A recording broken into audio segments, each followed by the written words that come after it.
EA Sport. It's in the game. Saint, thank you very much for the 24th month resub. Brand new 2-year badge for you with that. Thank you, mate. Appreciate it very much indeed. Welcome back to the channel, everyone. We're saying thank you to a handful, actually, that have followed in the past couple of days. Wild Hockey followed literally just 2 minutes ago, so thank you for that, mate. Also to Giga Gamers, to Lennon2K, to the coolest of Rams, to David MN as well. Plan for the day is record the FA Cup final and Champions League final double special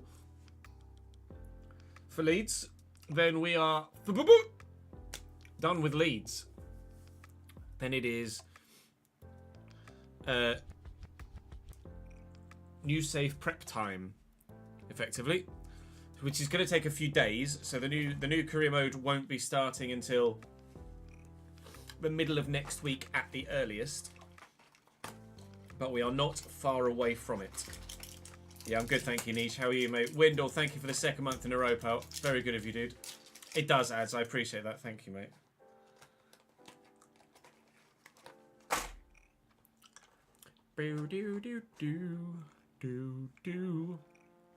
How are we all, anyway? Well, I hope. Well, I hope. Let me just quickly update the names on the board behind me for this Final Special.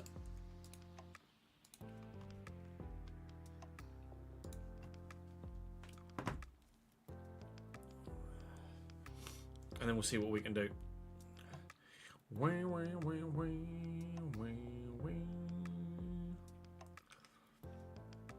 So, take the names from the most recent episode.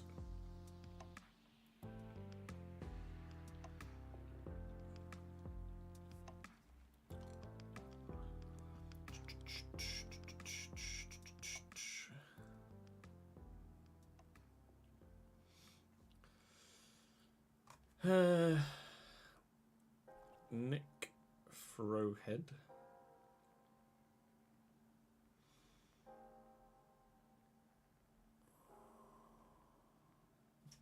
It's quite the username. We'll do Benedict Affiemo. And we'll also do August. Oh, I didn't move that. I didn't move it from the folder.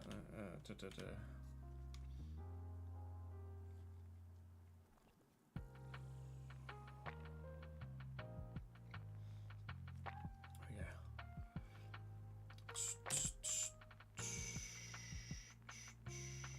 There we go. Pop that in that folder. Bosh. Le Bosh. I just need to change the colour of people's names and then we can record.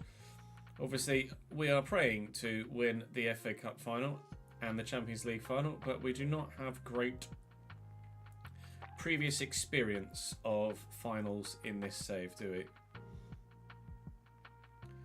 Benedict, and then August as well.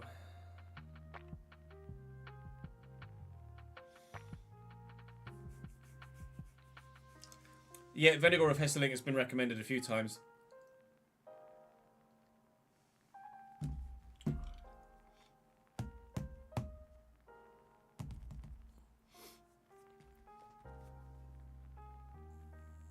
Specifically by you as well, yeah. Oi! Oi, Jez. Oi, do the thing. Black Butterfly, thank you for the follow, mate. Appreciate it. Hey, Sid, how are you, dude? Thanks for joining us on YouTube again, as ever. I feel slightly better, but still am not right. And Jude is still not great. Still struggling to shift everything. Because he's fucking 10 weeks old.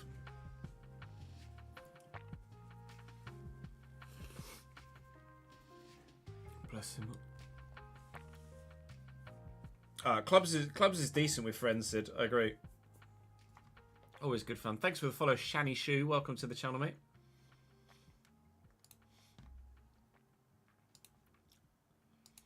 Right. Let us get Ganon then. Eh? Let's do it. Alright. Let's fucking go. Fingers crossed, eh? Vi shall wait and see. Afternoon, Ben. How are you, sir? Actually, I need that.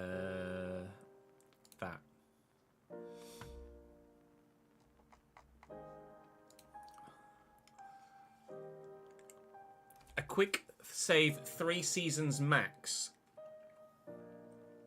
How about Aston Villa? Although you are an Aston Villa fan, aren't you, Jack? So I've just realised it was you that put the message. I mean, Villa would be 3 seasons max. Or West Ham to follow the claret and blue theme.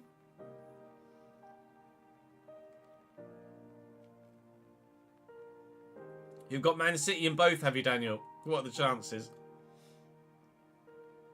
Leverkusen could be a great shout as well. Yeah, Leverkusen. Obviously, they're the team right now, aren't they?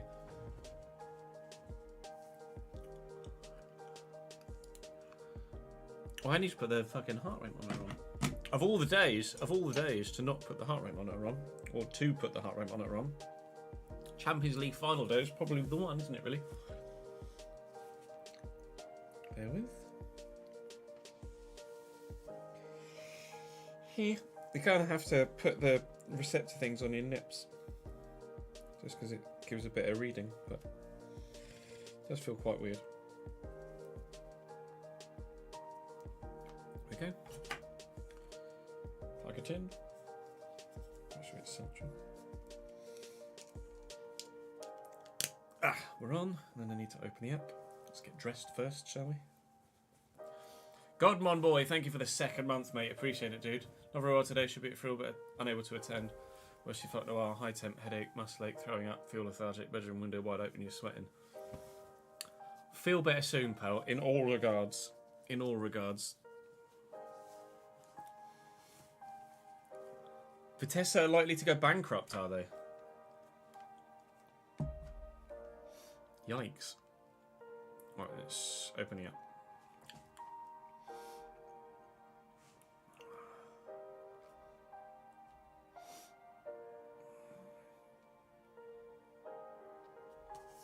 Should be no heart rate monitors found. I am wearing it.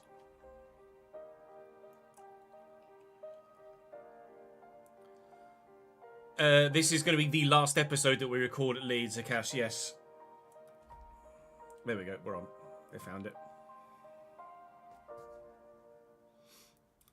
Vamos.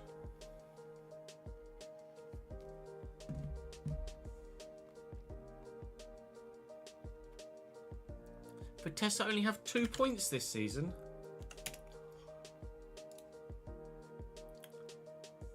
Oh, deductions. I was like, surely not. Yeah, they should have 20, which is still second bottom.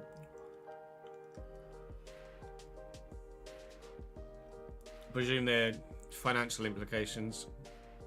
We're doing a realistic, or as realistic as we can make it, Cambridge United Road to Glory, Akash and I do, with hopefully a spreadsheet put together for tracking finances and keeping a tight rein on things like that as well.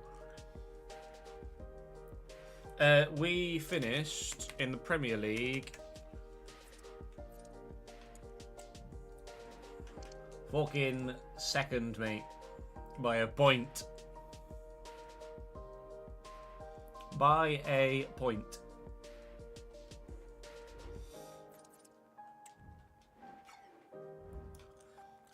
That Premier League title season finale goes live today. We won our last won our last three games. If we'd have not conceded that late fourth against Liverpool, then we'd have won the league on goal difference. They got the points deduction for not being able to get a license. As in, what sort of license? To play in the division, twats?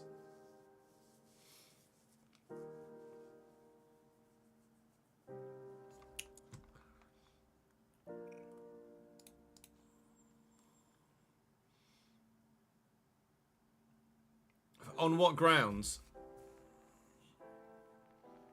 Vitesse did have lots of links with Chelsea, yeah. Hello, Kimi, how are you, mate? Been a while?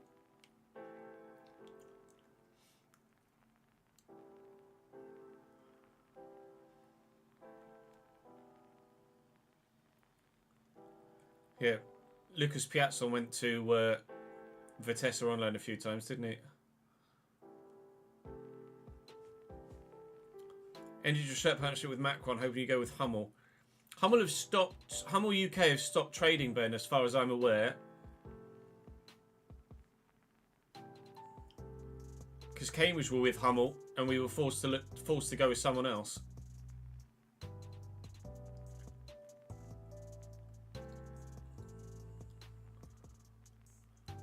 We're now with Umbro.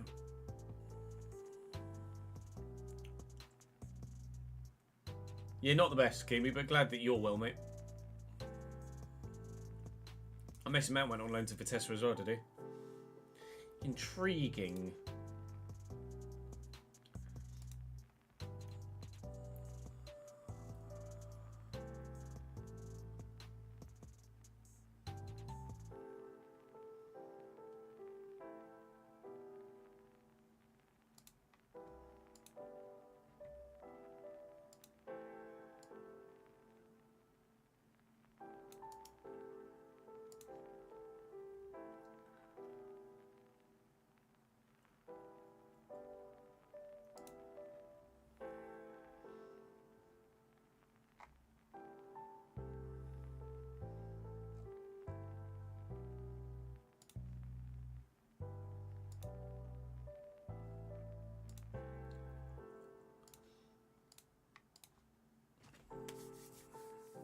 No, being a Forest fan's not great either, but you look likely to stay up now, don't you?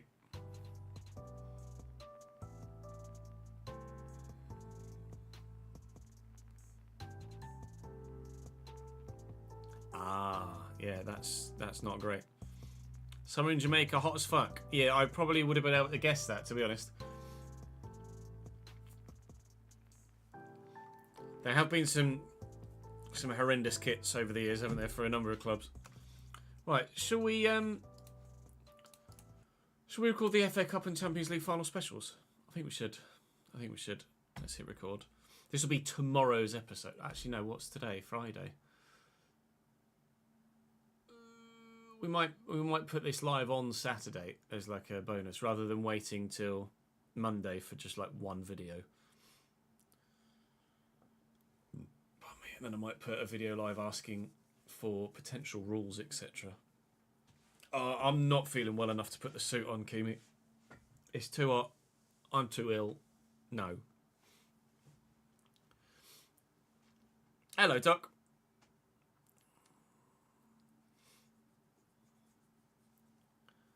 Welcome to the Champions League and FA Cup. Oh, start that again.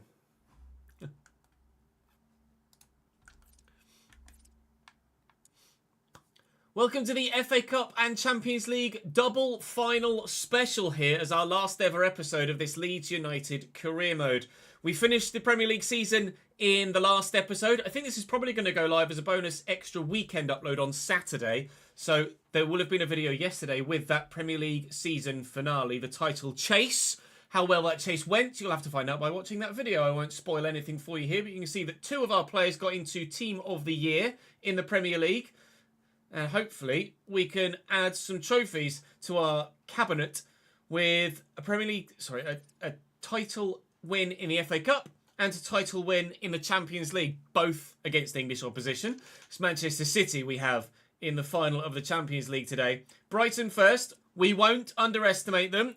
You all will remember what happened last year in the FA Cup final against Wolves. It didn't go well and we bloody lost it. We also lost the Carabao Cup final earlier this season as well, so we don't have that great a record in finals at Wembley. 0 from 2, in fact. So, fingers crossed we can change that today.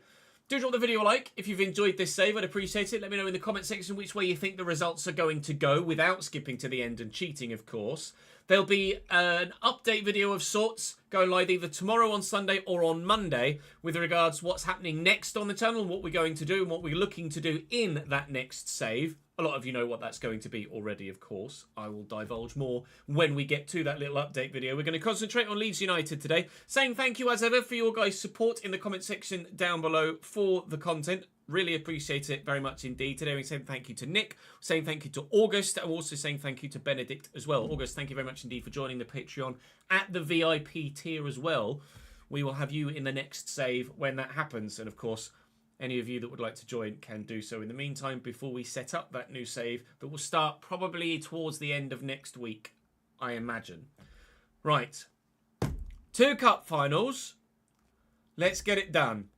I'm not in the suit. I'm still unwell. It's hot. It's not a good combination. So we're just in the Leeds kit today. We've got the heart rate monitor on though, of course. So we'll see if the heart rate actually goes up significantly more than previous for cup finals over a Premier League title run-in. It's probably quite high during the title run-in. It's quite high now.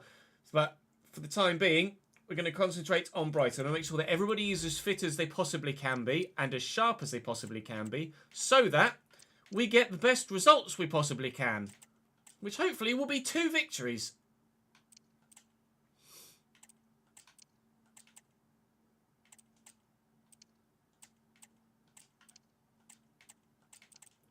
Bloody up, sir.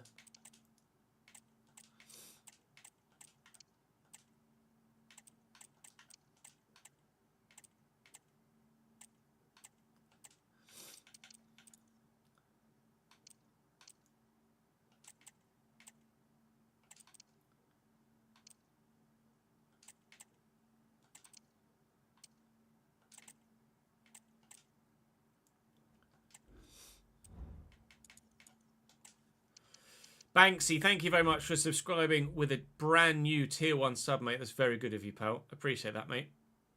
Very, very kind of you indeed.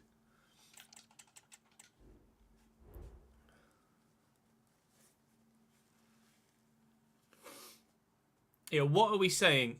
What are we saying, chat, with regards... Let's do it one game at a time for you guys. Scoreline predictions for Brighton versus Leeds United in the FA Cup final at Wembley.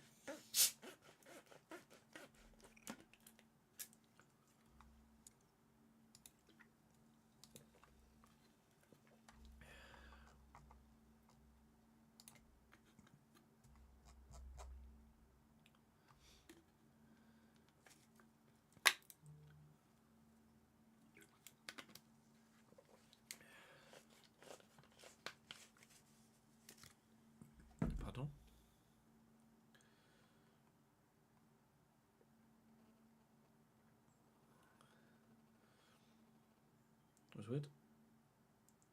Phone vibrated, but didn't actually give me a notification. What the fuck did you vibrate for then?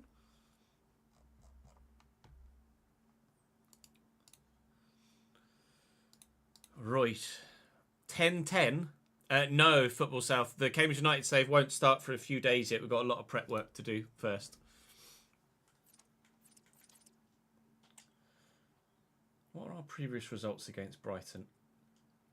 Our last result against Brighton was a 3-0 victory at home, as you can quite clearly see there. And prior to that, much earlier on in the season, we got a 4-0 victory away from home.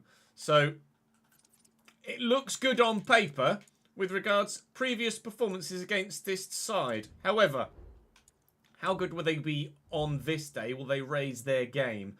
Mukoko up top, Muniain at cam, Riquelme and Mazilu out wide with Baleba and Agume in the midfield roles. Vasquez, Ake, Diamande and Mikel Catarino at right back. They're missing Florentino at CDM, suspended as you can see, but they've got decent options on the bench with Guendouzi, Malacia and Mitoma. So they're not going to be a pushover.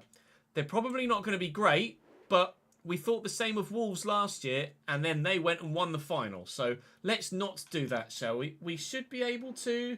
We'll definitely be able to play in the home kit here against their light blue strip. Come on then, boys. One final at a time, one trophy at a time.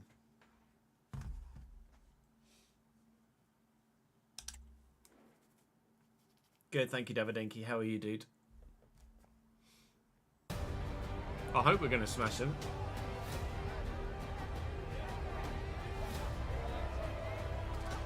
Premier League title video goes live today at 3, Davidenki.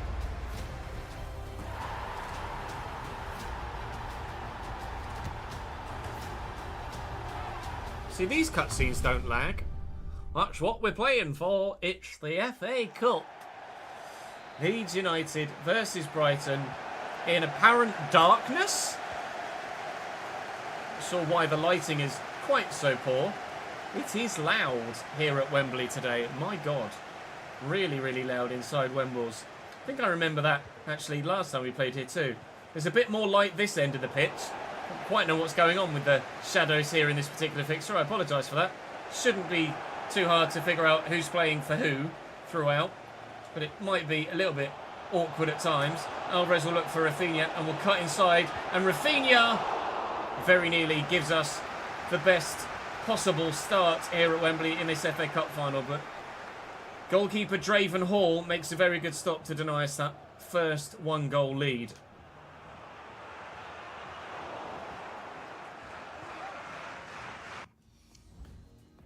It's fucking loud, mate. Fucking deafening. My God.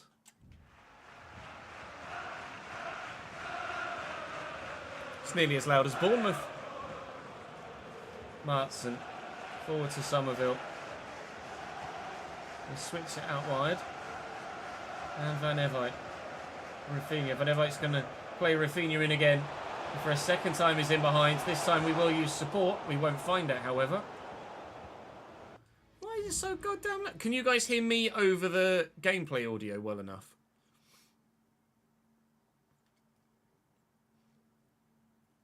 Leverkusen's world record yesterday, was it? Or was it a European record, as Twat suggests? You can. Okay, good.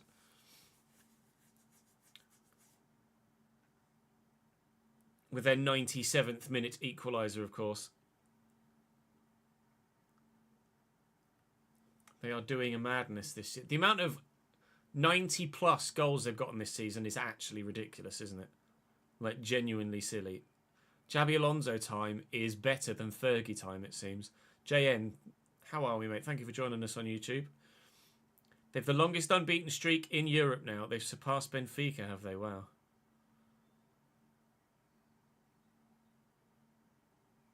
"49 games unbeaten. Unbelievable, Jeff.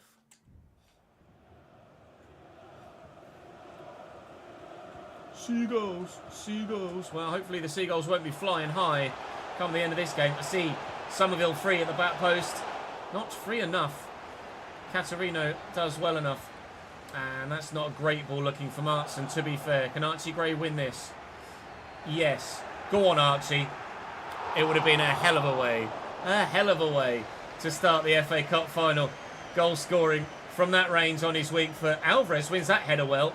And Archie Gray did score a goal on the Premier League final day against Bournemouth, but not able to get one at Wembley so far. It has been all Leeds. In fact, it's mainly been all Rafinha thus far, if I'm completely honest.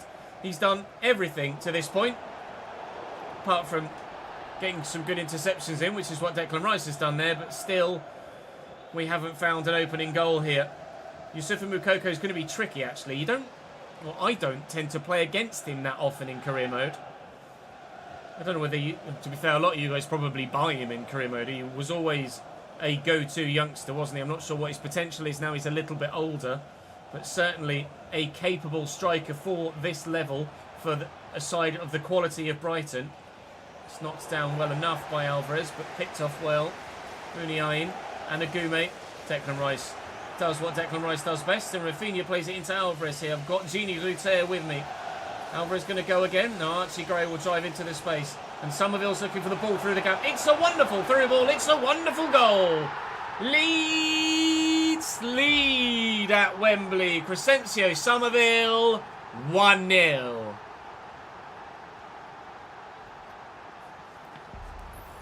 They've Kaiserslautern in the Pokal. Wow.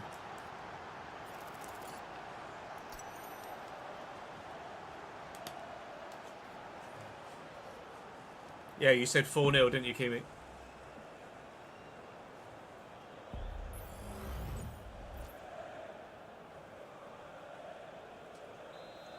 Heart rate of 126. Lol.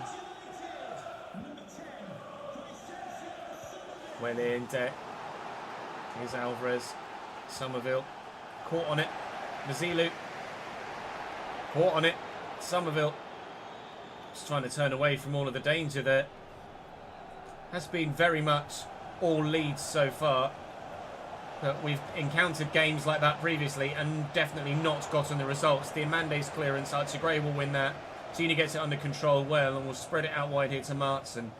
Alvarez is trying to make the move into some space, but finding him is proving to be difficult. Somerville's found well. Too wide. Go on then, Archie. And then Gini Ruter is there. And Rafinha. And a little lift. Quite what I had in mind. Archie Gray. Declan Rice. Space. Declan Rice. So very nearly a second.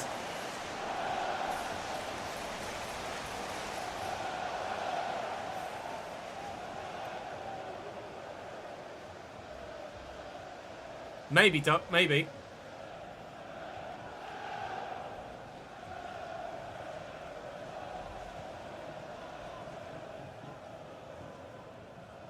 Well up deck.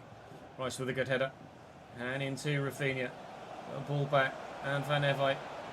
It's not very good. Not good by anybody, really. Put a bit more power on this. Okay, that did not go as planned. Agume into Mazilu. And Riquelme again. Sharp turn. He's playing on the left, Riquelme, but he's certainly drifted into a central area here and with some very good footwork. Could be setting up a Brighton Hove Albion chance here, but the answer to that quandary is that no, he will not set up a Brighton Hove Albion chance, and actually by losing the ball, he might help us try and score a second of our own. Alvarez's first time pass was not quite up to scratch there. And it looks like it's only going to be the 1-0 at half-time here against Brighton. Unless... Nope. Ethan Ampadu stands firm enough, although very nearly lost it in a dangerous position. We will keep possession. We will keep the lead at the break. I'll have to turn that down. Christ alive. Cambridge Realistic RTG next.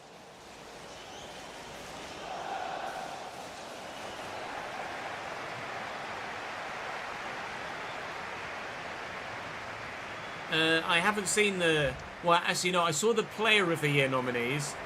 And why Virgil van Dijk was in there, I've absolutely no idea. No Rodrigo, but Virgil. Lol. Unai tackled by Gray. We've gone for the jugular at the very beginning of the second half here, Brighton, and it's not worked. Another slotted through, we're looking for a great incisive run. The inverted fullback kind of role from Rafinha here, but it didn't quite work. Agume trying to get across to him. Doesn't quite work. Here's Yusufa Makoko now. Still only 1 goal in it. We know we've scored 3 and 4 against Brighton previously, and we have kept clean sheets against them on both Premier League occasions this year. But to do so again at Wembley would be difficult. Alvarez running out of room, so we'll just go for it. It's a little bit too far wide, really. They're making changes. We said that we thought that they would do. Agume out, Guendouzi in. It's probably an upgrade to their central midfield position, to be fair. Is it going to have the desired impact?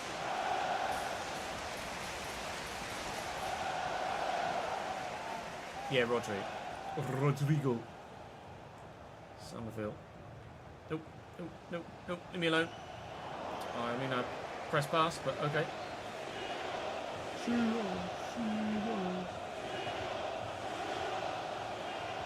Okay. Head home. Alright, don't head home. As a defender, you're taught never let the ball bounce. He's done exactly that there. He's let the ball bounce. And he could have just nodded it home. That might fall kindly. Not sure whether Ampadu actually nutmegged the attacker there, but that was very dangerous and could easily have fallen free to a Brighton man. Declan Rice's first touch lets him down there, but we're going to get away with it. Rafinha doesn't really have an option out wide yet. Now he does, but he's not got the ball anymore. No, he's still got it. Quite lucky there. A little dink, looking for Gini Ruter. Hit an arm, inside the box, no handball given. An hour played, still 1-0. Lovely turn by Moukoko. Stick a bloody toe in, lad. I want to make a change.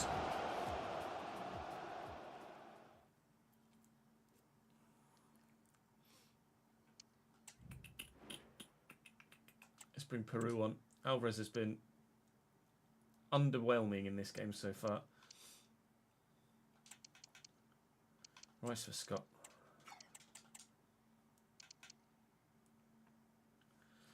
Are the only two changes we make at the minute.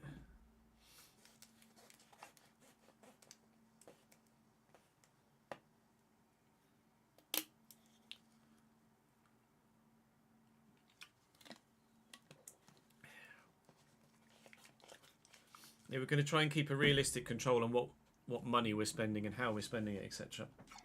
You guys are going to help me mould the spreadsheet that we put together. Riquelme. Inside nicely to Muniain, who's standing firm. And Meslier makes the save at the near post. Ike Muniain won the Copa del Rey with Athletic Club de Bilbao in real life this season. He's trying to help his club side win the domestic cup again here. Although he's now been subbed off for Mitoma, as we mention it. Joel Peru is on for me for Alvarez, and Alex Scott is on for Declan Rice. So we've made a couple of changes through the core of the team. Mukoko was putting together a really nice dribbling move there, but it hasn't, unfortunately for him, transpired with the opportunity on goal that I'm sure he would have loved. We'll look to switch this for Rafinha, try and spin the defender if we can. It's not to be beaten, but he is if you play the ball around him like that. Now, Gini, get in the box, pal. Gini Ruter, well, he threw himself at it. He couldn't get to it. Alex Scott does well. Rafinha trying to get to that. It just won't fall free to anybody in a Leeds United shirt at the moment. 20 minutes to go here. Still only one. I'm not confident of seeing this through yet. At all, if I'm completely honest. Nathan Ake here, trying to build from the back for Brighton and Hove Albion now. 18 minutes to go. It's Manchester City we have next in the Champions League final. We lost the Carabao Cup final to Spurs, but we did win the Community Shield earlier this season against Manchester City. So we do have previous quote-unquote final history against Manchester City this season. But whether that will work for us and in our favour for the second final we face them in on, let's be honest, quite a different stage, Champions League final over Community Shield, I don't know. So far, so good at Wembley, though. Don't know where the Champions League final is going to be held here in this, was it 26-27 season, I think? But at the minute, here at Wembley for this FA Cup final, we might be about to seal it. Gini Ruter does exactly that. 2-0. Leeds United will lift the FA Cup this year. The demons of last season are put to rest.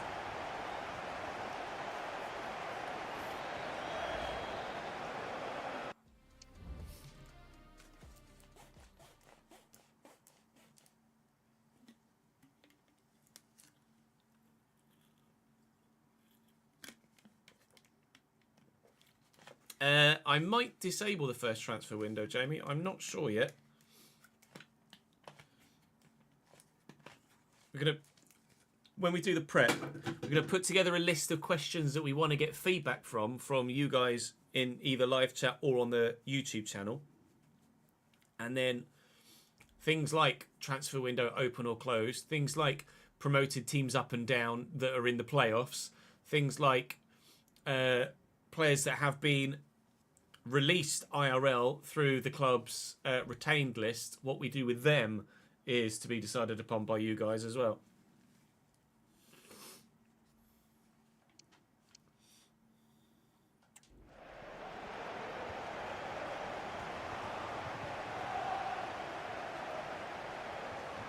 There's Riquelme again. What's the betting? Brighton now go and score the one goal they've been looking for all game when it's too little, too late. It doesn't look like it actually at the moment. Gini's doing well there to keep the ball away from everybody who was trying to close him down. Mutson's first touch isn't great, but it's good enough. And here's Archie Gray. And Archie Gray bursting beyond the line here. The Leeds United youngster wins the corner for us.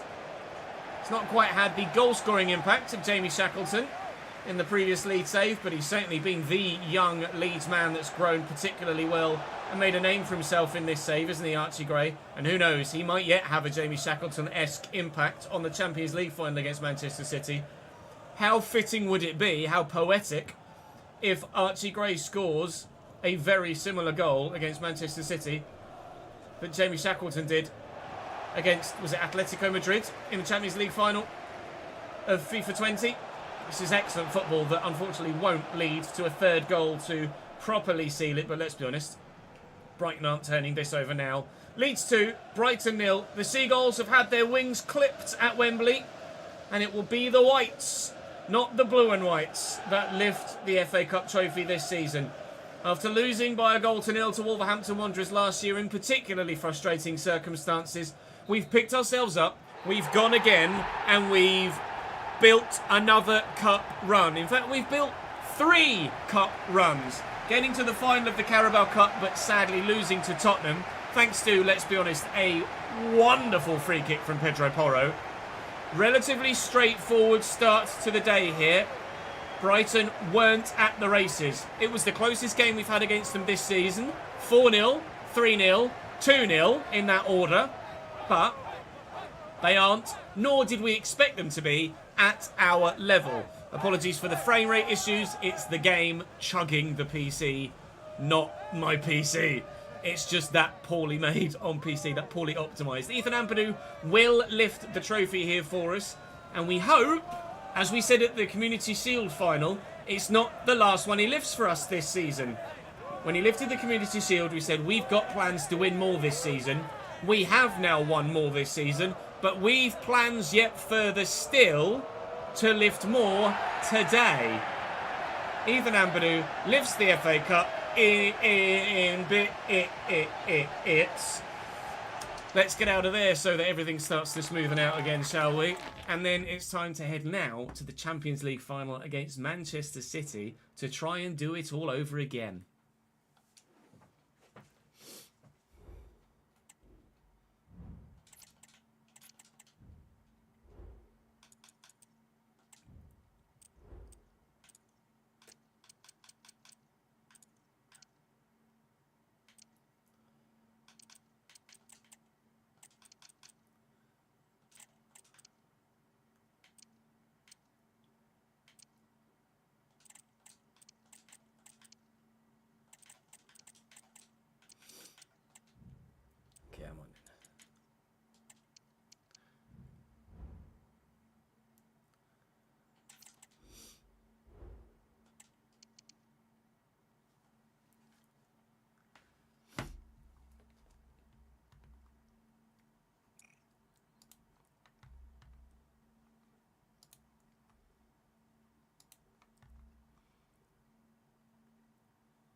Do do do do do do.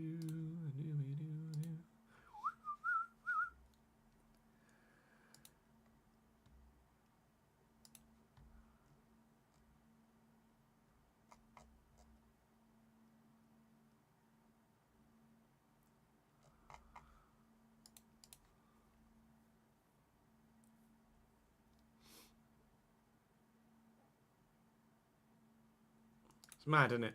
That the game can make my entire PC chug that much when the PC is as powerful as it is. It's a joke, mate. Sunday, I am going to try and replace my GPU manually. Personally. We'll see how well that goes. Who's winning the European competitions this year? My money would be on Real Madrid, although I'd love Dortmund to do it. My money would be on Leverkusen because Leverkusen. And my money would be on, is it Marseille versus Roma in the Conference League, I want to say. I'm probably wrong. Europa Conference League. Olympiacos. Fiorentina Olympiacos. I don't know where I got Marseille from. Or is Marseille through in the... Is Marseille Leverkusen in the Europa League? With the way that Olympiacos saw off Aston Villa, they've got to be favourites, surely.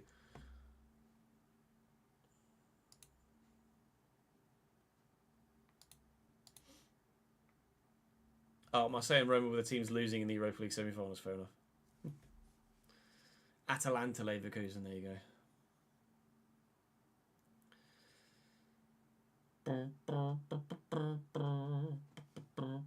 Yeah, credit series finale is tomorrow.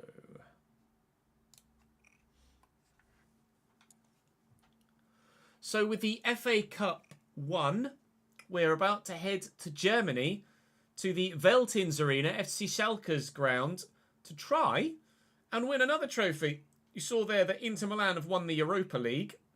We've obviously won the FA Cup. Don't know who's won the Europa Conference League. We hope to know that we've won the Champions League after this next game. It is Foden, Haaland and Keiki on the right-hand side. Rodri, Pedri and McAtee at cam. Don't underestimate McAtee. He always plays very well. Alphonso Davies, Harwood Bellis, Ruben Dias and Jan Couto with Diogo Costa in goal. Jan Couto at right back and Harwood Bellis aren't great, but they don't have many better options on the bench, to be completely honest. Previous results against Manchester City this season, if you were wondering, we had a look at Brighton. Let's have a look at City. We played them quite a while ago in the Premier League, actually. We haven't played them most recently. In fact, back in February, we lost by 2-1 against Manchester City in the Premier League. We then beat them in the league by 3-0 and in the Carabao Cup by 3-2. So having played them 3 times this season, we are, on aggregate, doing better. But is this Manchester City's opportunity to do one over on us and get revenge? I certainly hope not. We'll start with the same 11 played in the previous game. I think they've earned the right to play again. And I'm sure it'll be fine to play in the white kit against a blue and white opposition once more. This time, can we win another final?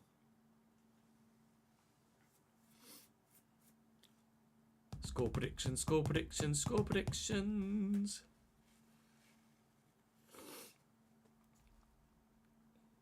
Agreed, ads. It has been dealt with, in part, by management. The Olympiacos coach won the Europa League with Sevilla last year. That's a step down, isn't it? Did he get sacked from Sevilla this season and then go to Olympiacos? 3-2 Leeds, 3-2 Leeds, 2-1 Leeds in extra time. Afternoon, Ryan. How are we, sir?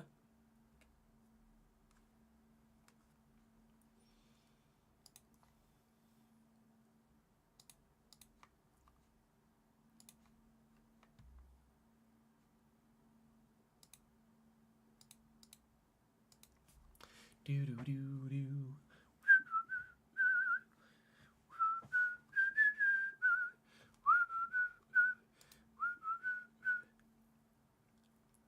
You've certainly chosen a decent moment, Leonie, yes. Champions League final. Leon Bailey or Christian Pulisic? I'd go Bailey, personally. Although Christian Pulisic has had a very good season with AC Milan this year, hasn't he?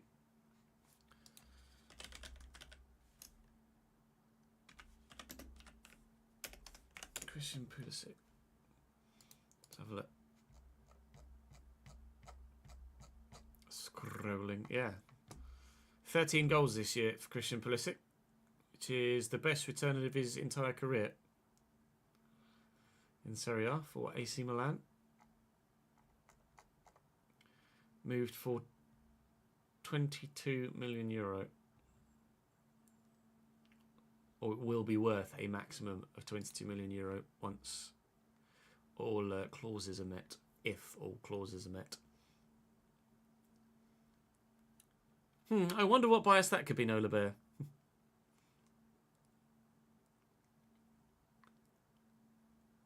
Yeah, Kimi's got his Jamaican bias and you've got your American bias.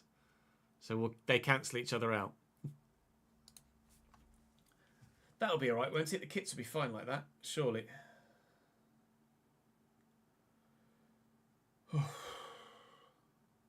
Fucking dead me. Jesus Christ.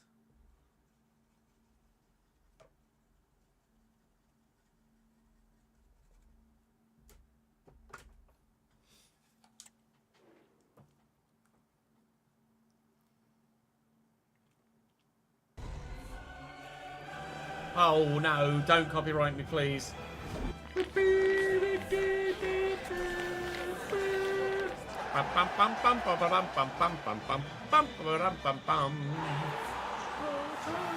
Velton's Arena is actually a very, very good ground. It's recognisable because it's got that big screen hanging in the middle of the centre circle. Above, obviously, rather than actually on the centre circle. Hello, Pep. May the best man win. Hopefully it will be me. We probably couldn't have faced much tougher an opposition, to be completely honest. I will show you their ratings as it stands here. Manchester City, Diogo Costa is 89. Yankuto's 83, so he's not bad at all. Ruben Dias is 90. Taylor Harwood-Bellis is 80, so he's not shabby. It's not great, but he's not shabby. And with Afonso Davies and Ruben Dias either side of him, I'm sure he'll be just fine. Pedri 92, Rodri 91, McAtee 79, Keiki 75, Haaland and Foden. Surprised to see McAtee and Kate. Not surprised to see McAtee because he always plays for some reason. Surprised to see Keiki, although they don't appear to. Well, I guess Zakanyi is a player that can play out wide and is higher rated, but he's more of a left winger than a right winger, and obviously it prioritises someone that has right wing as their main position. There's Joseph White, 86 rated regen on the bench, not a Patreon player, don't know what position he plays. Obviously, you know that Andre Lunin is a goalkeeper, but evidently Diogo Costa is going to start ahead of him. Ederson was sold in this save by Manchester City. My starting lineup is as it was in the FA Cup final. We beat Brighton. This is an entirely different test, though. Will Alphonso Davies lose in the Champions League once again? I hope so. Sorry, Pedri, that was a foul. Have a free kick, mate.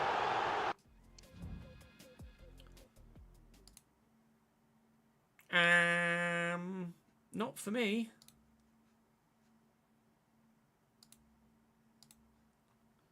Stream's fine for me.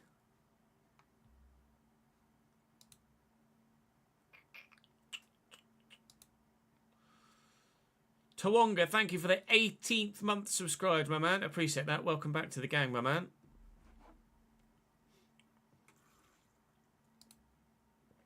So it's fine, my end. It's all gravy, baby.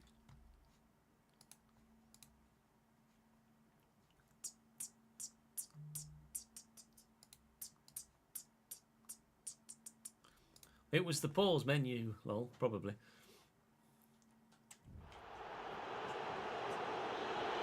Free kick for City. Erling to stand that up. And Ben White wins it. We can actually bring that down quite comfortably with Rafinha. There was enough space there to do that. Somerville is going to wait for the support. In fact, do I even bother? Should have done, because Alvarez stopped his run, annoyingly. Can he win that off Couto, though? Former Manchester City man, of course. Julian Alvarez. Did we buy him from City or did we buy him from somewhere else? I think we bought him from Manchester City, didn't we? He was worth every single penny.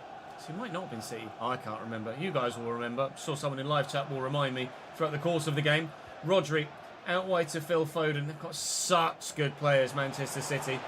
We were obviously a level above Brighton with regards personnel, but we are a level behind Manchester City here with regards personnel. I've got some 88 and 89 rated players, but I do not have multiple players in the 90s. Nor would we until the end of next season, or even ever, perhaps. Alvarez looking for Somerville, needed a better pass there because we were in. Unfortunately, we are not. And Archie Gray can't win that back either. This one might be City domination, the same way that it was Leeds domination in the FA Cup final. But we'll try our best to be as competitive as possible. It's a relatively even game. You can't massively call it. Hopefully, we'll be the ones to get the better of Manchester City today. And we couldn't have started off better. I actually got the better of Ruben Dias, can you believe it? I probably should have done the apology celebration with Julian Alvarez, but in a Champions League final, who bloody cares? Leeds 1, Manchester City 0. They lose possession in the midfield, through ball's good, and just the change of direction does Ruben Dias. He cannot cope with his former teammates' agility, balance, and drive and determination to get to goal. Left-footed effort, not right in the corner, but powerful enough to beat the keeper.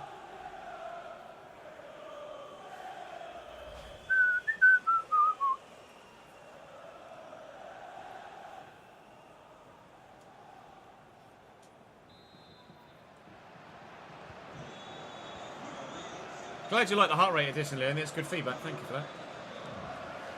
All right, Pedri, stop it, mate. First. No. Note to self. Well, I was about to say, note to self, Pedri's untackleable. And we tackled him. Spread this. We normally rely on our pace, but they have pace in pretty much every area, Manchester City. Not sure why he took an extra touch there, Somerville, and tried to scoop it with his right rather than just lofting it with his left, which is what I wanted him to do. Wow, what a save! What a header. Rafinha throwing himself at it at the back post, and Diogo Costa denies us a quick-fire second. That could have given us a hell of a platform in this Champions League final. It stays at just one. Unbelievable. Cambridge RTG will come towards the end of next week, Joe. We've got quite a bit of prep to do in the meantime. Hey, help me, DMT. Hello, my man. I need to gift you your subscription, don't I, August? So let's get that done now. I added the... Oh, no. Did yours go to... I can't remember whether you said that yours was going to go to the community.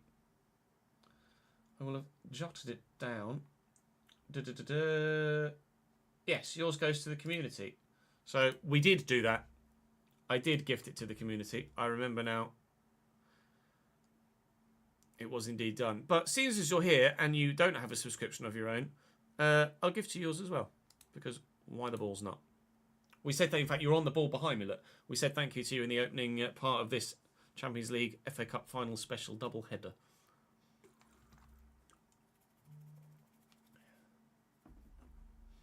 Appreciate the support, mate. Thank you. The post on Patreon will be going live this afternoon with regards to updating everyone's pros for the Cambridge save. Lennon, thank you very much for the follow, mate. Appreciate it.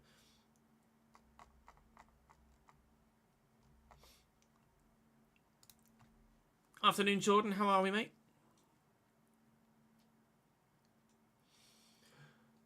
Off we go. I took a deep breath and my heart rate went up. Lol.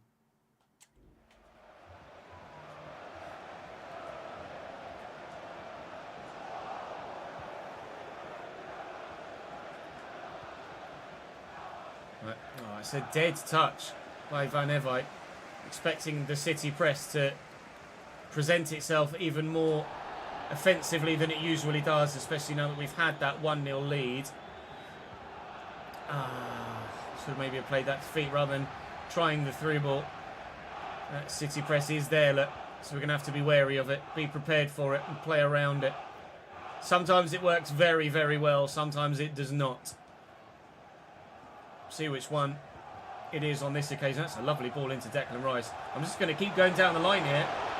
And Somerville is available at the back post. If I put enough on this, I could have found him, but Alphonso Davies is in the way. Can Deck win it back off him? Yes, but not legally. Was it 146 it hit on iRacing, was it? I was under a lot more physical load then, wasn't I?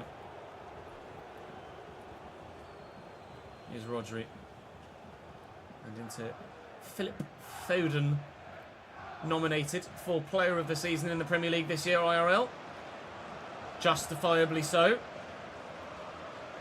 Foden gets away from me again. And still going. Going for goal. I don't know as Ben White knew much about that. Just kind of hit him in the face. But it was enough to keep the ball out and to keep our clean sheet intact. Meslier has kept many a clean sheet this season. I'd love it if he kept one more, because then we could do the double this year of the Champions League and the FA Cup. There's your spoiler for yesterday's Premier League title finale, if you haven't seen it yet. Rafinha going to pick the ball up here. I just can't seem to break free though, can I? Every time I win the ball back, City have players positioned well enough that any passing option I have, just literally nutmegged myself with Gini Rutter there, any passing option I have is marked and marked well. Free kick for them here, and Haaland is just going to loft it. And Rodri's going to get underneath it. Van Evite wins the header. Ampadu's clearance isn't great. Rafinha, I think, used the hand there. How many times have we seen free kicks go in like this so far this season? Erling Haaland will wind up. And he will hit the wall. Thank Christ for that. From the corner, Jan Couto. Will it be 1-0 at half-time as it was at Wembley? Or will it not? It may well be. It may well be. It may well not be. Hang on. Keki's got it. We've got it back. Oh, Pedri with a good tackle. 2 minutes added on at the end of the half. It could still may well be not 1-0. And that's brilliantly played. And it's McAtee. And it's side netting only goal kick. It will be 1-0.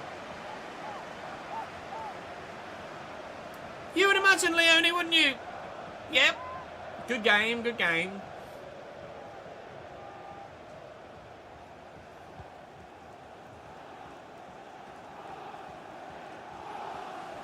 Am I going to get the chance to play this?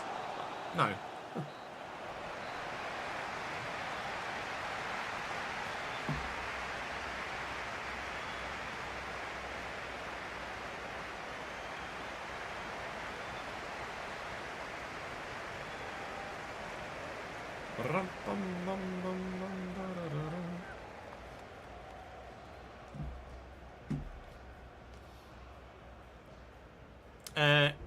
Bingo goes live tomorrow at 3 o'clock on DK's channel, Jamie.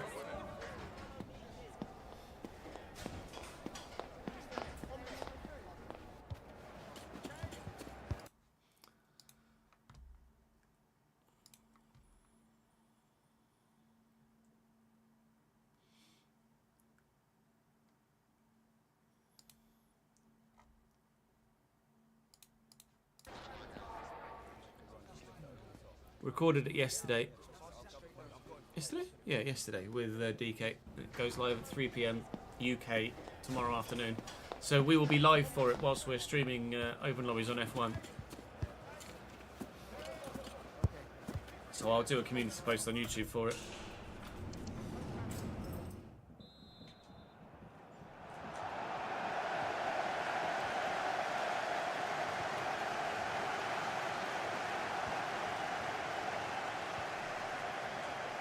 And Evite forward to Rafinha and Phil Foden.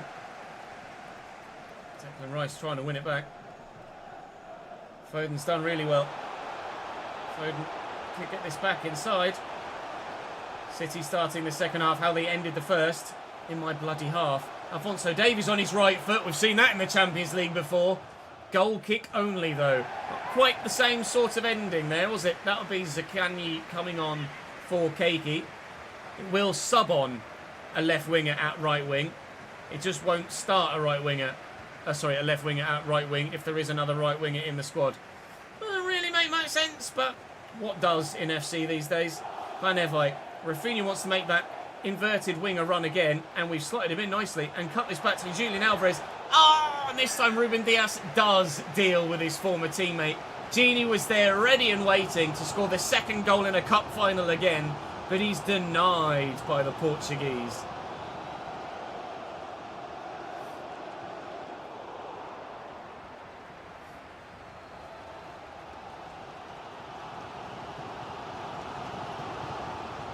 Well in, Somerville. And Gini. Look for a little lift. On the volley, he's used his head. Diogo Costa gets something on it. And it's still only 1-0. Somerville with the delivery. Could be Alvarez underneath it. I think Diogo Costa might have caught that through his own defender's face, which would be rather typical. We'll have a quick look. Did you catch that through your own man's face? Yes. Yes, you did. In fact, through everybody's face. All right. Good game, good game.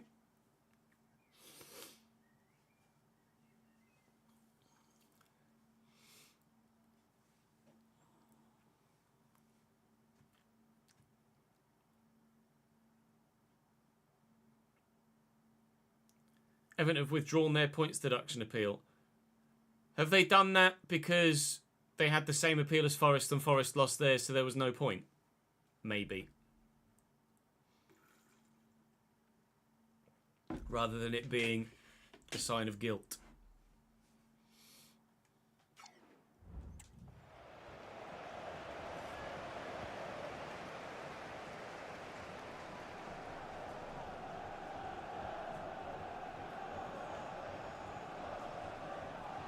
So Kovacic off the bench for them here.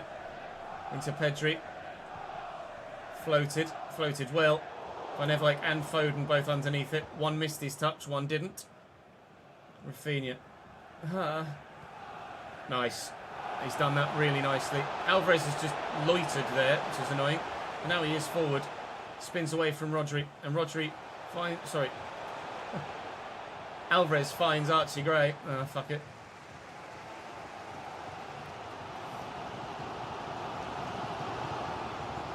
That too, it's not worth the legal expense, is it, if they're safe? It's gone.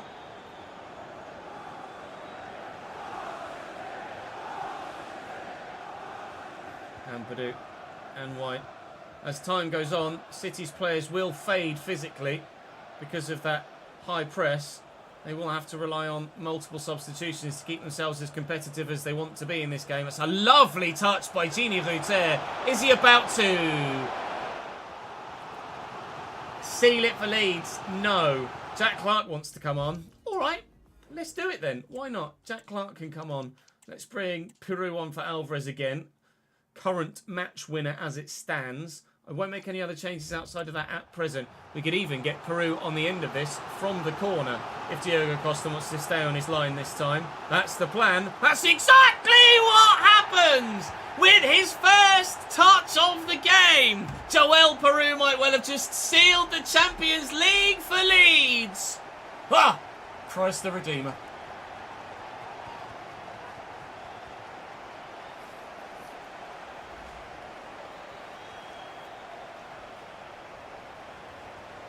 Unbelievable, Jeff.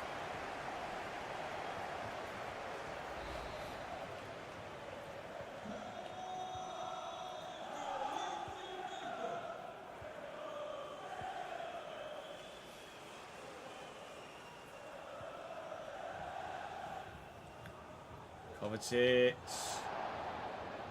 gets lucky. Gets very... What are they doing? Are they going, Ruben? Okay. You're only here to watch the Leeds. You're only here to watch the Leeds. Howard Bellis driving forward from centre-back. Getting himself well out of position and losing the ball. That was lucky. That was shit.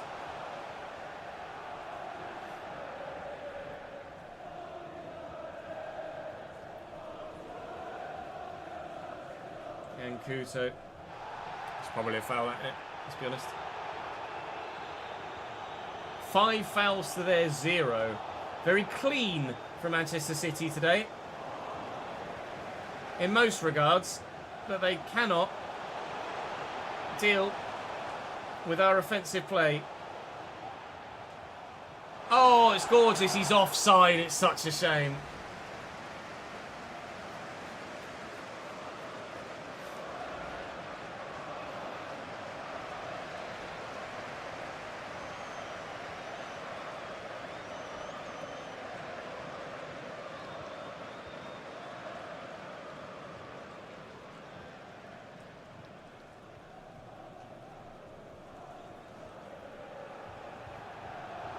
Pedri and Foden. It's loose. It's just not good enough. They've taken Howard Bellis on and brought on that Joseph White here at centre-back. Wonder whether he's a Kyle Walker regen, actually. Playing at full-back and centre-back with his positions. Go on, Joel. Off the bench to score 1. Off the bench to score 2. 88th minute, Joel Peru. He's winning us the Champions League. Vamos. Let's fucking go. Ah, that was my opportunity, wasn't it? Run, Joel Peru. Not quite so dramatic a finish here when you're already 2-0 up to make it 3. And in the 88th, not the 92nd. But I'll be honest, this has gone remarkably better than I thought it would do. I thought I was going to lose the Champions League final. I was nervous enough about the Brighton game after the way that the FA Cup final went last year, although obviously our players have improved over the past 12 months. But so are Manchester bloody Cities, but they've just not been at it here. They either turn up or they don't. They beat us in the league. They will not beat us in Europe. And Meslier is determined to keep his clean sheet as well.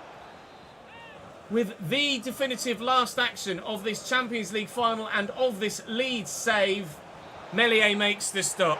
Another frame-ratey bitty cutscene on your way. And it's Leeds United lifting the trophy once more.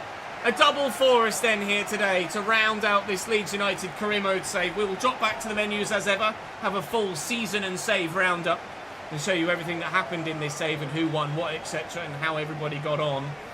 Have a look at the Patreon players too, but first of all, we would very much like to see us lift the Champions League trophy. I'm really pleased. After losing the Premier League title fight by a single point in yesterday's episode, I wanted to make sure that we didn't have a full save where the only thing we won was the championship in Season 1 and then bottled it everywhere else along the way. But marching on together rings out loud and proud in Gelsenkirchen. And it's Leeds United that are going to lift the Champions League trophy this season. Is it a treble with the Community Shield? Not really, but it's certainly quite the double. FA Cup and Champions League. Two big trophies for Leeds United this season. Ethan Ampadu lifting them both. What a player he's been for us. And what a great sign it's been of this Leeds team that so many of those starting players have been here since day one in the Championship. Really, really solid core at this club. Whether that happens in real life for them, I highly doubt. But to have players like Ethan Ampadu, Ilan Meslier, Declan Rice I was going to say there, Archie Gray, Joel Peru, all be still in the starting lineup and having a massive impact. Crescencio Somerville, another one too. It's absolutely phenomenal. I'm really pleased. It's the first time that that's really happened in any save for us. And I had to abort the cutscenes there because not only was it chugging the recording, it was also chugging the stream there as well. Dear EA, please optimise the PC version of the game for FC25, I pray. Christ, it's shit. Right, I'm going to advance until the very end of the season, and then we'll give you a full season and save roundup and have a look at the Patreon players as well. But for now, if you're leaving me here, keep your eyes peeled for an update video with your feedback very much needed for the new realistic RTG coming next week. That will come either tomorrow or Monday. And hopefully we will be just as good there as we have been this season here. But probably going to take us a little bit longer than 4 seasons to become as good there as we think we could be. Right. BRB. Yeah, the lag always goes when we get out of the cutscene. It's just because the game's fucking shite, boys.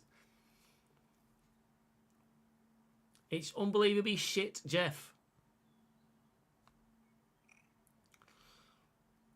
Alright, I'm just going to have a quick toilet break and then we will do that final season and save roundup.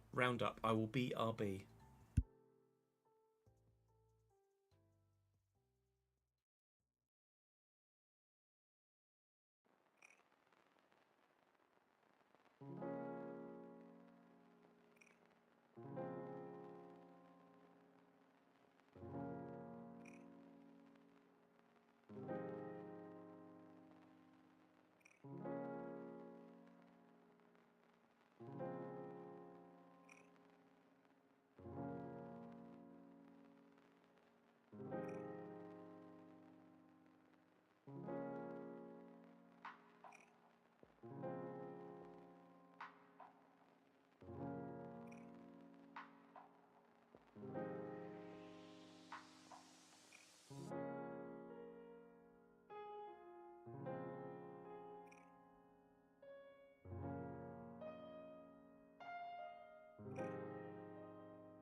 Mason Mount injured. Water wet.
Yeah, I just saw the Luke Shaw thing as well.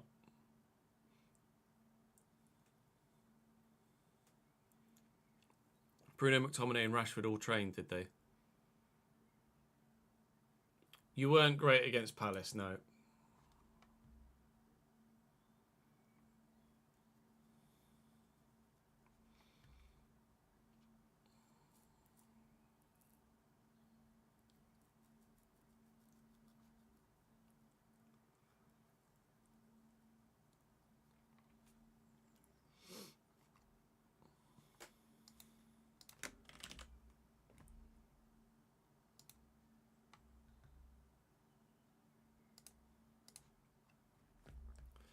No centre-backs. Still no centre-backs and no left-back. Oh, good. Arsenal field day then, potentially. Right. Leaf Davis for the Euros. That's fine, actually. I'm on the game, isn't it?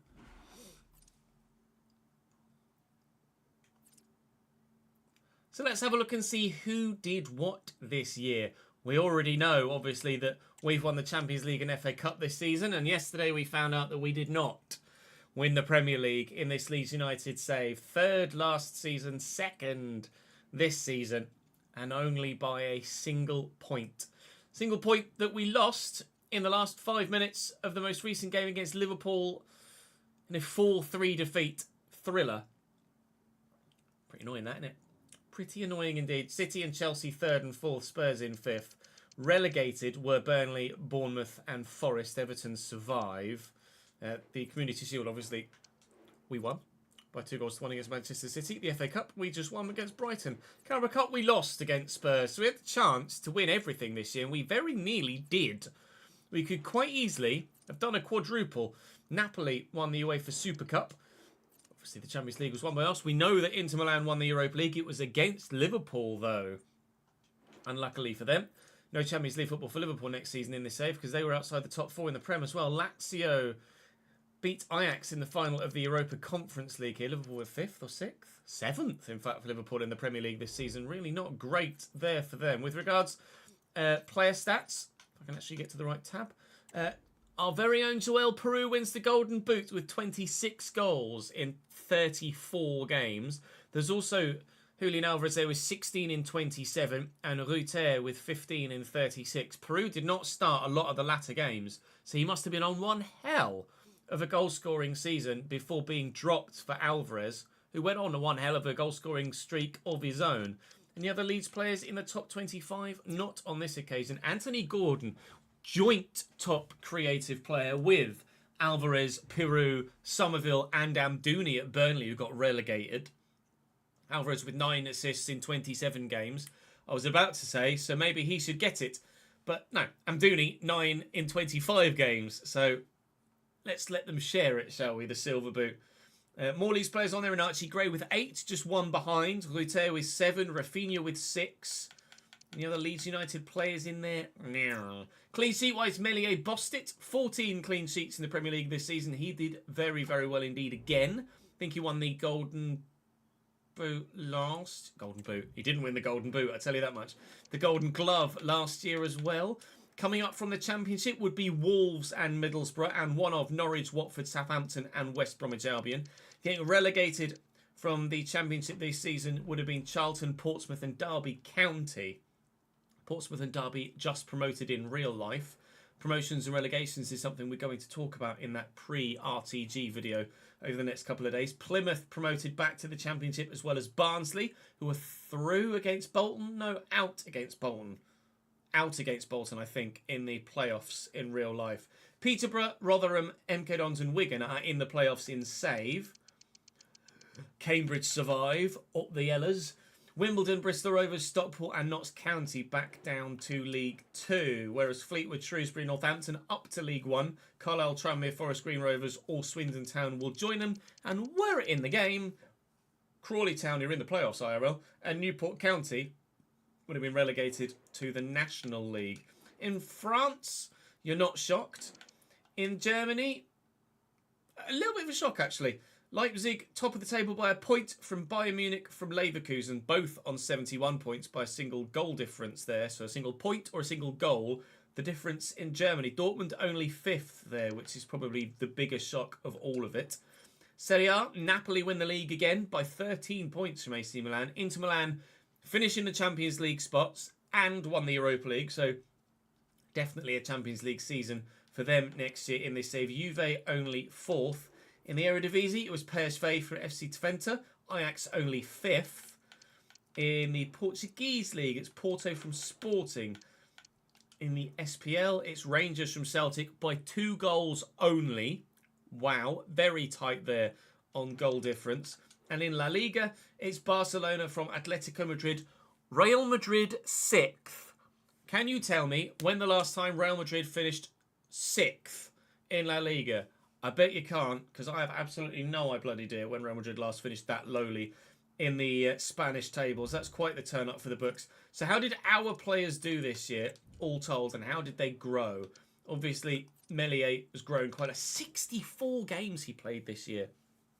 Ilan Meslier, I think as far as I can recall, played every single game of every single season in this save.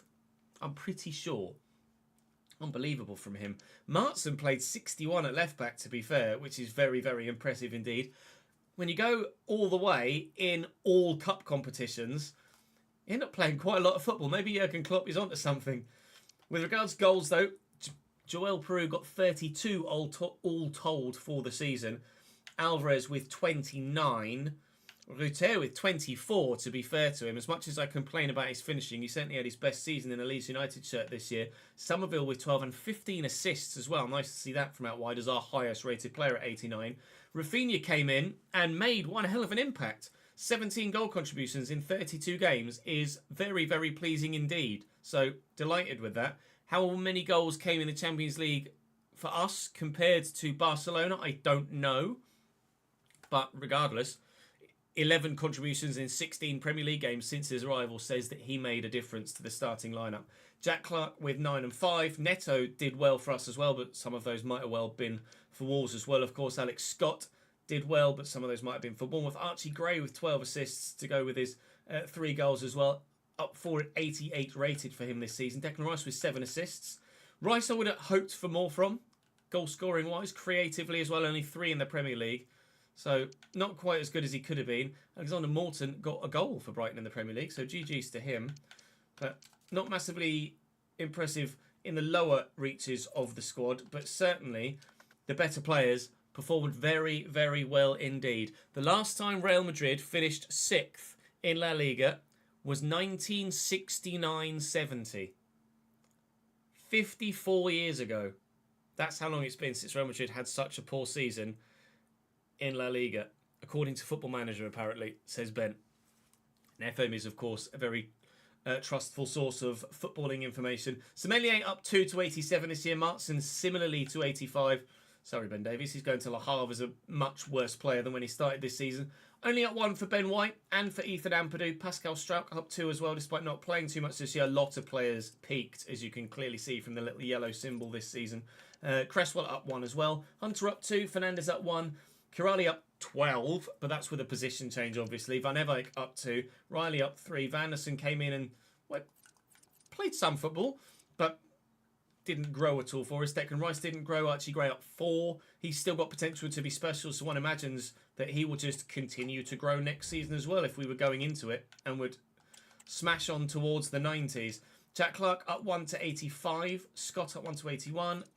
Neto... Oh. Hang on. Let me get myself back here. There we go. Archie Gray up 4. Jack Clark up 1. Somerville up 3 to 89. Greenwood didn't grow. Scott up 1. Ruter up 2. Gelhart up 1. Donnelly up 2. Morton up 4. Tejera 6. Fletcher 3. Francis 2. Kleber Carvalho up 2. Some of the youth players were just getting to the point of being usable, weren't they, really? Herman Christensen and Ellis Stokes not growing that much. Barbosa up 1. He's back from loan now. Rafinha didn't grow, but we didn't expect him to be fair. Neto up 1. Brown up 3. Jackson Giles up 3 as well. Aidan Lucas up 1. Felipe Moraes up 2. Julian Alvarez didn't grow, but he didn't need to. Peru up 3, and presumably will continue to grow next season as well, despite the fact that he has currently peaked. Mateo Joseph up 3 to 78. Jack Thompson up 4. And Alfonso Contreras also up 3, out on loan at Inter Miami.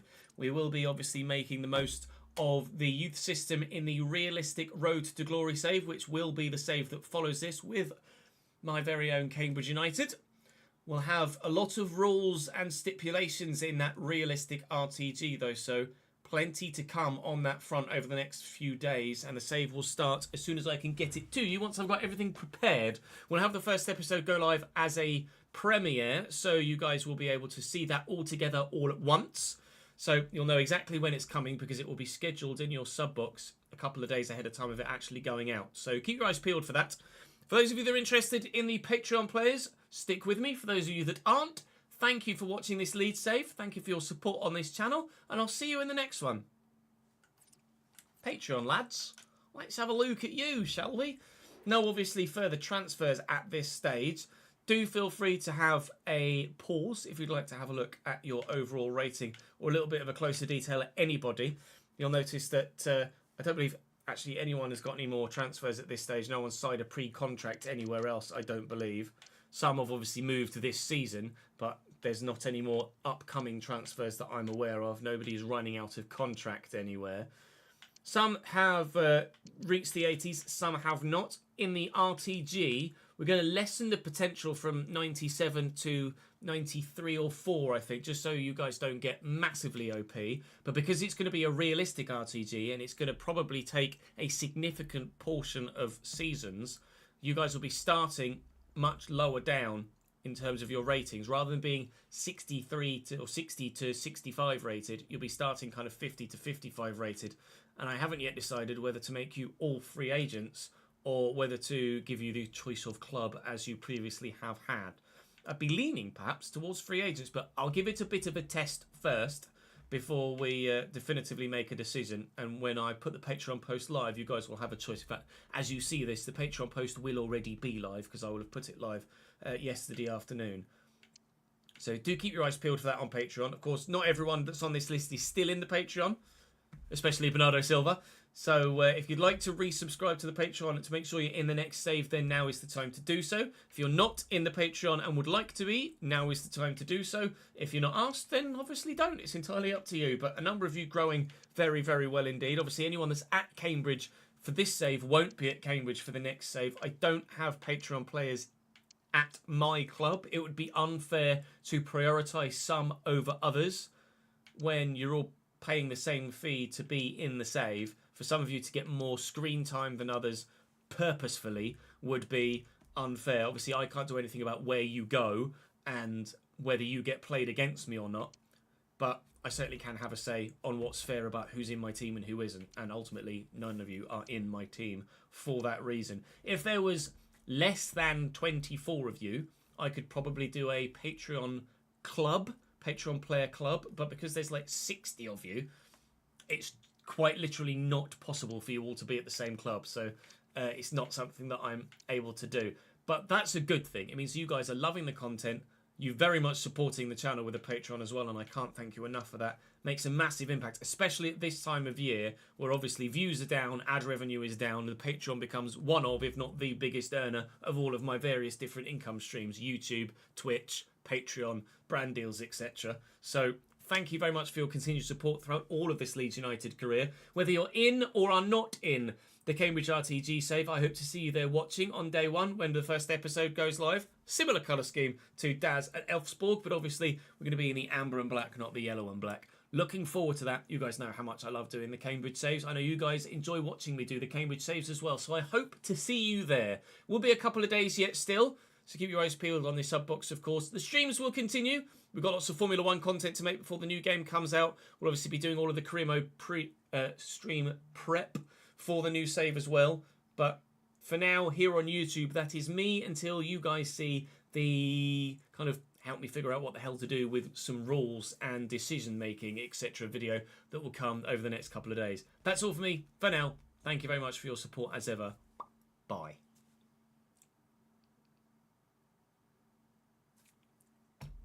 Don't know why I did that.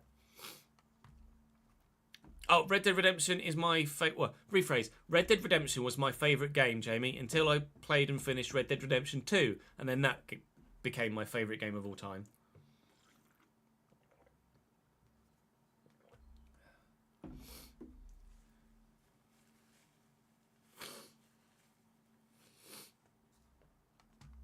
Ah.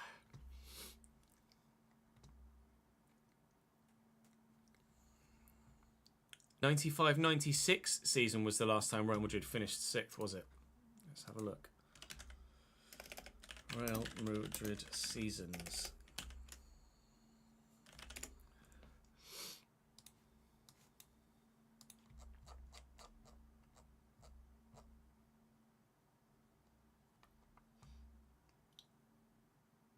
You're right, 95-96, 6th. Ben lied to me. How could you? They were 9th in 76-77, 8th in 73-74.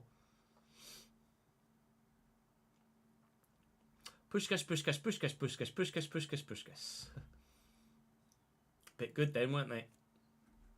5 European Cups, 1 in a row. Di Stefano, Di Stefano, Di Stefano, Di Stefano, Di Stefano, Di Stefano, Di Stefano, Puskás, Puskás, Puskás, Puskás, Puskás.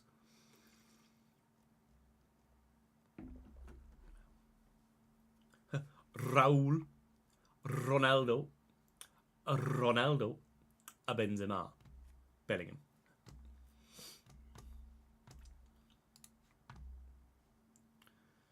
Right, let's save that footage. That is going to be episode 17. Just do a quick double check. Yes, episode 17.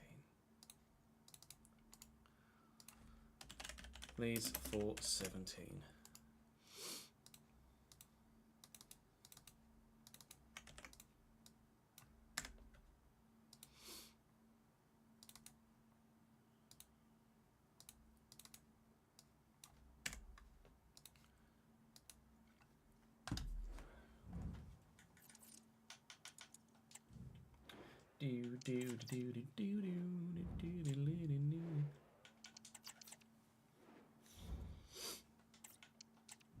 I'll just close the game in the background for the time being whilst we figure some stuff out. I'm just going to edit that actually quickly if you'll allow me the luxury, of course, for the next episode. That video will go live tomorrow. I will put it live Saturday. We need to go through and figure out what questions we need to ask you guys.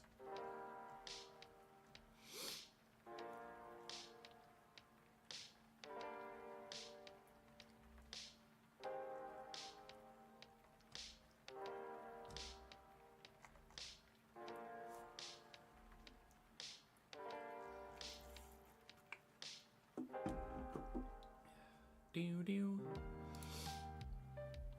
cheekily omelette, you say? What's in the omelette? Is anything in the omelette? Omelettes are really good, but you just never eat them. I don't know why. Right.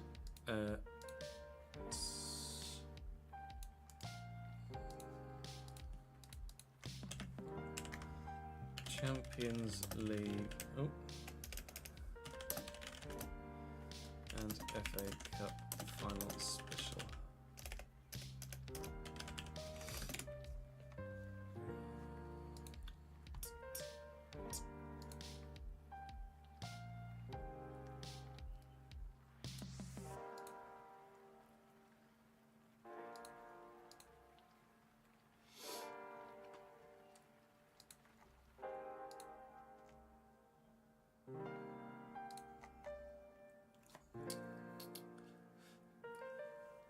Mason Mount's missed 27 games for Man United this year, apparently. Yikes. Had some mushrooms that needed to be used and a bit of ham. Mushrooms? Ham? Good choice. Of course you can, DJ. Ask away, pal. You'll be rejoining again at the end of the month, so I wonder if you can carry on the LTD. Of course you can, Liam.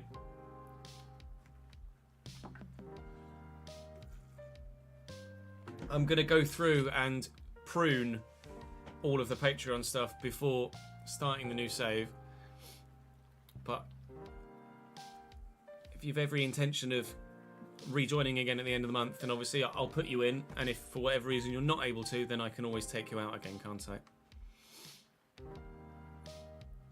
Who's going to teach Stu to not be a picky eater? Nah. Not fucking me. Welcome to the That's not a picky eater, champion final against Wolves. For the time being, we're going to concentrate get the best results we possibly can, which hopefully will be 2 victories. Right, well, considering we're literally not playing any games at the minute, I can... we can turn that off.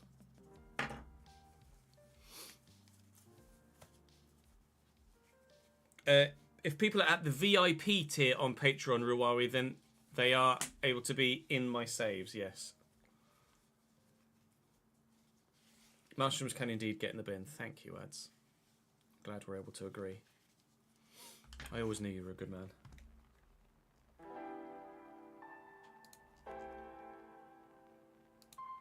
Our last result against was a 3-0 here at Wembley in a final at a time, 1 trophy at a time. See, these cuts don't lag. Much what we're playing for. Much what we're playing for. It's the effort. A little bit. It's a very good stop to deny us that first 1-goal lead. As opposed to a second one. Well, yeah. Seagulls. They don't taste great, and texturally they're very fleshy, which is just weird.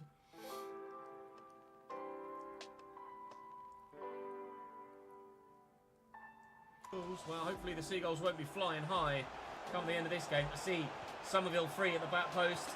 Not free enough. Caterino does well enough. And that's not a great ball looking for Mark. To have both in, DJ, I would probably say you'd need 2 separate Patreon subscriptions. I appreciate that you'd want to have both in. But I would probably... Obviously, I'd love to have both in on the same subscription, but I don't really want to set a precedent of that. Otherwise, people will then ask, oh, well, can I have 2? Can I have 2? Can I have 2? Can I have 2? Can I have 2? And then all of a sudden, I've got 150 people to keep track of in the save. So I'd say you'd have to set up a second Patreon account to then sub for second child as well. Apologies, but it's just the precedent I'd have to set. But by all means, don't feel the need to do so. Obviously, your 1 Patreon pledge for Cameron is perfectly good enough. And to be fair, can Archie Gray win this? Yes. Go on, Archie. It would have been a hell of a way. How are we, sir? A hell of a way to start the... And Archie Gray did score a goal on the Premier League final day against Bournemouth. In fact, his mainly been all Rafinha. Though it's probably buy him in career mode. He was always... Rafinha plays it into Alvarez here. 1-0. Declan Rice. Space. Declan Rice. Went in. Space. Had him. Declan Rice. Very nearly a second. He will keep... Okay, mate. Not too bad. Good. Glad to hear it, mate. Riquelme again.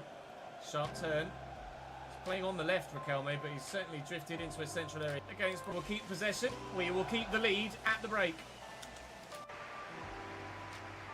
I have seen the quite work, but to do so, to be fair, never let the ball back. He could have just nodded it home there, but we're going to get away with a handball given an hour.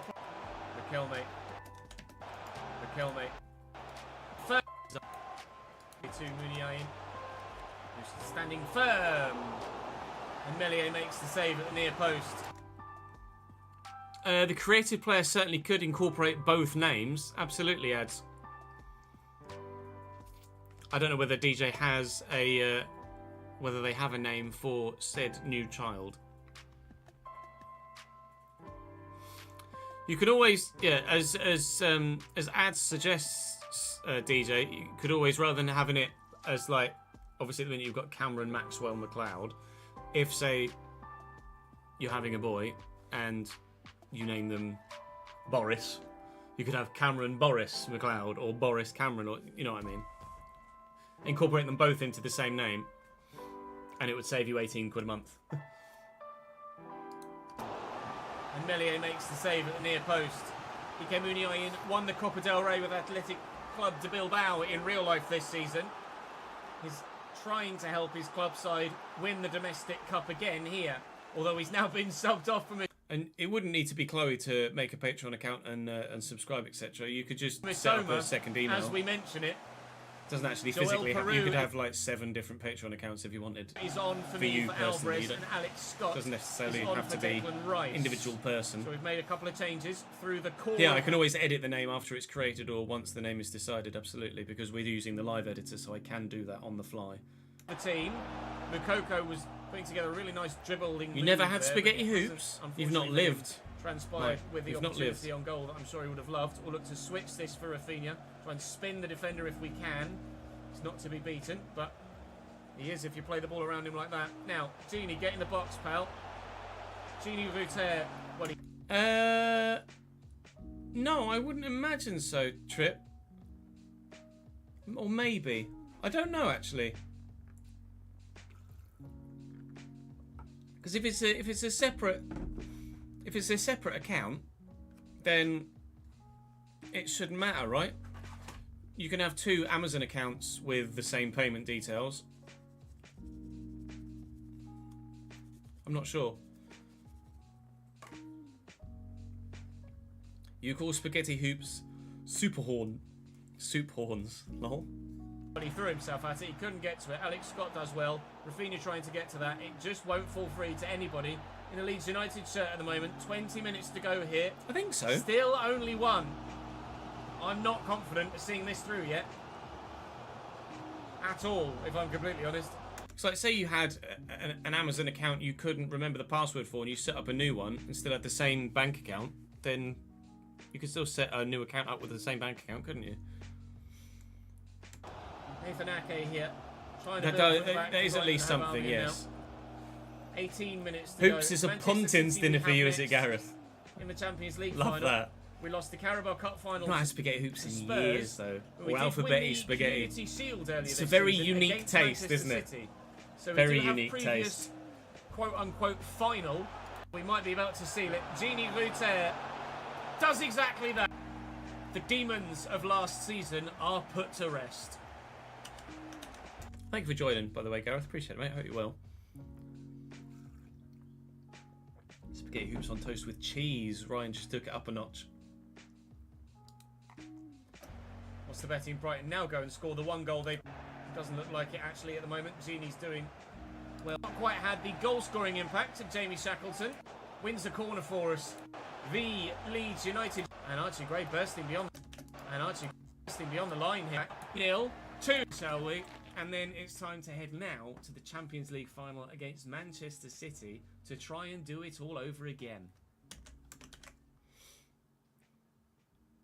I don't know if I've ever done it with cheese. Obviously, beans on toast or cheesy beanie jacket potato, but I don't know if I would put cheese on spaghetti hoops.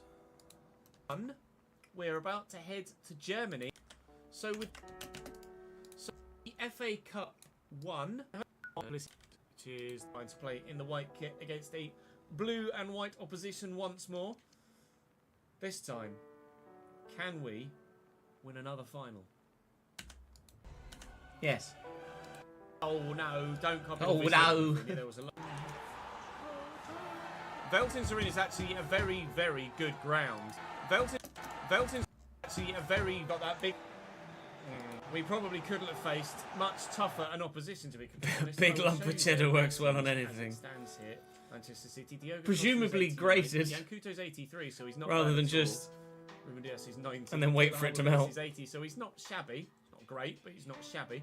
And with Afonso Davies and Ruben Dias either side of him, I'm sure he'll be just fine. Pedri 92, Rodri 91, McAtee 79, Keiki 75, Haaland and Foden. Surprised to see McAtee and Kate. You've got plenty of options, then, haven't you, DJ? He always plays You're going to end for up some reason. drawing names out of a hat at this point. Though they don't appear to. Final, we beat Brighton. This is an entirely different test, though. Free kick for City. Free kick for City. Erling with domination in the effort. Left-footed effort. Not right in the corner, but powerful enough to beat the keeper. First. Note to self. Well, I was about to say, note to self, Pedri's untackleable. And we tackled him. We normally rely on our pace. We rely on our meantime.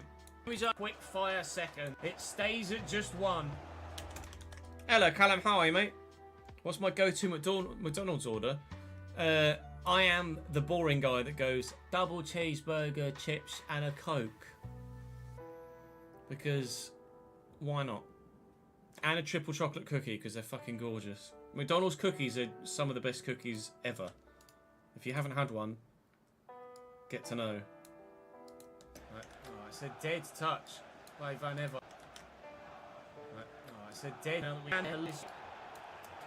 Offensively than it usually does, especially. Literally had McDonald's yesterday. Especially now that we've had that 1-0 lead.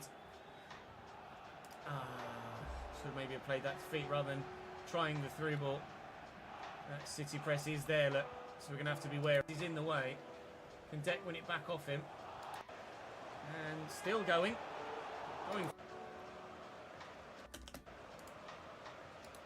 Welcome to the FA Cup and Champions League double final. Foden gets away from me. Never had one better than 100% better than Subway cookies. Infinite Subway cookies are overrated. Sorry, they just are. Again. Subway cookies, you might as well just have a spoonful of sugar. Subway cookies are not goated. They're not great.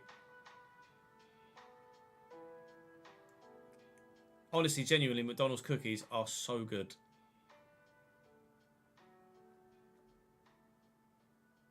Hello, Cushy. How are you, mate? And still going for goal. I don't know if Ben White knew much about that. Just kind of hit him in the face. I've not had a Greg's cookie, it was actually. enough to keep the ball out and to keep our clean sheet Macadamia intact. nut cookies Mele are nice. has kept many a clean sheet this Not a season. nut guy. I'd love it if he kept one more, because then we could do the double this year, the Champions League and the FA Cup. There's your spoiler for yesterday's Premier League title finale. Ben, by the way, thank you for gifting a sub to Ben. I did notice that when it came in, and then I was obviously doing something else and distracted myself. Thank you, Ben, for gifting Ben a sub. It was Benception. I haven't seen it yet. Rafinha going to pick the ball up here. Just can't seem to break free though, can I? Every time I win the ball back. 19p for a tin of spaghetti hoops City have at players' Lidl. positions well enough that any passing option I have. Oh, so yeah, it's Heinz, not Tesco. When you say spaghetti hoops Tesco £1.25, I presume you meant Tesco's own. Just literally nutmegged myself with Gini Routier there. Any passing option I have is marked and will be 1-0. It will be 1-0. Right. and Evite. Forward to Rafinha. 19p for a tin of spaghetti hoops. That's Phil absolute Foden. fucking bargain. Declan Rice trying to win it back. That is a student diet. That student diet. He's That done isn't really it? well. 19p little spaghetti hoops and a 25p little loaf of bread. Could get this back inside. City starting the second half. How they ended the first in my bloody half. Alphonso Davies on his right foot. We've seen that in the Champions League before. Goal kick only though. Quite the same sort of ending there, was it? That'll be Zakanyi coming on for Keiki. Will sub on a left winger at right wing. It just won't Cheap start Tesco's a one's right winger. 44p, is it? Sorry, a left winger at right wing if there is another right. Again, Which is still like more than 3 little tins. Oh no, it was 19p, not 14p. 2 little tins for a price of a Tesco. Is that Tesco or is that Tesco value though, Jamie? Because there is a difference. but he's denied by the Portuguese. Is it blue stripe? Spaghetti hoops were probably like 8p back in the day. For Nettos! Shout out Netto. By the Portuguese. The shop, not the goalkeeper. Well, 1-0. Well in, Somerville. And Gini. Look for a little lift. On the volley, he's used his head. Acosta might have caught that through his own defender's face, which would be rather typical. We'll have Ampadu. White. Ourselves Is that the competitive second goal? as they want to be in this game. It's a lovely turn. That's exactly what Leeds. Ah! Christ the Redeemer. Oh, it's gorgeous. He's offside. Pedri. Here, see the level. It's like to fight by a single point. Here's winning us the Champions League. Ah, that was my wasn't it? Run, Joel Perez. I'll be honest. Hey, Christ, it's realistic RTG coming next here, but probably going to take us a little bit longer than 4 seasons to become as good there as we think we could be. Right. BRB. B. Right. BRB. So let's have a look and see who did what this. Who did what where? Symbol this. A couple of days yet still. For now, thank you very much for your support as ever. Bye. Oh, I'll put the grin in. Put the grin in. Why not?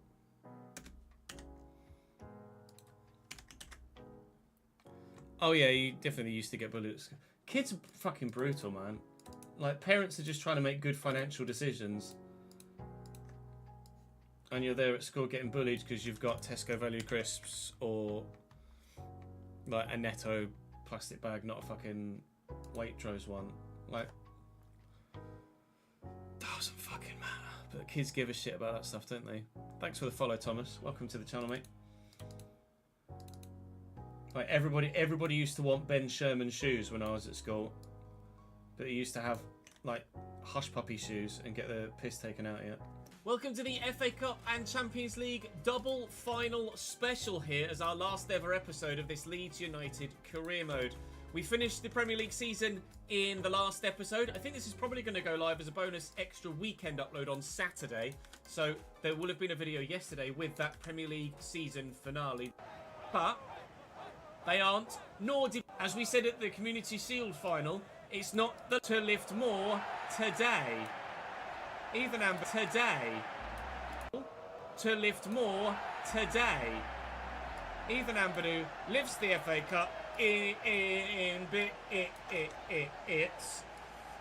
Let's get out of there. Video with been here since day one in the championship. Really, Archie Gray. Declan Rice was going to say there. Archie Gray, Joel Peru, all the still in the starting lineup and having a massive impact. Crescencio Somerville, another one too. It's absolutely phenomenal. I'm really pleased. It's the first time that's really happened in any save for us. And I had to abort the cutscenes there because not only was it chugging the recording, it was also chugging the stream there as well. Dear EA, please optimise the PC version of the game for FC25, I pray. Christ, it's shit. Right, I'm going to advance until the very end of the season and then we'll give you a full season and save roundup and have a look at the Patreon players as well.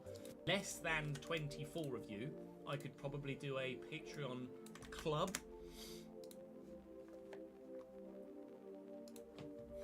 Tesco reduced sugar and salt baked beans for 23p. Jamie's on a shopping spree right now. I missed the spreadsheets. Back at it again. You're not wrong. It's not going to be quite as in depth as the player career spreadsheet because I'm making it, not Andrew. Unfortunately, Andrew has offered to make, or did offer to make a new spreadsheet for the Cambridge save, but like similar to the player one. But unfortunately, well, not unfortunately, obviously it's great for him and we're delighted for him. He's also had a newborn and quite simply doesn't have the time to put together a spreadsheet of quite such complexity for us with the Cambridge United save, which is absolutely fine. We absolutely understand that. I should know. But you guys are going to help me build the. You guys are going to help me build this the spreadsheet for the new save. Now, what we do need to do. Let me actually change the title of the stream to just say new save prep, new career mode prep.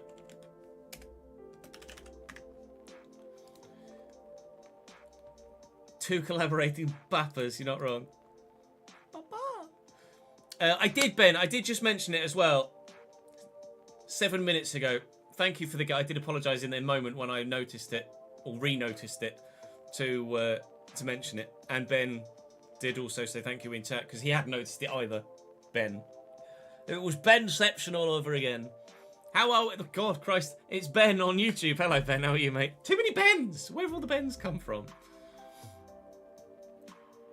Yeah, Subway's not that great. It's all right every now and again, but it's nothing special, I don't think, Subway. If you've ever been to the southern states in America and you've had a Publix sandwich, a Publix sub, they are peak. Tinned ravioli. Not gone down that route ever, I don't think, I'm afraid. Right. First things first, we need to figure out what rules we're going to run. Let me just get a notepad up. That's probably just going to be the easiest way to do it, isn't it? Actually, you know what? No. Since Saf's here, fuck it, let's do a spreadsheet. New. Right. So, sheet 1. Rename. Rules. Okay, helps if it actually registers me put the capital. Thank you. Rule numero uno. Well, this I'm just going to mock up here, and then we'll put them all. Since it's gone, delivery is terrible. If you want to get one and you go in, you're there for 20 minutes trying to get a Subway order. Oh, so Spenny, yeah, not wrong, Spenny. Now everything's fucking Spenny nowadays. Actually, Nat and I had a McDonald's each yesterday, and it was like 15 quid. I had a double cheeseburger, medium chips, and a medium drink, and a cookie. She had a quarter pounder with cheese, medium drink, medium chips, and a cookie, and it was 15 fucking quid. You used to be able to go to McDonald's and get a whole meal for like 4 quid. Now it's like twice that price. It's not cheap anymore. It's a fucking joke. Right. These are going to also be questions that we need to ask of...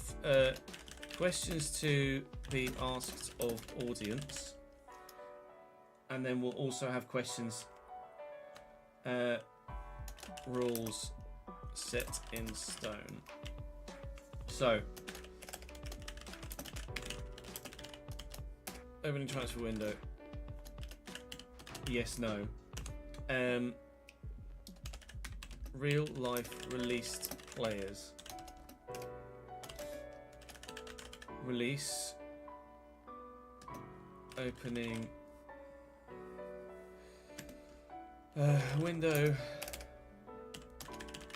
Release in Jan. Release end of season 1.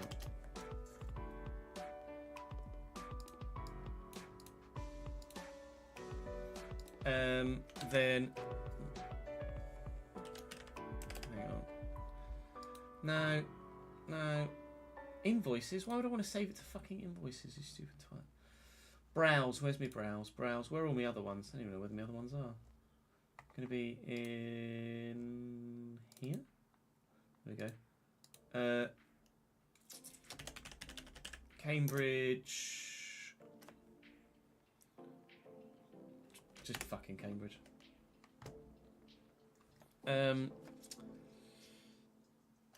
Promotion and relegation.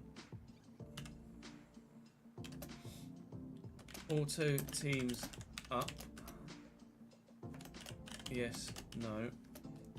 If so, what do about playoff teams? Because it's going to be... we're not going to start the save. We're not going to start the save pre... or post transfer in the beginning.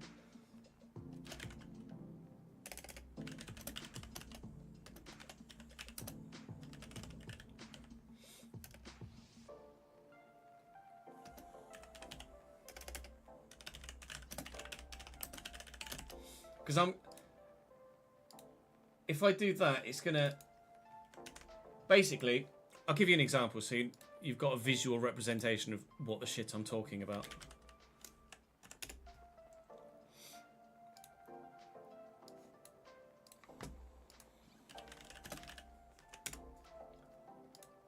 So, relegated in the Championship, Birmingham, Huddersfield, Rotherham. Promoted in League One, Portsmouth and Derby. And then one of Bolton, Peterborough, Oxford or Barnsley. Now, I don't know. We will not know by the time we start the save who's going to win the playoffs. So either Birmingham get a reprieve and we only have the 2 auto promotion sides go up, or we relegate Birmingham and the top finishing playoff side get promotion. So it would be Portsmouth, Derby and Bolton that go up, and Birmingham, Huddersfield and Rotherham that go down. Same would happen in League 2, etc. Cheltenham, Fleetwood, Port Vale and Carlisle would go down. And Stockport, Wrexham, Mansfield and MK Dons would come up. Now, what we do about the Championship and Premier League, I don't know, because obviously it's not finished yet. We know that Sheffield United are down, but with 2 games left to play in the Premier League table, it looks likely that Luton and Burnley will go down. I mean, Burnley are definitely fucked. But it looks likely that Luton will go down. So I would probably just relegate Luton and Burnley. But then obviously, do we promote Leeds? Or do, again, Luton get a reprieve and it's only Leicester and Ipswich that go up? That's effectively the question I'm asking there. Which is why I'm going to do a sole video for this. Just to kind of iron out any black and white grey areas, if you know what I mean. League One playoff final is Oxford versus Bolton, yes. Can I up some of the Ipswich ratings? Well, I'll update the game. I'll update the game, and the game will be... I need to update the live editor as well, actually. So I believe with the most recent updated version of the live editor, you can be online on the servers as well at the same time and it won't fuck you up. Yeah, it's basically a what the fuck do you want kind of video. So, is there anything else we need to clarify? Opening transfer window, yes or no? Real life players that have been announced in Cambridge's retained list, do I release them? Because if we're going to be promoting relegating sides, then I should have a reflective squad, right? But those released players that have gone or are going in real life haven't yet been replaced yet. So, what happens there? It's weird that the... Have I still got that app open on my phone? Is that why?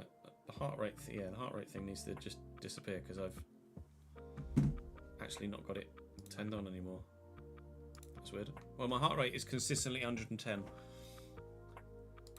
Patron players, there is no question that needs to be asked in that regard, Daniel. This is going to be a realistic road to glory, Mr. Fluffy, with Cambridge, obviously. And yeah, hopefully Portman Road won't take as long to get introduced into FC 25 as Kenilworth Road has into 24. I think Kenilworth Road was delayed because obviously they still had to do work to the ground to be Premier League ready, which meant they had a delay in... I'll ask... That's the decision I need to make, though, Daniel. Not a decision... Like, that's the decision I need to make once we've done some testing, rather than a decision that needs to be made by the audience. But yeah, hopefully Portman Road is added into FC25 quicker than 24 for Kenilworth Road.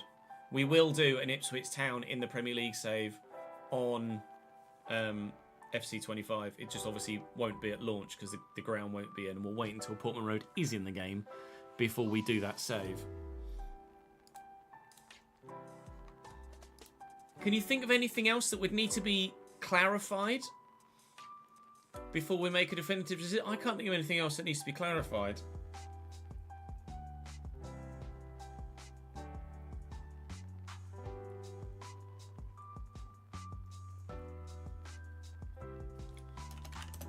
I could maybe ask if people want fan objectives again.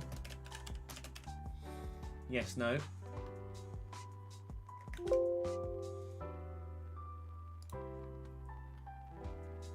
And everything else should be just a definitive decision, shouldn't it? Like financially.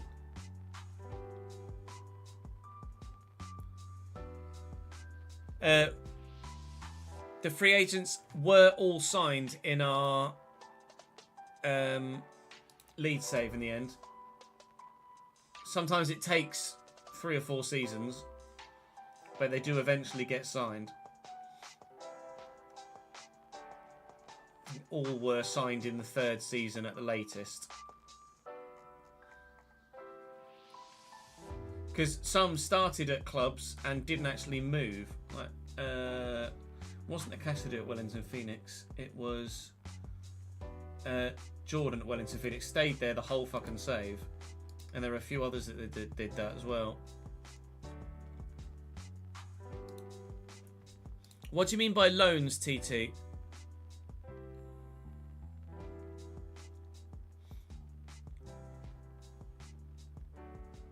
Do you mean Buzzcode, Tyler? I did look into his spreadsheet, but it's not been updated and it's very complex and it's not necessarily the level of detail I'm looking to go into, if I'm completely honest. It's a phenomenal spreadsheet.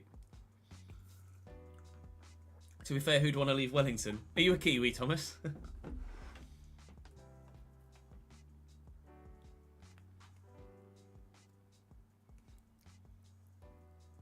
Predetermined realistic board objectives, goals, rules could be dictated by fan objectives. Fan objectives we could implement that are more realistic board objectives than the in-game ones. Because I can tick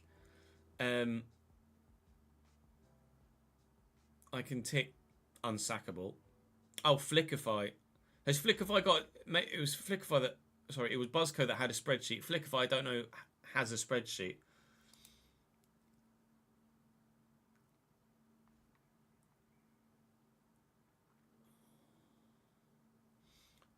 So rules set in stone. We will track finances, overall bank balance, transfer budget, and wage budget.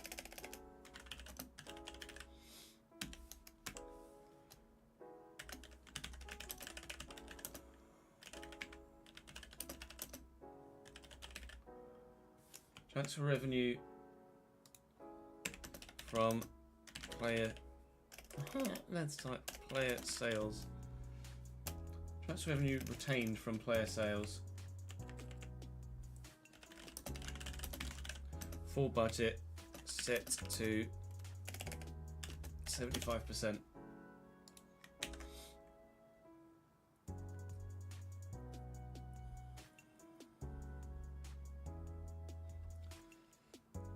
And then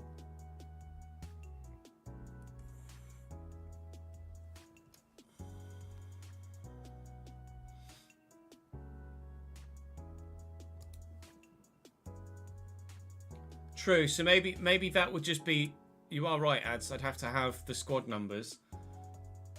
But if whenever I released them, that would then free up the budget to be able to replace them, wouldn't it? So they would just obviously have to be mainly replaced in that window.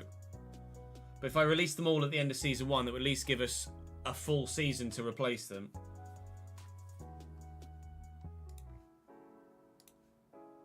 So maybe we make that decision. So we get to at least play a full season with all of this year's IRL Cambridge United players. Let's do that. Let's make that decision.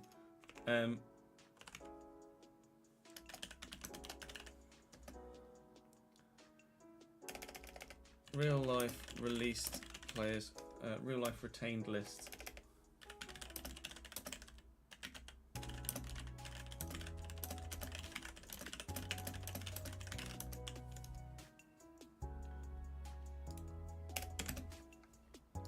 And then let's delete that one.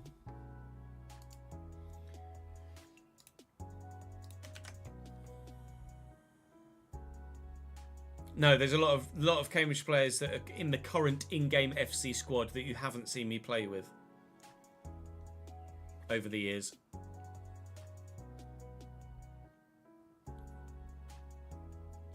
And a lot that have been in numerous saves that are now not there. Players like Nibsy. And yeah, players like Elias Kachunga and Jordan Cousins and so on and so forth. George Thomas, etc. Yeah, Sheffield United just lost a lot of fucking games by heavy margins this year, didn't they?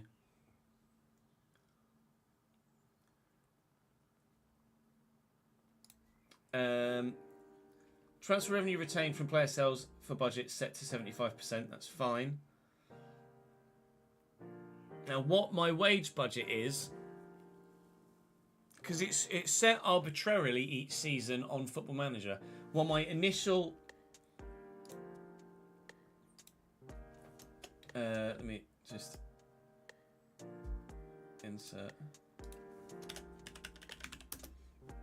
Initial budgets and balances to be determined by Football Manager, because that's a realistic way to go about it. Wes Hoolahan was an absolute fucking god, Trip. The best player to ever play in a Cambridge United shirt.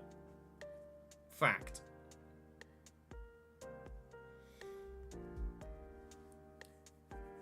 They've only done that with Red Dead and GTA, Jamie. Rockstar make a lot more games than just GTA and Red Dead.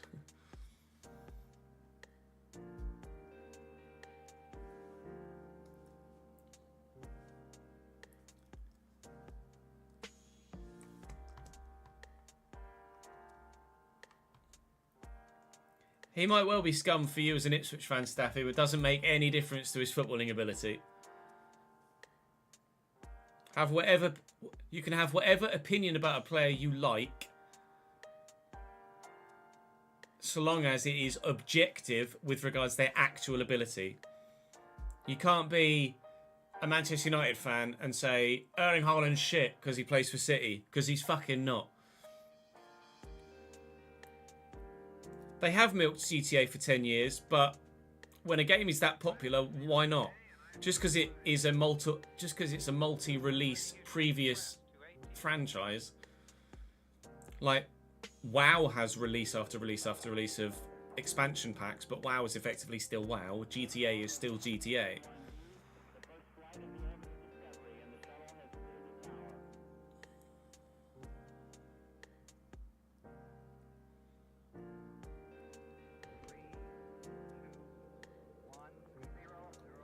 Yeah, I'm not sure what to do with budgets. I think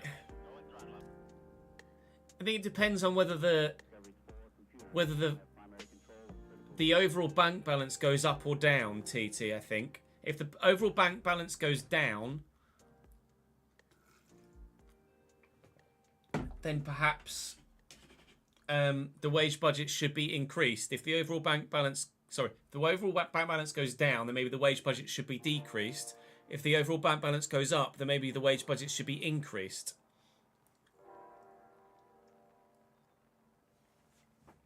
But I don't yet know how realistic the figures are going to be based on the in-game finances. Tone, thank you very much for the 8th month subscribed, mate. I appreciate it.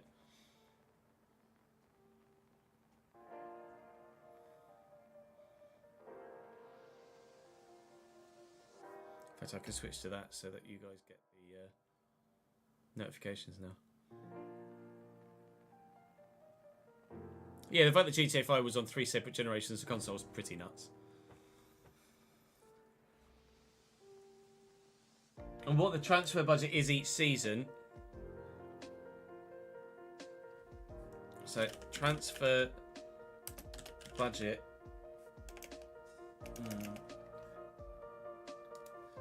That's the thing. Let me load up FM. Or do we have set? I'm gonna load up FM. I'm not sure whether we have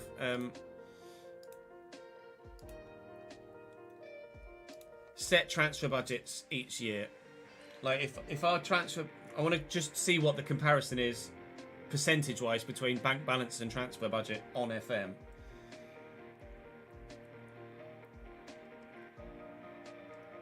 Because if I don't know whether we just set a rule that our transfer budget is 50% of overall bank balance, or I need a representative figure so I can try and work from it, if you know what I mean. So let me just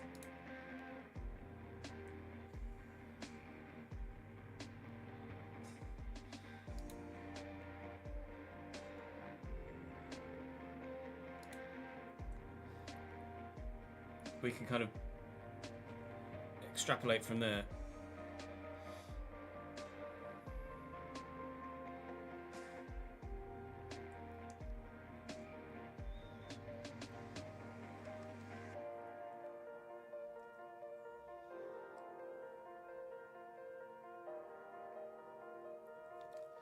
Shut up, Nola Bear. Fiddle.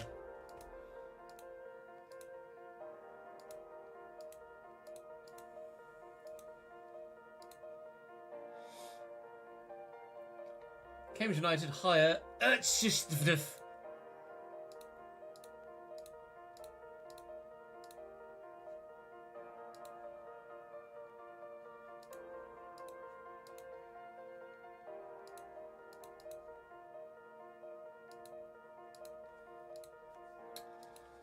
FC prep. I'll just call it.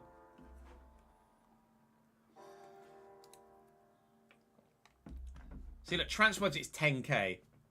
That's not reflective.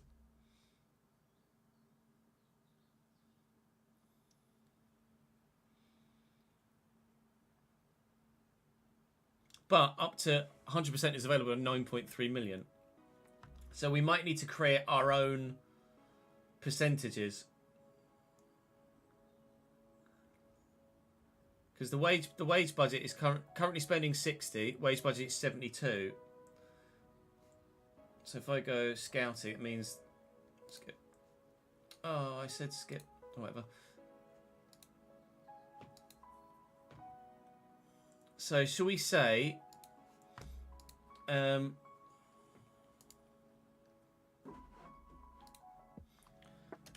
transfer budget is up, each season is set to 50% bank balance. Does that make sense? Is that a good way to maintain finances? I'm never allowed to spend more than half of what's in the club's bank account.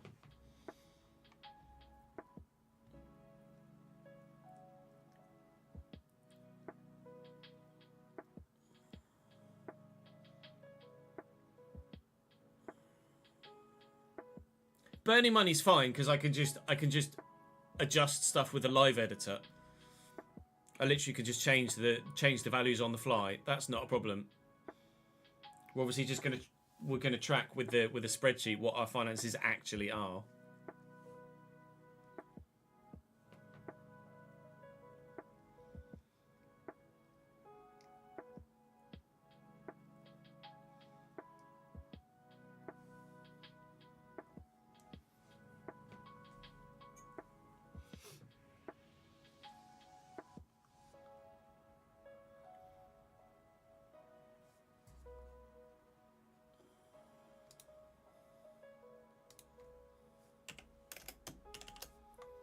Okay, so transfer budget each season is set to...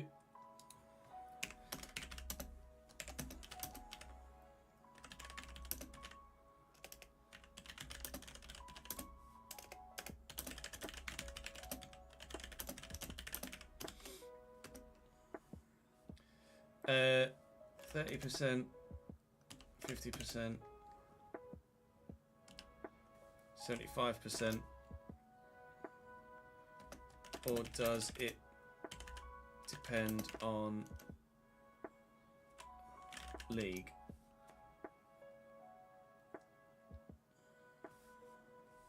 I.e. 30% League One, 50% Championship, 75% Prem. Does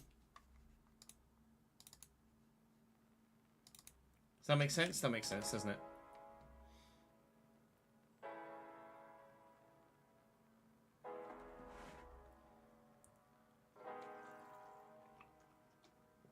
I guess we need to test and see what the finances look like throughout the course of a whole season, don't we?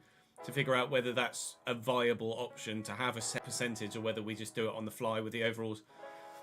Whether I actually have a set bank balance or set transfer budget or not, or whether we potentially spend what's in the club's bank account.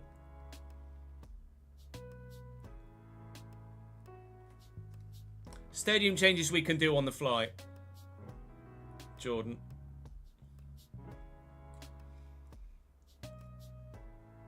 It's the wage budget that's going to be difficult to figure out, because it depends. Like, it's not going to be a percentage reflection of what the overall bank balance is. What?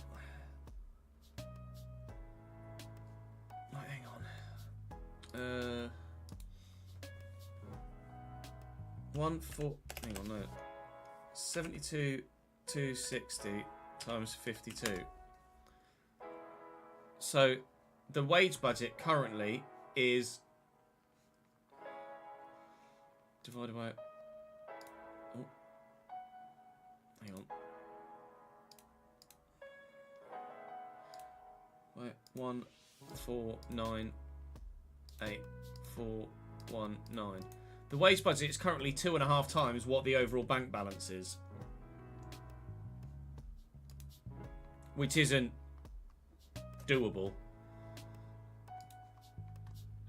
longer term.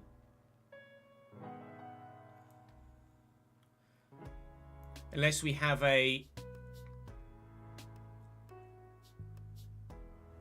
ruling where our wage budget increase or decrease depends on finishing position. So if we finish in the bottom half of the season, if we finish in the bottom half of the table, wage budget goes down 10%. If we finish in the top half of the table, wage budget goes up 10%. And if we get promotion, it goes up by 25%, as someone mentioned earlier on. So I mentioned going up by 25%. I apologise. It was TT. 10% increase each season plus 25% on promotion to budgets. What do we think of that? So, wage budget fluctuation. I'm not going to go into things like wage bonuses, etc., because they're not in the save. So, that's not going to be something that we're able to manage.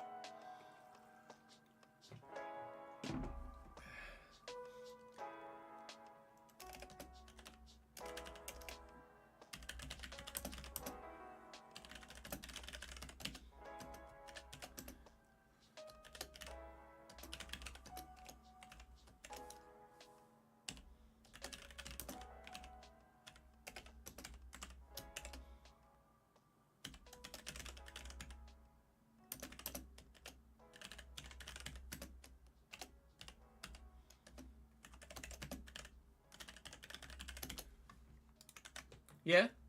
Top half up 10%, bottom half down 10%, promotion and relegation plus minus 25% respectively.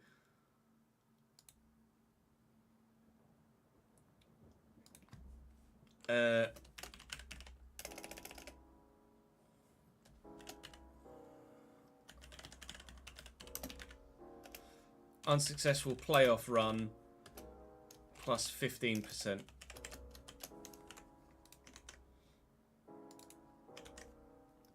that make sense?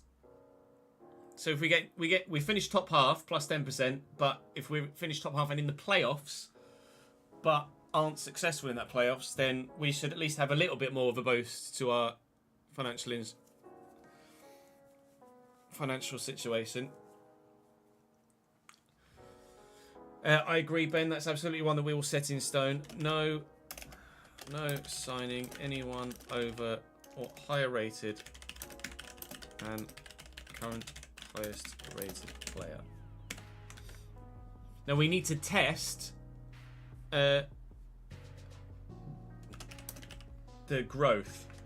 No coaches to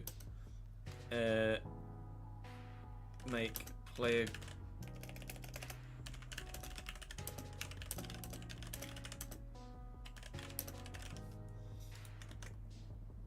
No coaches make player growth more in line with real life to stop us going boom, boom, boom, boom, boom, boom, boom. But we can use development plans, is what you guys were saying. You reckon it's better to not sign coaches but still use development plans rather than just leave everyone's development plan unbalanced?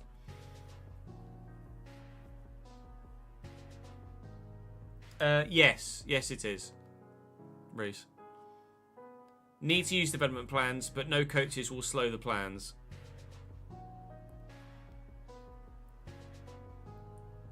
Yeah, no, I agree, Ben. Player signings in League One and below to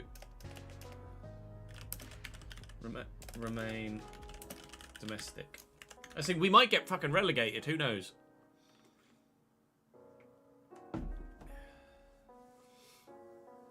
You have to use plans, especially for certain players, the stats won't grow on there. But if it's set to balanced, everybody grows everywhere, right? Whereas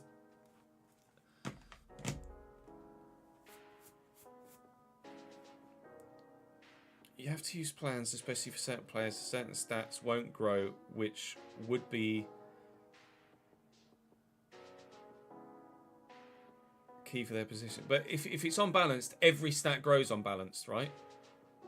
Not fast enough. That's where we need to do the research. That's where we need to do the testing, isn't it, on that front? I'm just going to go use the toilet quickly, and then we shall continue on. If you guys can think of anything else, then let's brainstorm.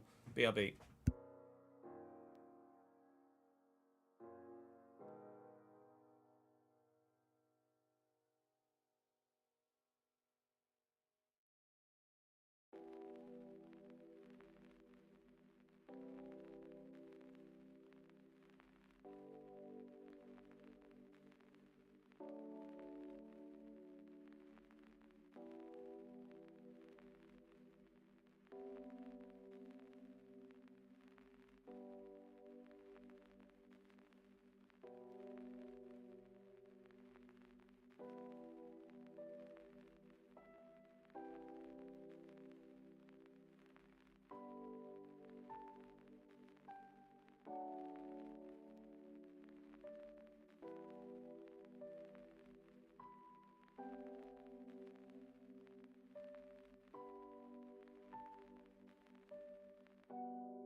Right. Let's see what you guys were saying in chat about potential rules.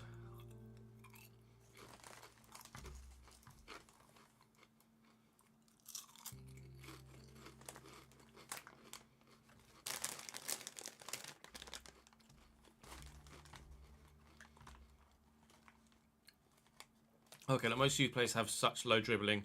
You've done the testing on that already. I appreciate the background research ads.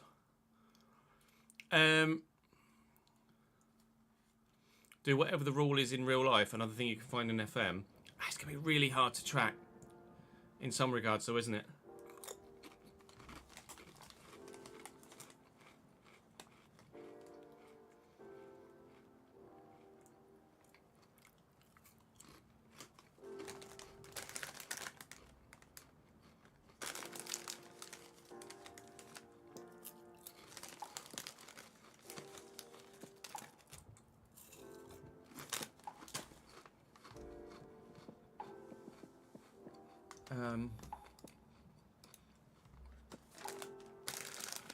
Do I set a maximum squad size?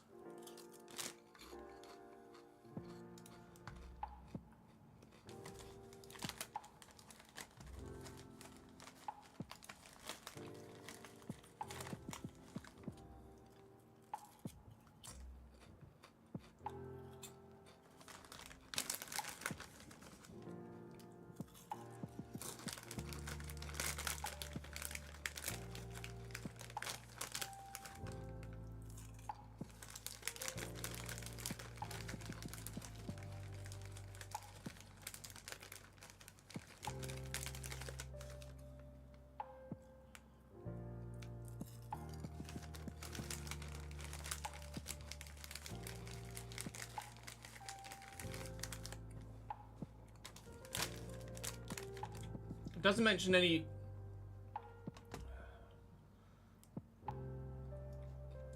squad limit rules there, does it? Squad size of 40.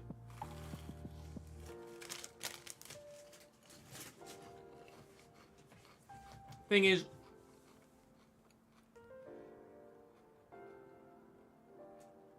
in real life, obviously, you can promote or relegate players from your main team to your youth team. And I can't do that on FC.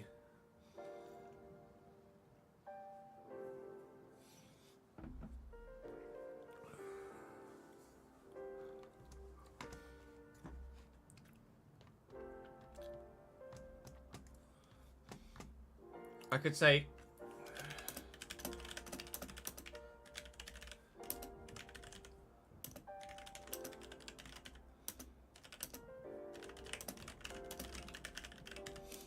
to the best of my ability, match squad rulings for each played competition.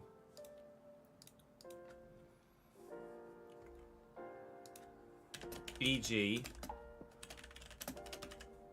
League One.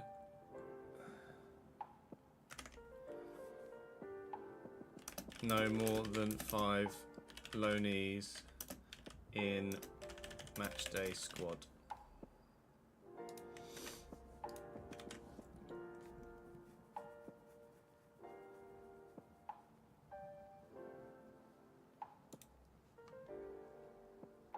Oh, there you go. General competition rules.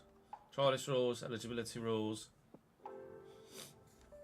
disciplinary rules, squad registration. Right, things like minimum of 8 players trained at the club or trained in the same nation for 3 years before 21st birthday is going to be hard to track because I can't see player history on FC. Maximum squad size is 22 players in League One.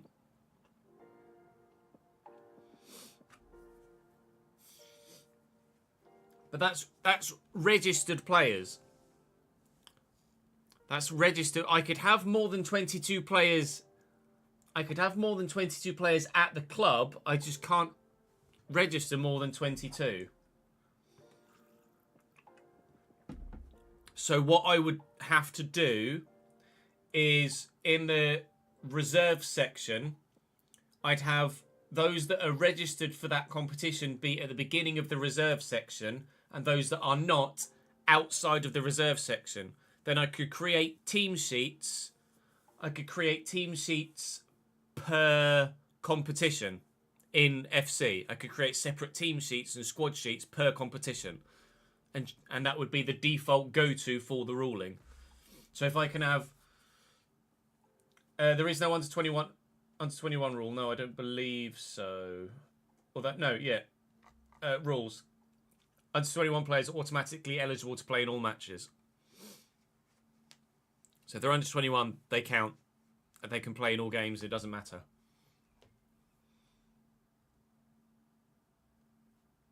General match rules. And goalkeepers are automatically eligible to play in all matches. So it would be 20. It's 22 registered players plus all goalkeepers plus all under 21s.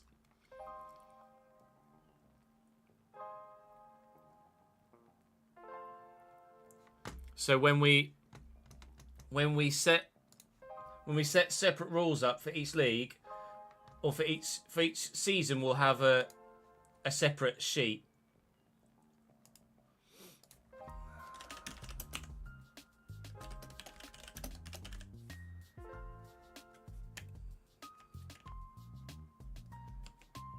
Season 1, 23-24.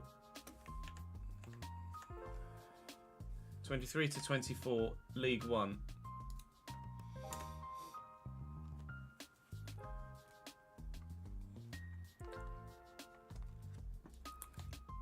That is by default already in the game, David. The three substitute stoppages is already in the game, I think. Pretty sure.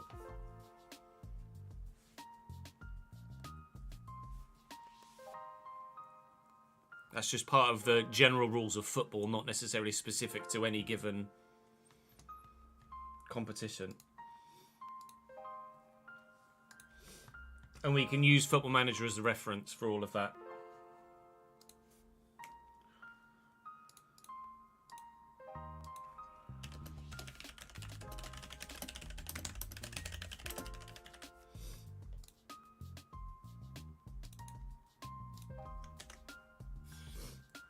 So here, in this, I'll have my finances, and then I can have, in general, rules specific for this season's competitions in that part of the thing.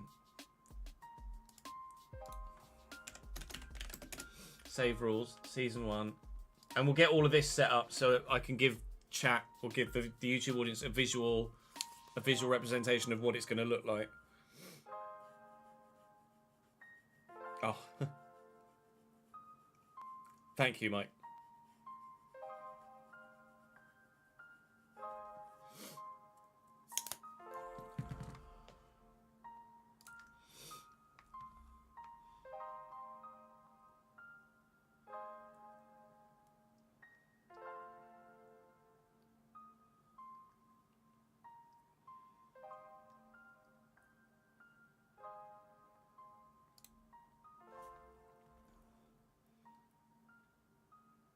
Right, so I'm going to have...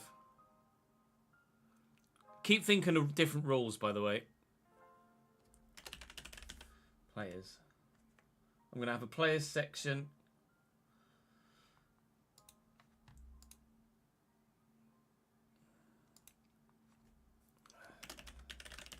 Position. Name. Wage. Contract length.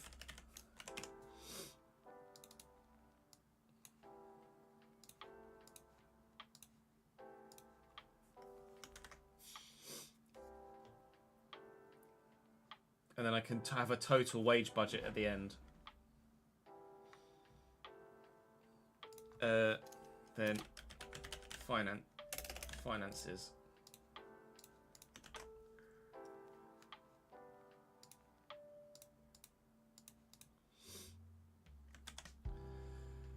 Things like... I'm going to have a new one.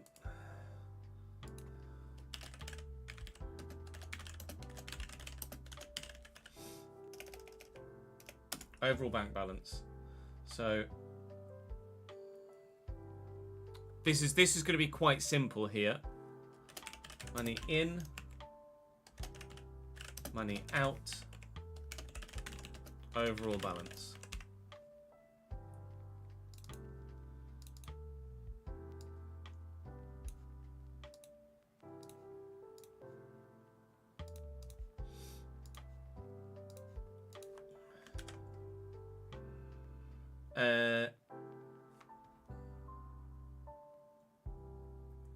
Let me just insert.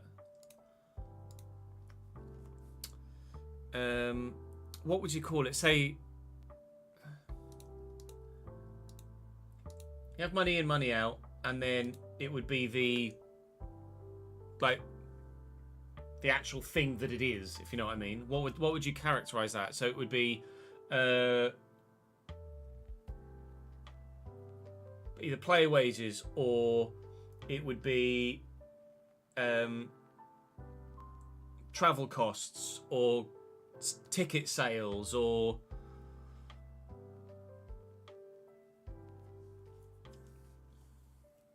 what would the header for that be? I don't know.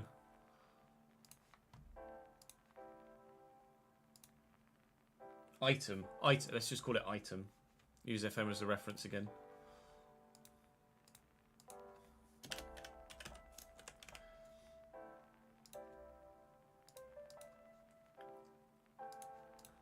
Oh, no.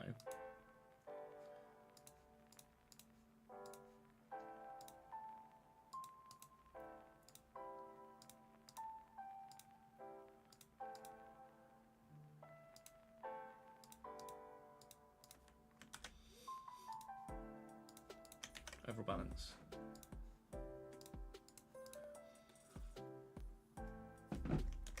For example,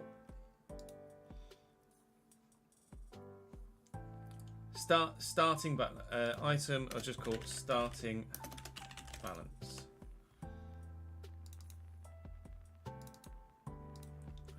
And then we'll use FM as the example. So starting balance was 1498419. 1498419. And then that will be format table. No. Is it here? Pounds. There you go.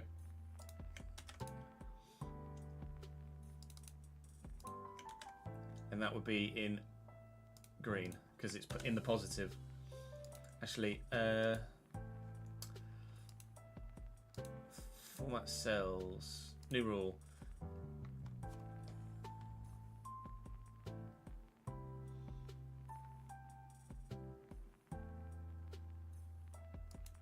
Above or below average? No.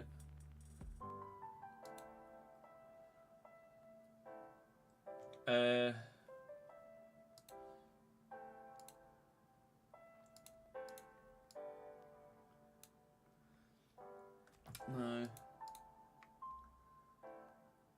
I want it to say, like, if it's above 0, it's green. If it's below 0, it's red. You know what I mean?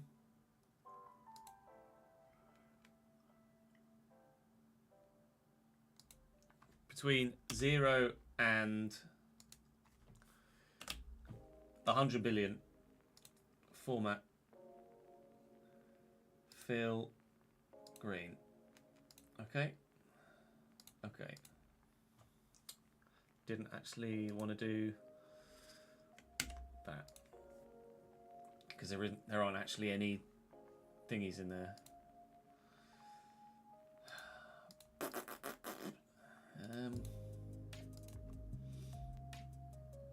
I might just manually do it. New rule. This is where I need Andrew. Cell value between 0 and 100. There you go. Format green.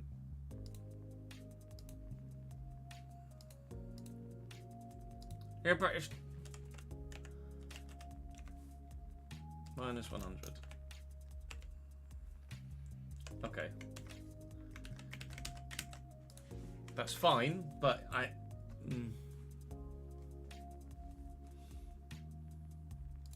I'll just do it manually. It's not a problem.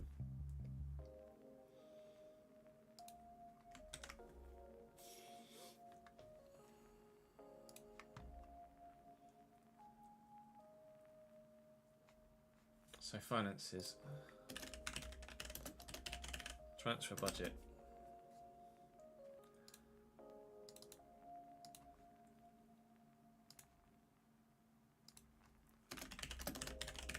Wage budget.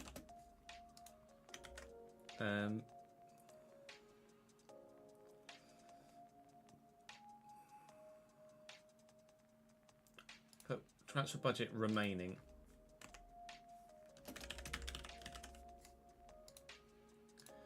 Wage budget.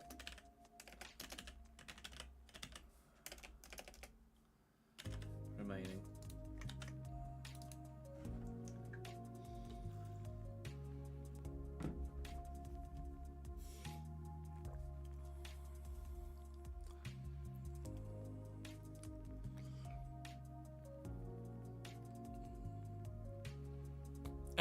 That wouldn't necessarily be a rule, though, would it, Luke? That would just be a thing that I did when I played the game.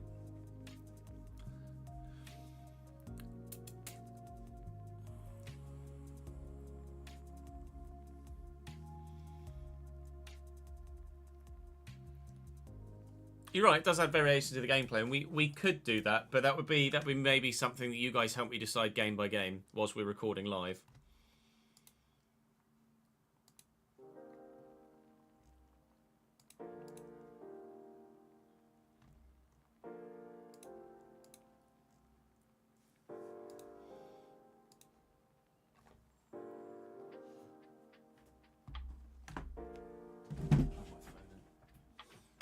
Oh, this is going to take a lot of prep, isn't it? And obviously, if I can create this spreadsheet and then send that to Andrew and do a bit of the background work myself, then maybe he might be able to find the time to just do a couple of the background things. Obviously, when we create the save, I can fill this in, because we'll know exactly who is in the squad and what our budgets are going to be. So if we say the save rule is, well, it depends what the overall balance of a transfer budget is for any given season, and depending on what my total wage expenditure is, we'll then give ourselves 10% on top of whatever that figure is.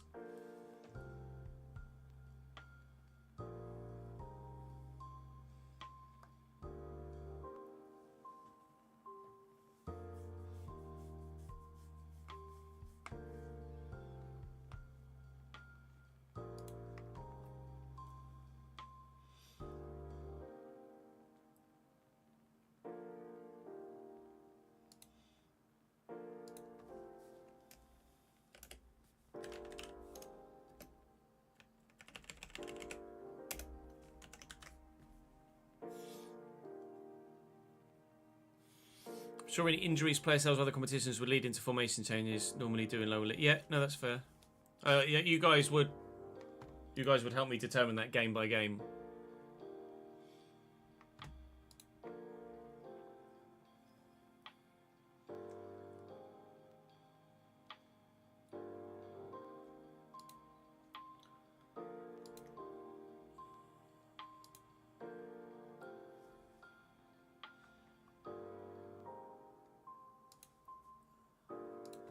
S1 starting balance. Then I can always have S1 ending balance.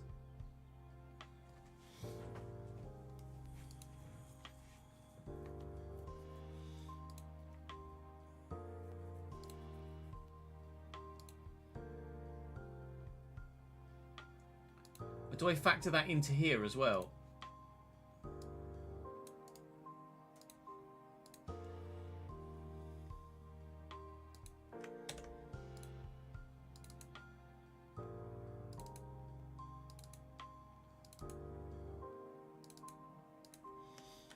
I'll factor that into here.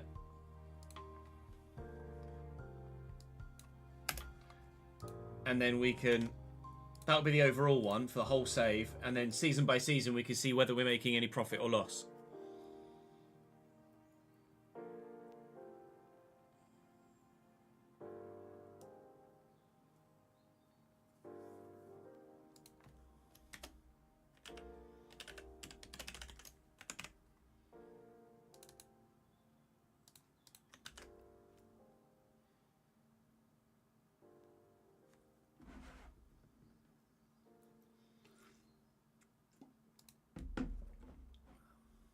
Or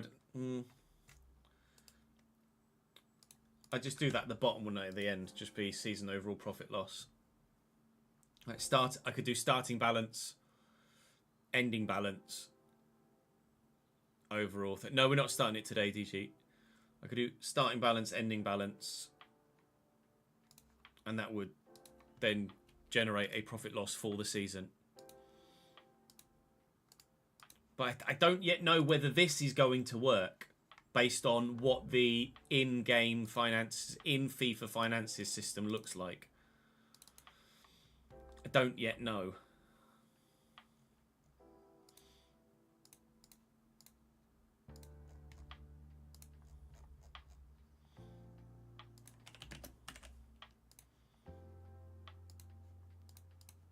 That's why we need to do the testing for it.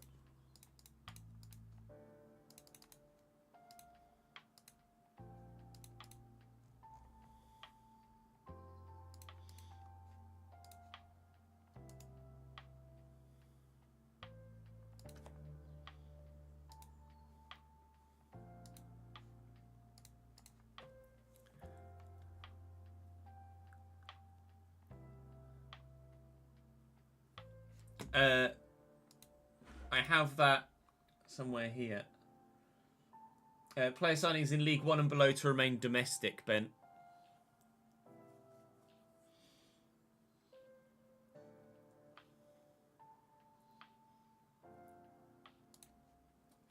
So say Championship. No, because Championship sides sign players of. Okay, to remain domestic in nationality and selling club. Championship extend to European. Premier League extend worldwide. Does that make sense? So when we're in League 1 and below, domestic in nationality and selling club, Championship, European in nationality and selling club, and Premier League by anyone from anywhere.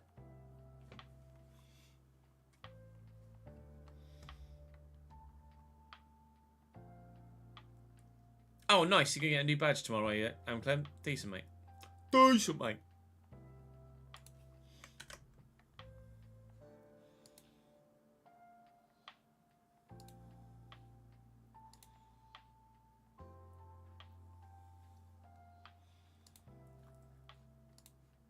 I can't think of anything else I'd want to put in here at the moment for tracking finances.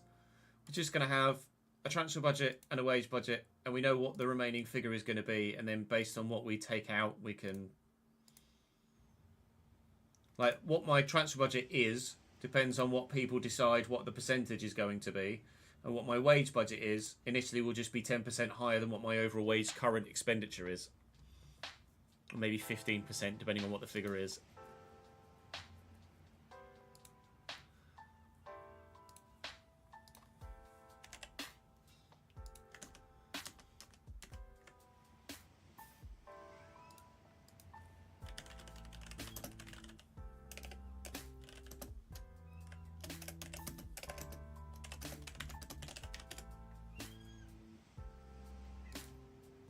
Getting meowed at by the cat.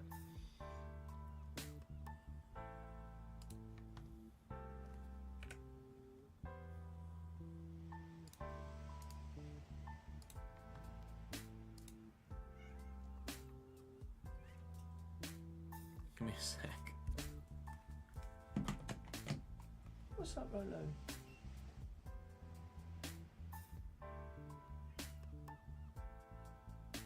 What's up? Give me 2 seconds.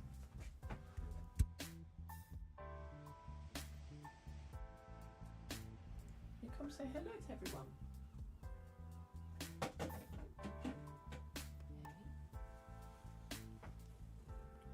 Rolo's so big. Rolo's so big now. Oh. Oh. You're so big. Yeah. Big old fat pussycat. Mm. Big old fat pussycat.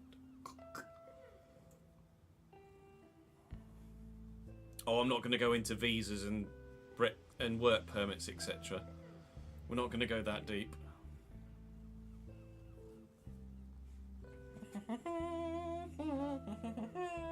Thank you for lifting my hand. Can we go back in the garden?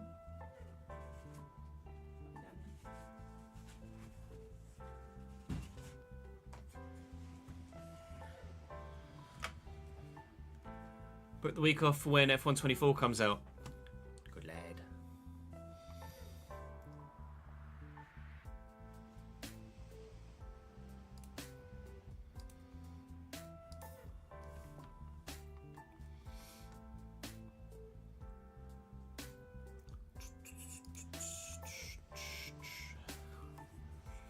In the words of Alec Gillen, it's just not that deep. Rolo is indeed the first baby, Jordan. You are absolutely correct.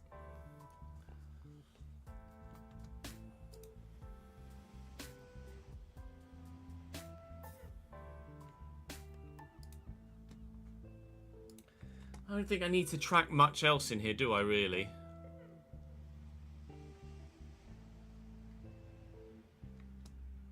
Unless, let me put age in here.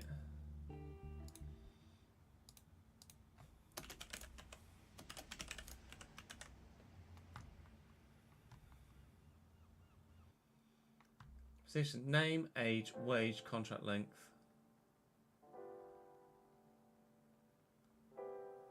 I'm a Cambridge United fan, James. Because if they're under 21, then I can put them in a certain colour, can't I? Not sure yet, Jamie.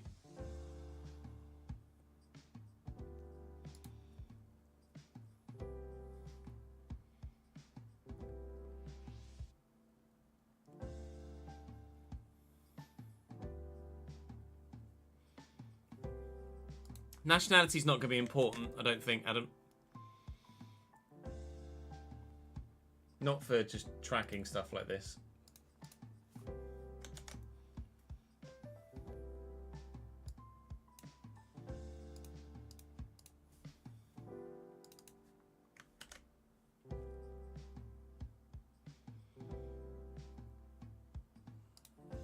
Not yet, anyway. Like, there aren't any...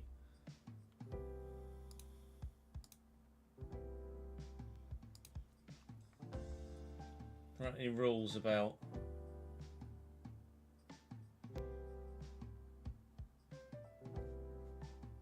nationalities, are there? I don't think.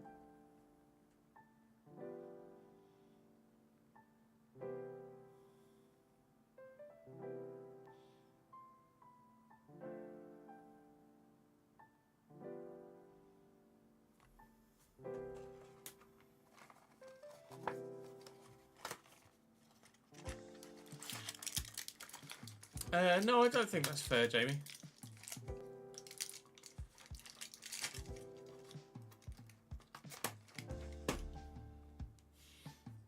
We're just going for basic wages because I would not be able to track bonuses or anything like that, Adam, in game. Anything I can't track in FC, I won't track on the spreadsheet.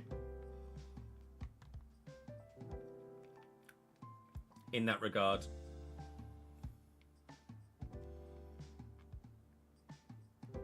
55 rated is the current plan, Jordan, yes.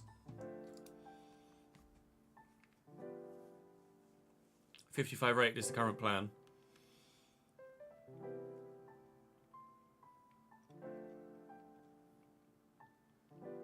No, we're just using FM as a reference point, Adam. If I was doing it on FM, I wouldn't need a fucking spreadsheet because it would all be on FM already.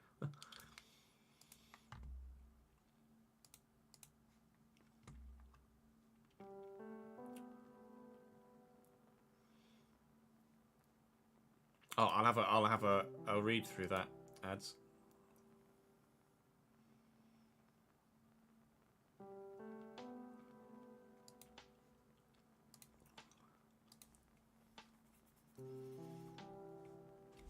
Jamie, if you ever join the Patreon, I'm absolutely starting you at Punjab FC.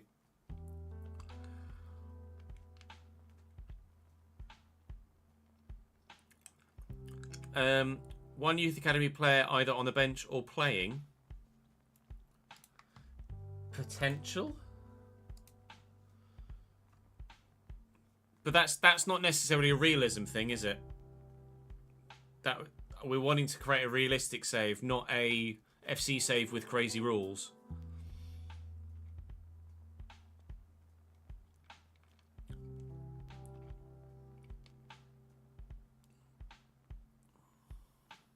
I get where you're coming from, but that would be like the reason we're setting these rules is to keep it more realistic, whereas that wouldn't be a rule that would keep it more realistic. If a club can field a match day squad of 18 first team players, then they will do. Oh, I'm sure it will help, ads. I'm sure it will help without any question of shadow of doubt. So at the minute, rules we have set in stone are as you see them on screen.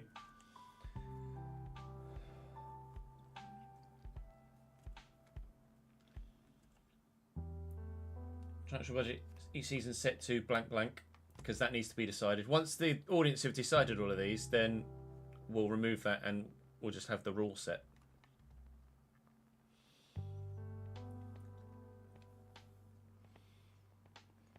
Already in there, Jamie.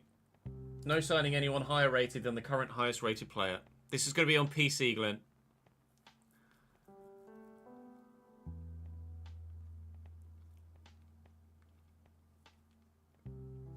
No, we definitively will not be doing a Basque save.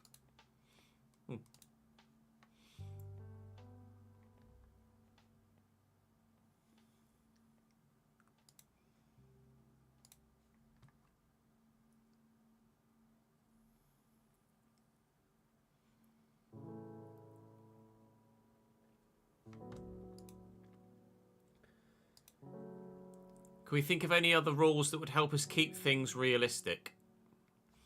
In fact, I did ask on social media and in a community post, didn't I? So let's have a look at that community post and see if there's anything in here.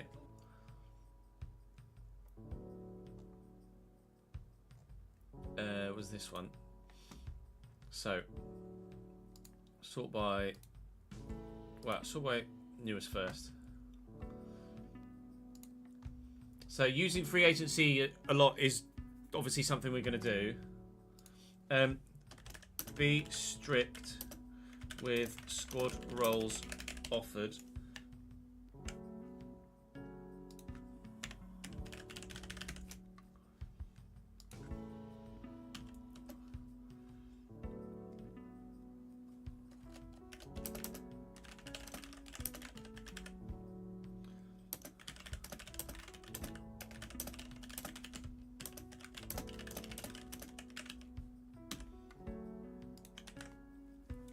If a player won't accept what you want to offer for them, back out of the deal.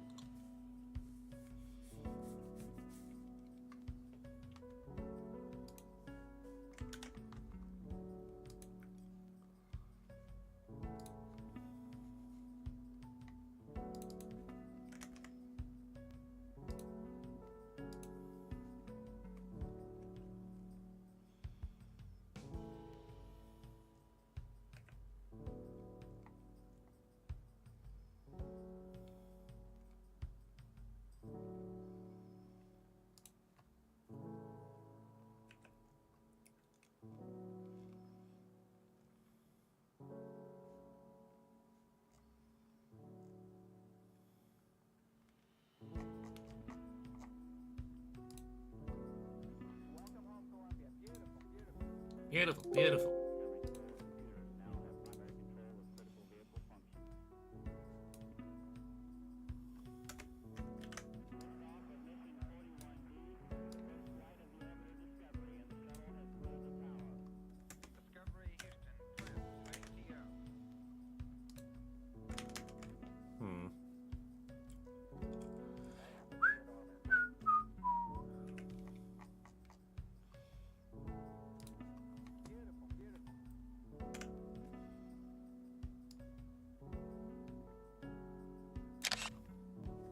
But I'm just trying to get a picture for the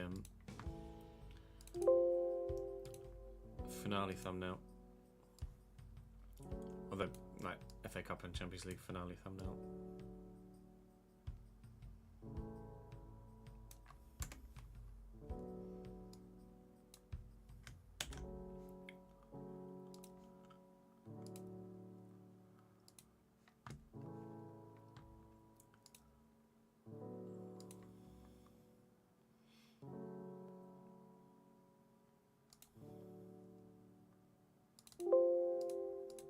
I'm uploading it as we speak. It will go live tomorrow at lunchtime is the current plan. And then once we've figured out all of the rules, etc., or all of the questions we want to ask of the viewing audience, then we can record this little thing as well, can't we? So, I know it's late. Hopefully you still see this. I am indeed. Danny, thank you for joining the Patreon at the VIP tier. I appreciate it. Doesn't yet tell me which Danny that is. But thank you very much indeed. Oh, it's Danny. It's Danny. Welcome back, Danny.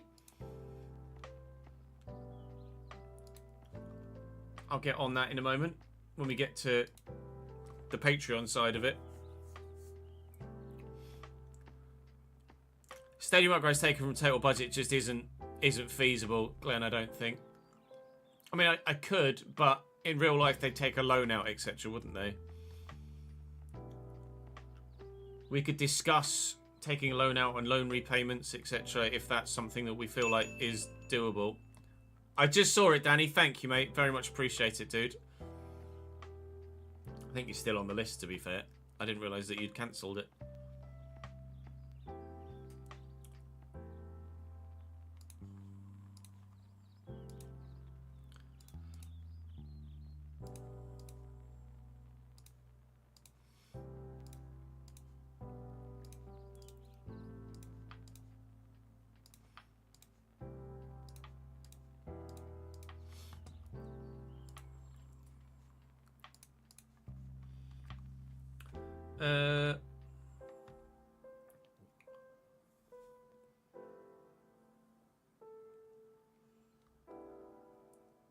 Yeah, that's fine. We're going to be doing that. Don't spend millions while in the lower leagues. Obviously, I'm not going to be able to spend millions in the lower leagues. Doc tends to just be kind of realistic with transfers, doesn't he, rather than anything else, as far as I'm aware. I haven't put the post up yet, Danny. I am going to do that this afternoon. In fact, let me do that now. Let me do that literally now.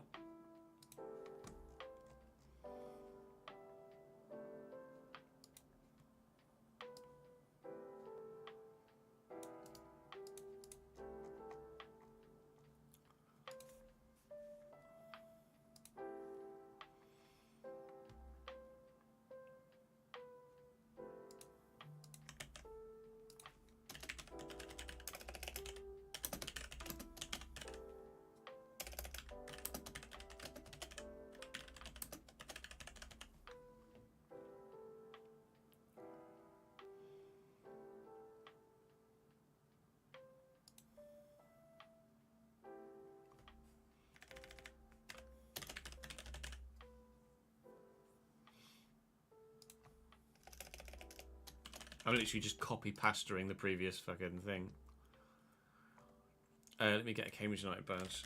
Cambridge United, say...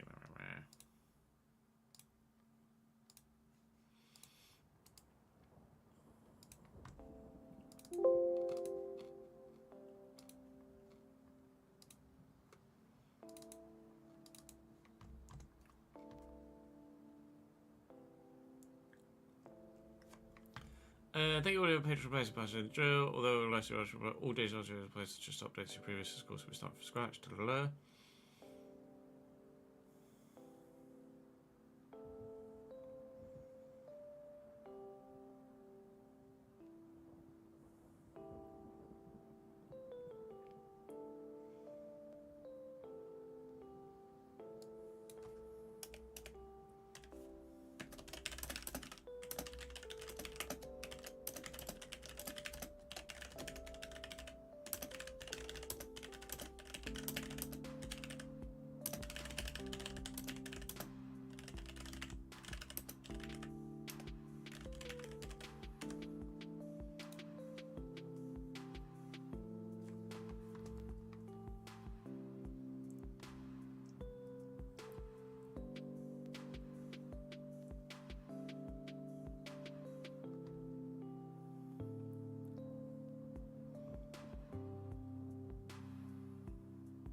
Yeah, we will definitively make everybody free agents, I think, at the beginning of the save.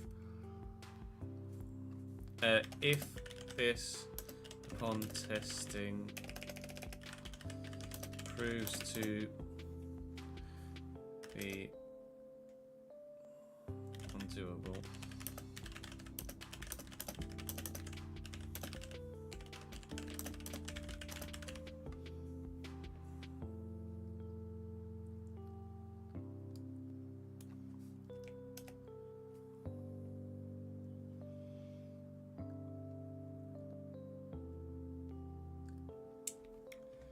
right.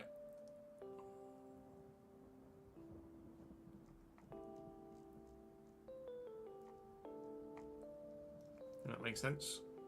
Next.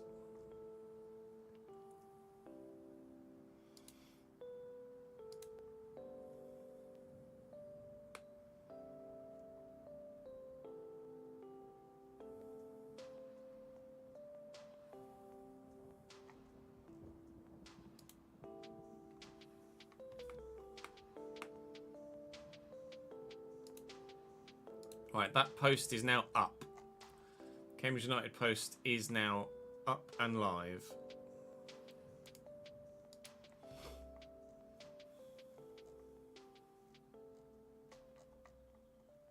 Let me refresh that. It is indeed up and live. Right, let me tweet that out then.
I put bow was the time.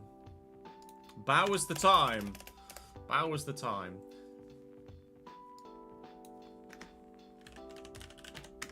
Realistic RTG save. Oh, realistic RTG. Patreon player details needed. Now is the time to join or update your current player if you've already pledged. As ever, only those at the VIP tier will be in save. Financial decision is yours. Please don't feel any. Please don't feel pressure. Well done, Chess. Please don't feel any pressure to pledge. Post.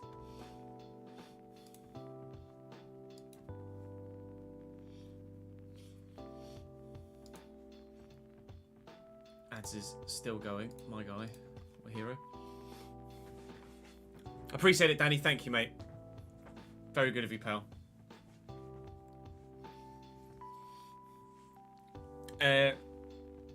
Kit-wise, we're going to play it by ear, Glenn.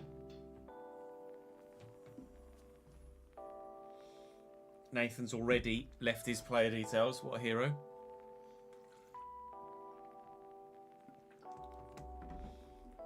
Let's see. Sell to any club in a league ranked higher than yours according to the FA UEFA rankings. What do we feel about that? Must sell to team in top half of league above.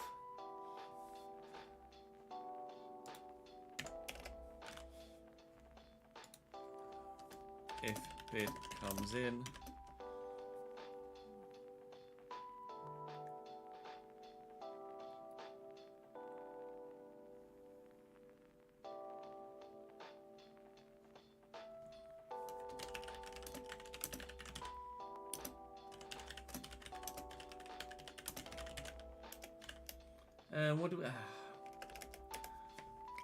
What do we think about selling to teams that come in?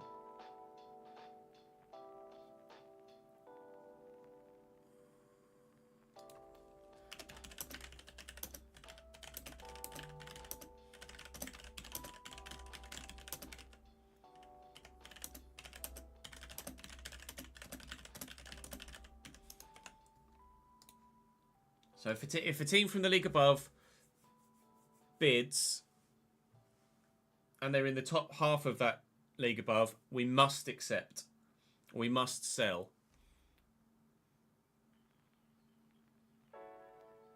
What about teams in the bottom half? Must sell to a team in top half of league above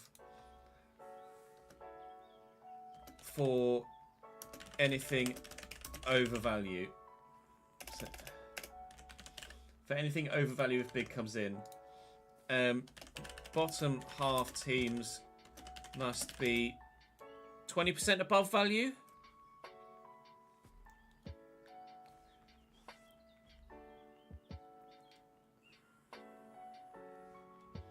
Okay.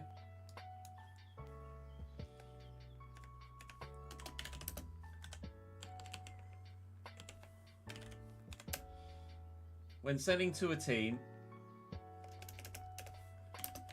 check competition in that club's squad.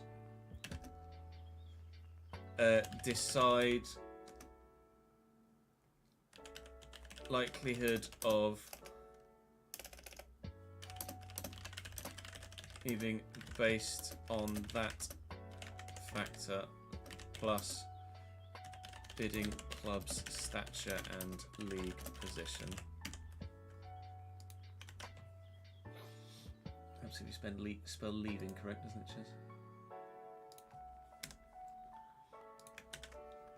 When selling to a team, check competition in that club's competition for first team place in that club squad. Decide likelihood of player leaving based on that factor plus bidding club stature and league position.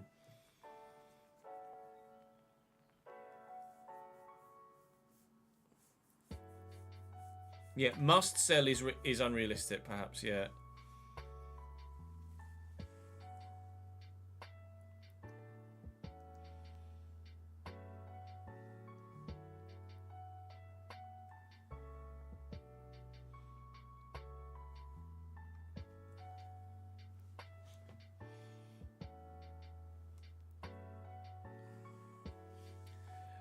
There is a realism mod, Connor, yeah, but it's not.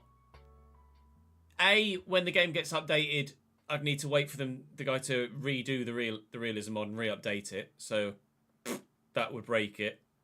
And it doesn't go into anywhere near as much detail with finances as we want to.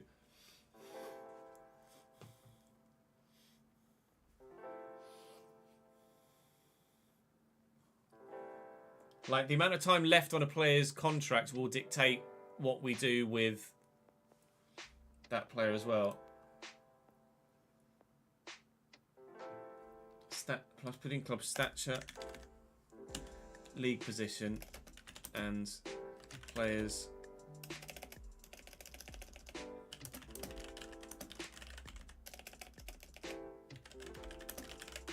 current contract, etc.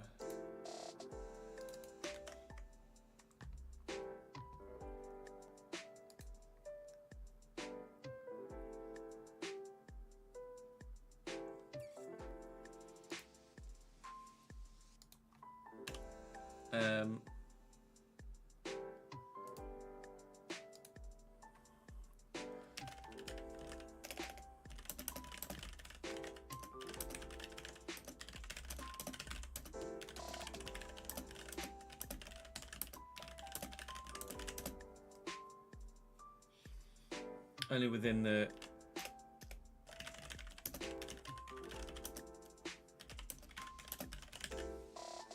financial limitations of wage budget. How far over budget would you say we're allowed to go with wages? Because you can go over budget in real life, but it'll obviously have a negative effect on our overall finances.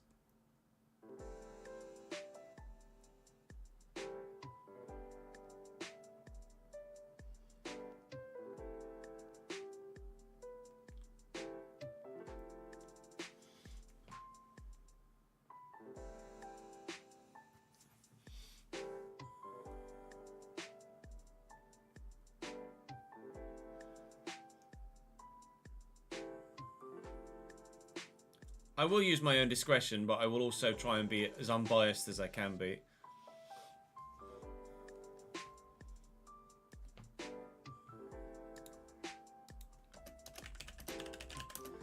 Wage budget can be exceeded by blank blank percent.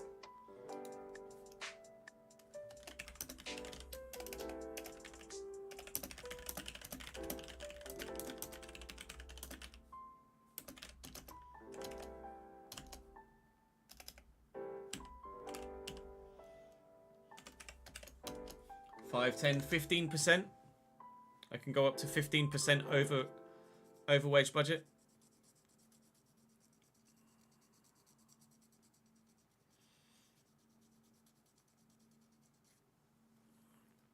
Oh yeah, the amount of first team football they're currently getting would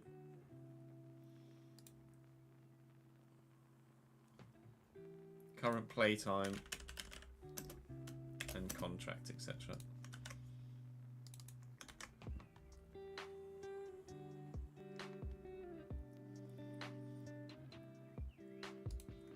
There is no reason to dismantle a working team, SF, but at the same time, if I'm challenging for promotion and I don't get it and a club comes in, then I'd have to sell, or I would be more inclined to sell.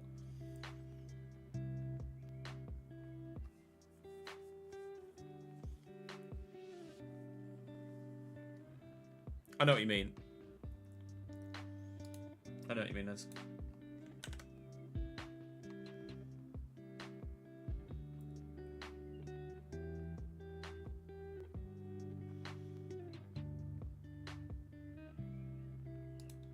I'm leaning towards no opening transfer window. Because we're gonna promote or relegate sides, aren't we? We'll update squads. Hey Jason. Chat, what do we think about transfer window? Should I open it up? Say transfer window yes, transfer window no, or because I'm not going to be able to do much because I'm not going to have much budget, but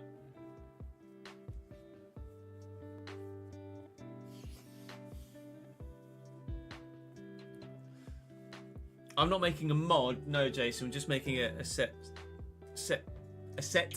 of rules. Yeah, opening transfer window is good for content, but for realism, it's a bit meh. But ultimately, in League One, no one's really going to give a shit who I'm playing against, or be knowledgeable enough to know whether that player is or isn't there in real life. So I think I'm leaning towards having the transfer window open, and like you say, with promoted clubs, etc.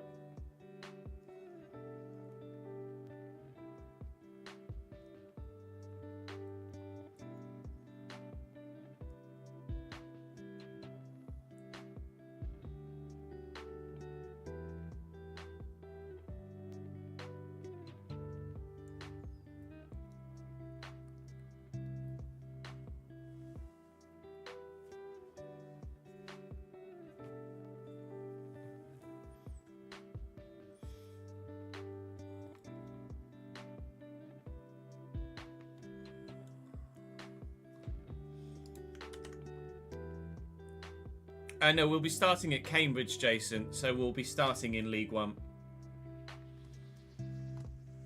Right, let's go back and see what else people have been saying. Sell to any club in your league mathematically in the race for promotion. I wouldn't necessarily.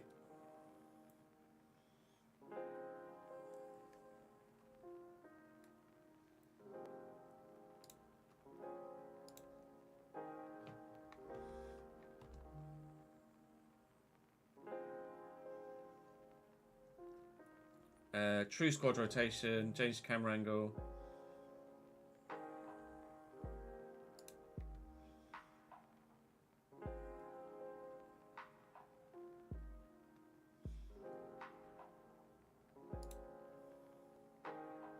That's where we'll try and, to the best of my ability, match squad drawings for each competition. So if a player is cup tied, for example, then I won't. If they've already played in a certain cup competition for someone else, then I won't be able to play them in my game.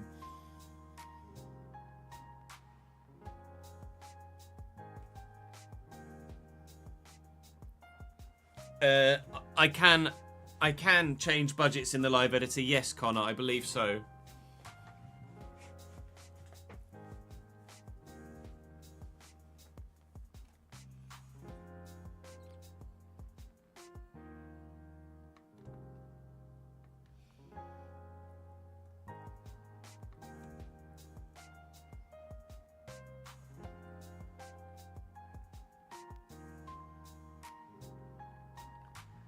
Do we do the second controller thing? I'm not even sure whether I'll be able to do the second controller thing. Because I've only got the one controller plugged into the PC. I can maybe use the keyboard.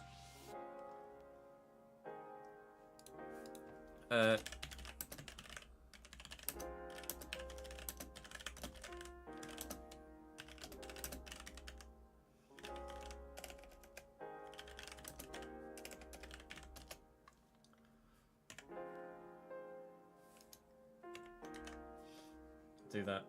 I'll put it to the audience.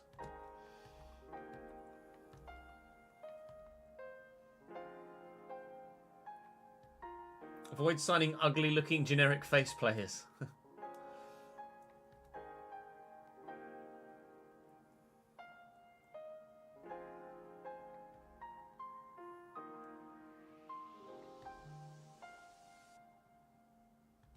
Yeah, we're not going to sign regens or anything.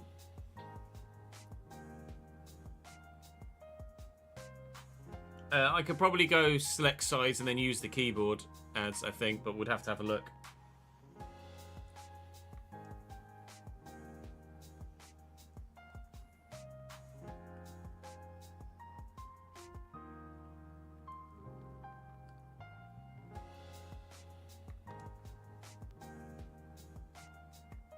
More players run down their contracts. That we can do. And edit the morale. It starts glitching out then, does it? We shall look.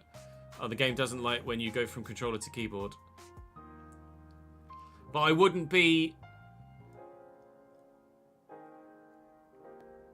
In what way does it glitch out? Because I would then be taking the keyboard off as soon as we went into the game, wouldn't I? I wouldn't actually be playing with the keyboard. I'd then just remove... It would only be for selecting the 11.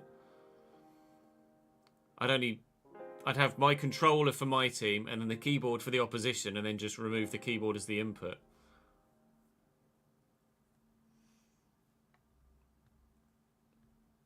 So I'm going to play that same overall one of your existing players. Don't offer them completely different ways. Try and keep all players on similar ratings under similar wage structure. That makes sense. But it's not necessarily a ruling per se. It's just kind of a common sense thing.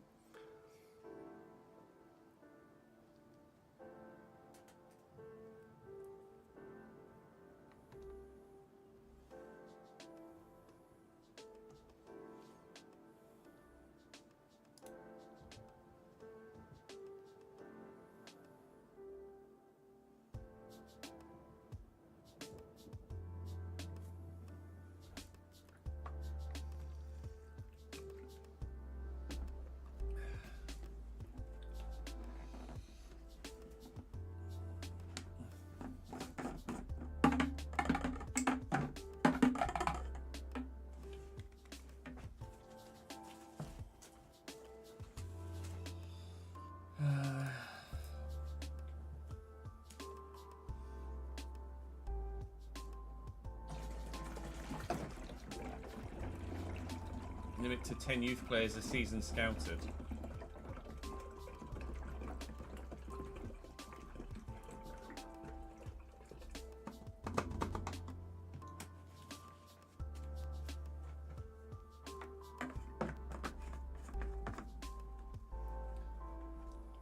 Oh, nice one, Jordan.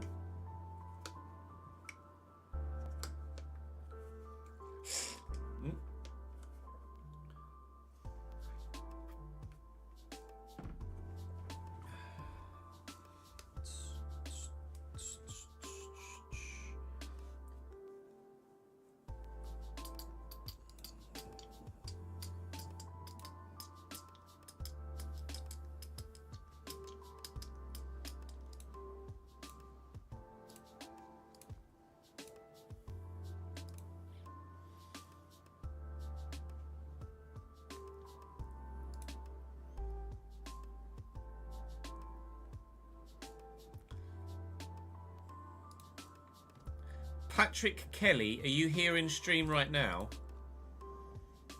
That just signed up to the Patreon. If you are, say hello in chat, please, because if you wanted your player in game, you've joined at the wrong tier.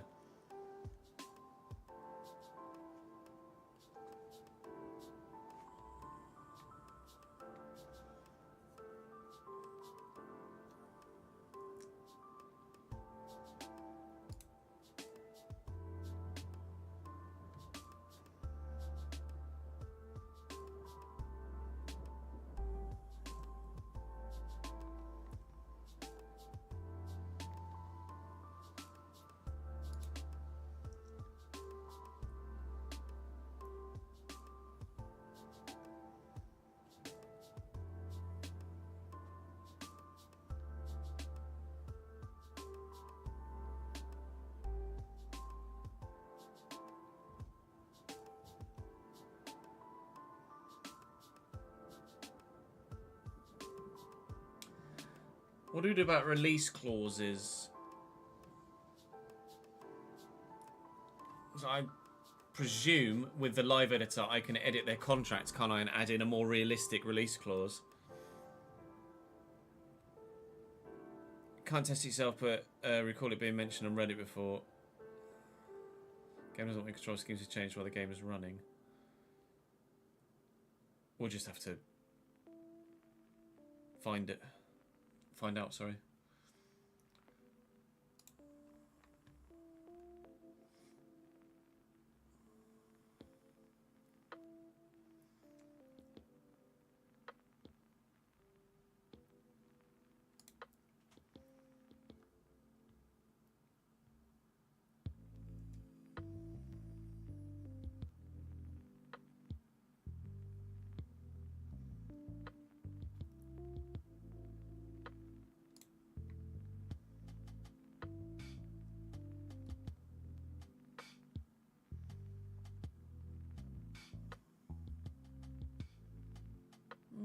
No.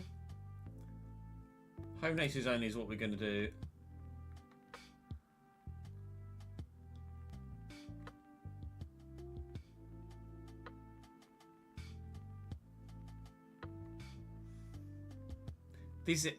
Mr. Leone makes a good point when it comes to the game is just broken. When it comes to contracts and contract negotiations would probably hinder me way more. I agree. I wonder with the live editor whether I can change players' squad roles.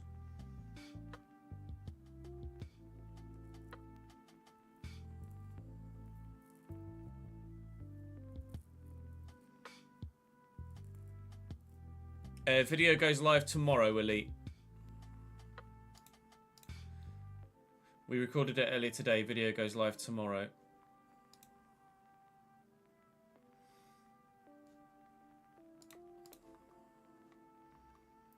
You can edit contract roles on Live Editor, can you?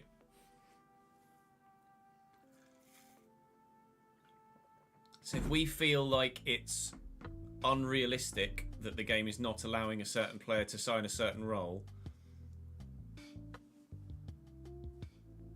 Okay, let me add that in as a...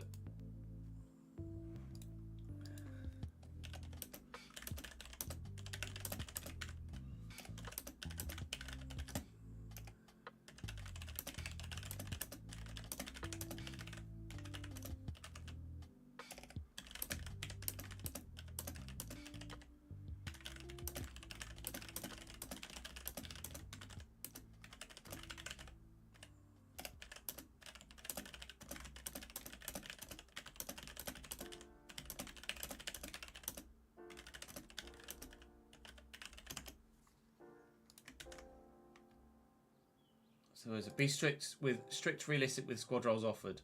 If a player won't accept what you want to offer them, back out of the deal.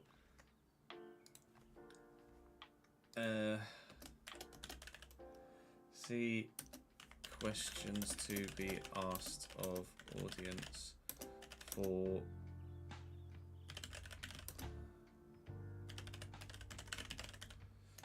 so if a player just would never want, if in real life a player would never want an important role, say I'm trying to sign a new striker, I've got 270 rated strikers, I want a third striker, they're 65 rated but they want an important squad role, they would never get that in real life. They would always almost always understand that they'd come in at a different role. If it's realistic that a player would want to come in as an important player, then like if I had 270 rated strikers and I was trying to sign a 69 rated striker, but that third striker wanted to come in as an important player, but they realistically could justify asking for that because they're close in nature to my other strikers, then if they won't accept, then I'll back out.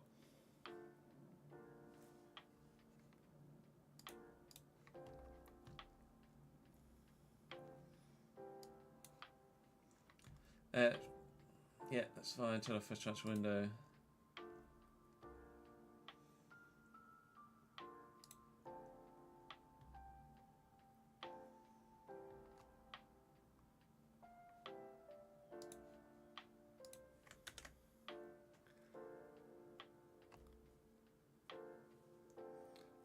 I can edit their morale though, ads, with a live editor. If someone becomes unrealistically low with their morale, I can edit it with the live editor.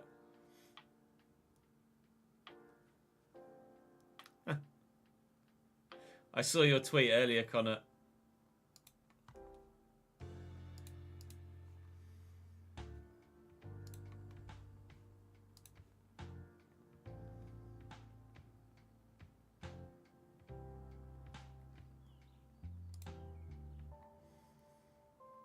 You can edit morale too, yeah.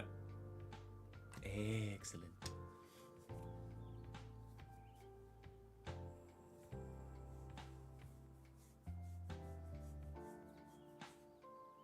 That's football, Connor. Tranmere's not a bad shout. Tranmere used to be Championship, didn't they? Let's have a look. Tranmere seasons. List of Tranmere Rovers F's seasons. League 2, League 1, National League, League 2, League 1. Yeah, Football League First Division. They were Championship. That's the Championship now. Tranmere were Championship.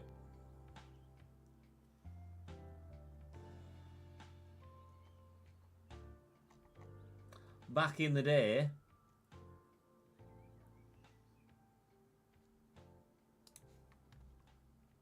So maybe give them some resurgence, Himmers.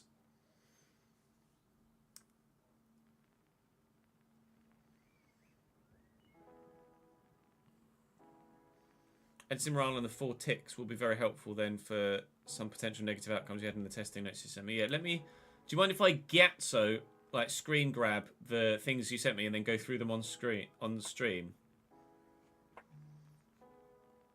Ads. Because it might help with brainstorming with you guys as to what other things we can add or alter.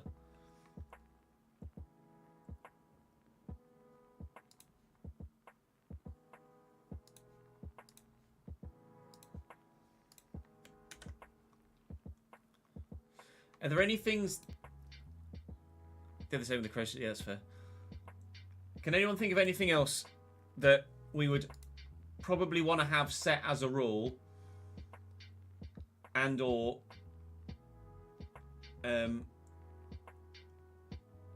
would need to be asked of the audience?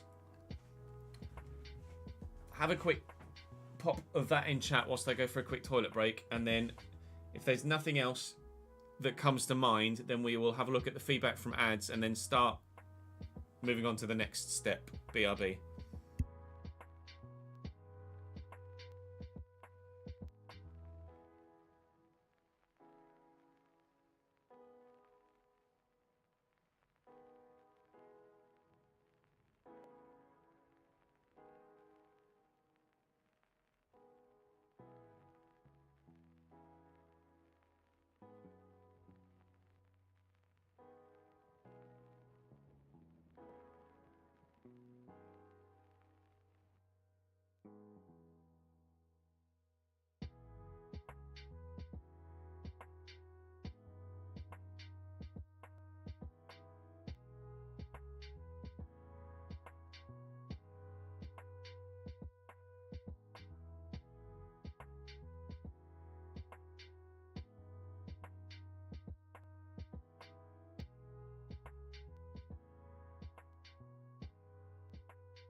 Following the homegrown regulations. Yeah, that's what we're going to the best of my ability, match squad rulings for each competition played in. That's what we're going to try and do.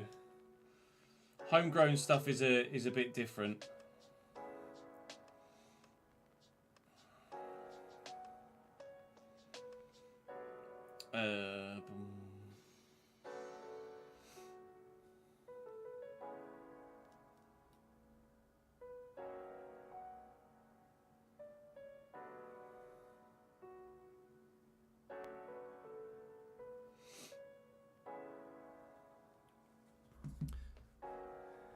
A lot will be alleviated with the live editor. Oh, nice. No, you don't need to apologise, mate. If you didn't know, you didn't know, did you? Right, so let's screen grab this then.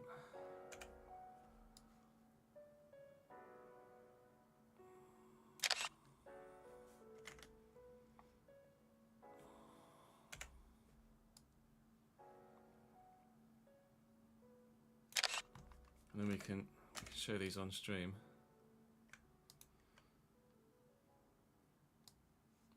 So, wages is near impossible to keep realistic in base game due to how much they fluctuate, going from League 1 to Championship and going from Championship into Prem being the biggest outlier. With how you kind of need to keep player happy with contracts, we'll mention that below. You have to increase wages by a certain amount going from each league depending on the status. That we can edit with the... That morale-wise we can edit with the live editor, can't we? Keeping players happy, the 4 ticks, seems more important than ever in game. Not vital, but more so than previous games, especially when it comes to lower quality squads where we are not having more players on important roles due to all ratings being similar or even ages. If you end up with youth players, etc. Again, we can edit squad roles, etc. with the editor. Example, yourself for say you're doing now, and in Leeds you had a lot of players on important morales in the dirt. You could only save it after the stupid FA Cup objective went plummet. By offering contracts and made players happy with contracts, we're only a rewatch. Yeah. You basically have to use development plans, especially with youth players, due to certain key stats, be that key for position or general game key stats, being so low and balanced, just not grow them quick enough. A few examples are dribbling is usually in the mud every time, often in the 50s region, even for players who overall are in the mid 60s. Or you can even end up with a winger, stats-wise, that can't play anywhere else, but they have pace stats in the mid 60s. Obviously, yeah, no, that's fair. Goalkeeper positioning one is absolutely one. Stamina is also a massive outlier, as for whatever reason, stamina doesn't go up when you loan players out, even if they grow. So using development plans is the only way to boost stamina. That's fair. We can factor that in as well. Also manually change stamina stats up 2, 3, 4 per season if everything else seems to have gone up. Was not able to get a long-term test in with no coaches being used, but even in the short term, 1.5 seasons, there's a much more gradual growth without them due to how high the boosts they give in 24. Strikers will still have higher peaks due to the game's weight on match performance for growth and goals, adding so much to match performance, and midfielders with assists and goals, etc. Okay. Can't test the Patreon player side of things. Yeah, for player price, yeah, still being broken on console.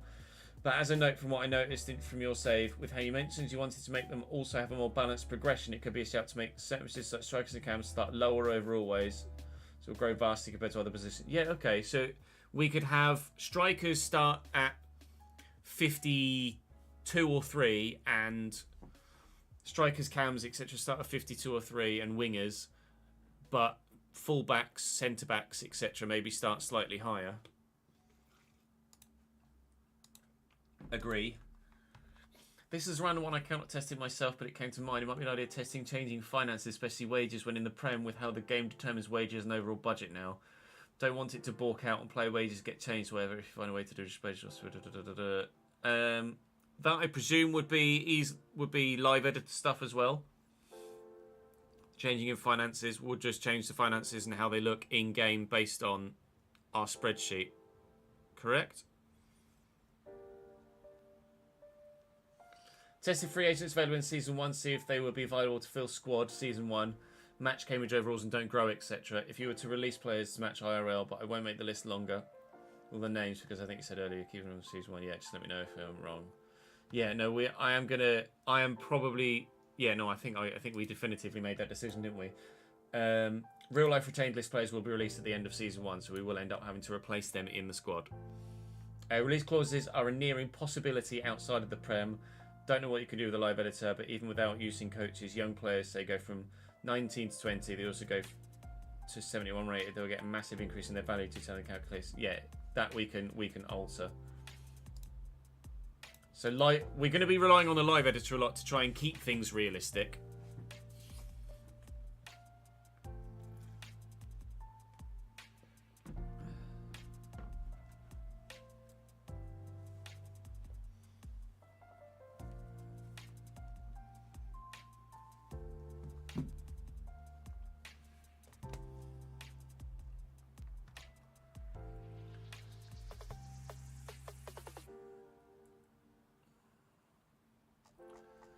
And then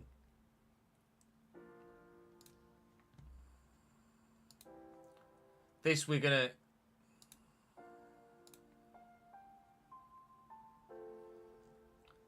keep as a save file for prep.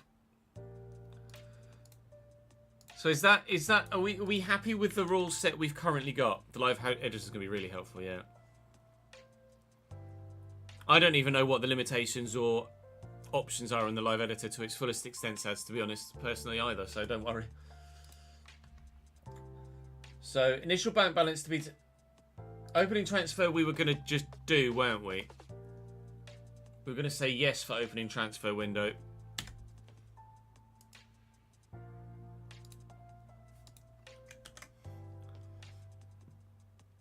No, I appreciate you going to the effort ads. As ever, you always go above and beyond. Initial bank balance to be determined by Football Manager. That's what we've done. Overall bank balance is going to start at £1.5 million.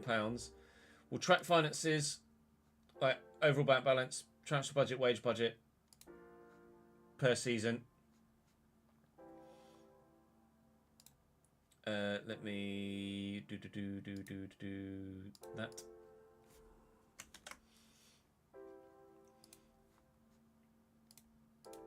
Then transfer budget of each season is going to be set to... Sorry, transfer revenue retained from player sales will be set to 75%. So if I sell a player for 10 million, I add 7.5 million to my transfer budget. Basically. There's a hair that's dangling somewhere and I can't figure out where it is. A complete tip when I do that. Transfer budget will be set to insert percentage of current bank balance, dependent upon what the audience say. Real life retained list will be released at the end of season 1. No signing anyone higher rated than the current highest rated player in the squad. No coaches to make player growth more in line with real life, or at least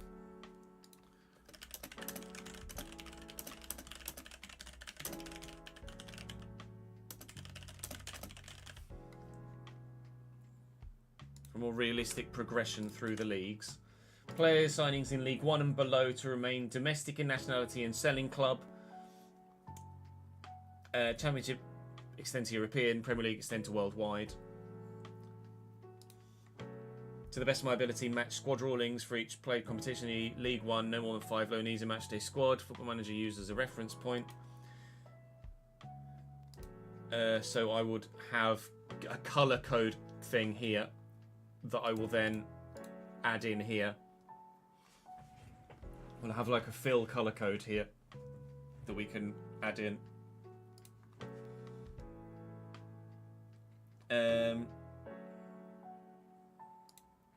Be strict / realistic with squad roles offered, but we can allow ourselves to alter that slightly.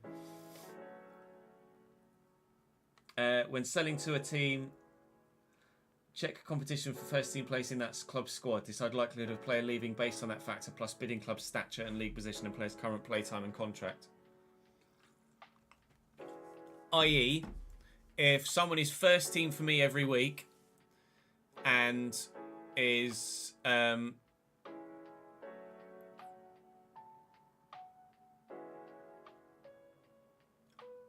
club comes in from the league above and bids for them, but that club in the league above has 3 already higher rated players in that position, then the likelihood is that that player wouldn't leave. right? So if I'm Cambridge in League One and Plymouth came in for my starting centre mid that's 5 ratings lower than 4 of Plymouth's other centre mids, then the likelihood is that that starter for me wouldn't leave to go to Plymouth to sit on the bench every week and be 5th choice.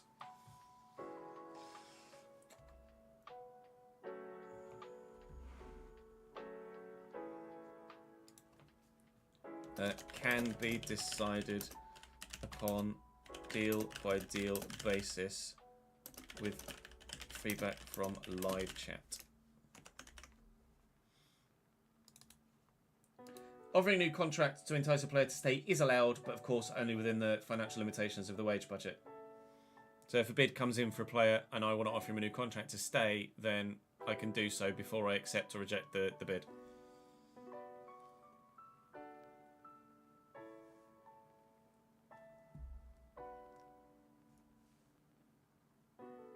And only accept bids from teams that are realistic offer for said player at that given time.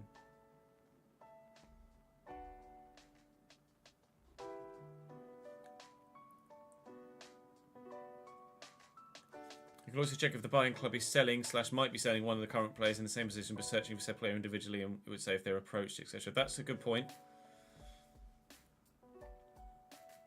You put a rule in the message above. Upgrading stadium.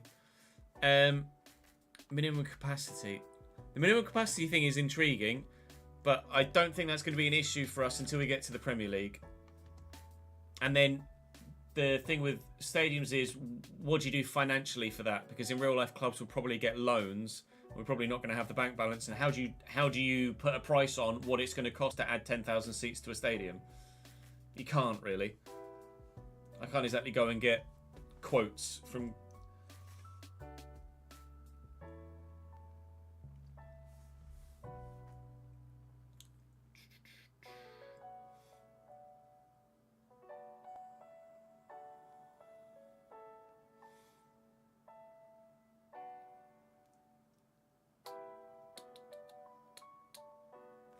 Can't go and get quotes from building companies as to what it would cost to upgrade my non-existent football stadium.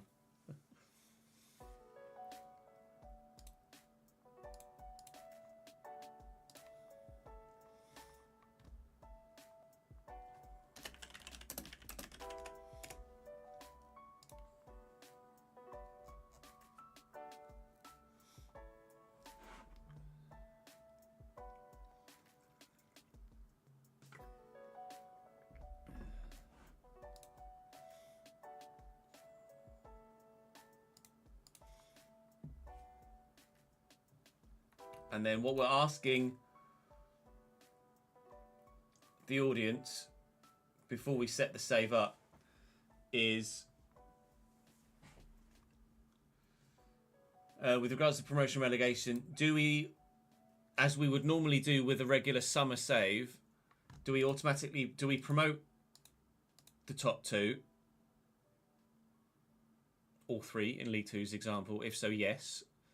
Or if yes, what do we do about the playoffs? Do we give the side that finished in the top relegation spot a reprieve? Or do we promote the side that finished top of the playoffs in the league below? Because obviously we don't know yet who's going to win those playoffs. What percentage should the overall transfer budget be? What percentage of overall balance should the transfer budget be? What budget fluctuation dependent on league position, etc.? How far over the wage budget can I go to an extent? If possible, second controller to ensure best starting 11 for opposition team. And if we feel like the game is artificially holding me back with what contract roles, etc., am I allowed to, on occasion, sign someone in game with whatever role they want, and then again.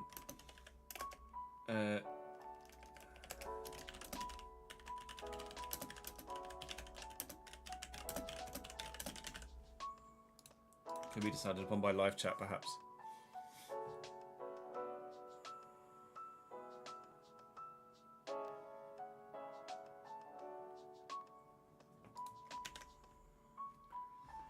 And then when it comes to tracking stuff,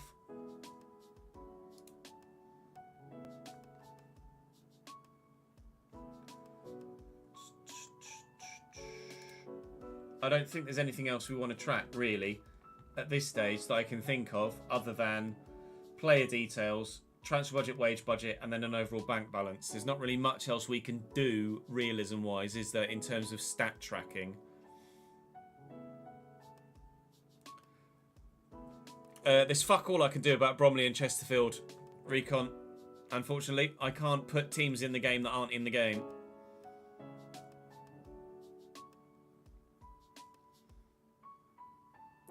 I could if I had the cheat engine, and then I could just rename players, but then... Oh, that's a lot of effort. I don't think I'd go that far.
Hello, Danda.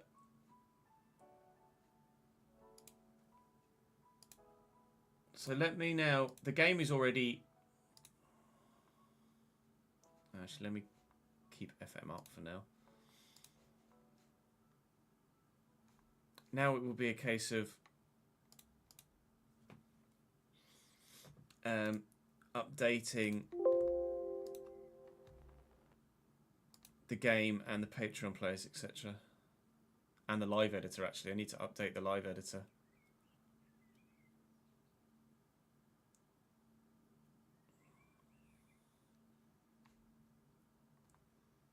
What we can do, though, is fill out the spreadsheet with regards position, name, wage, age, wage, etc., etc.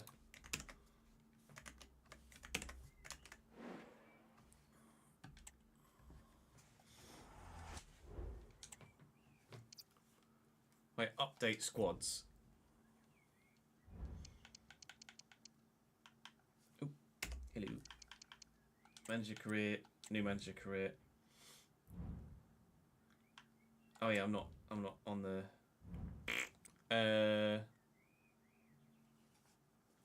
right, I believe with the latest live editor version, you can actually be connected to the servers. So let me look into that quickly. That's on the Patreon side of things.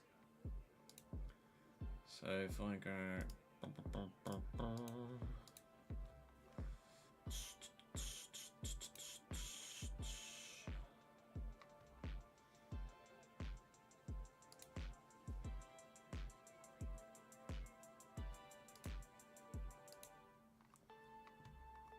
Switch to my member. Aranactu, I believe, has updated that's the cheat table. I don't want the cheat table. I don't want the cheat table. Live editor 24. What's this?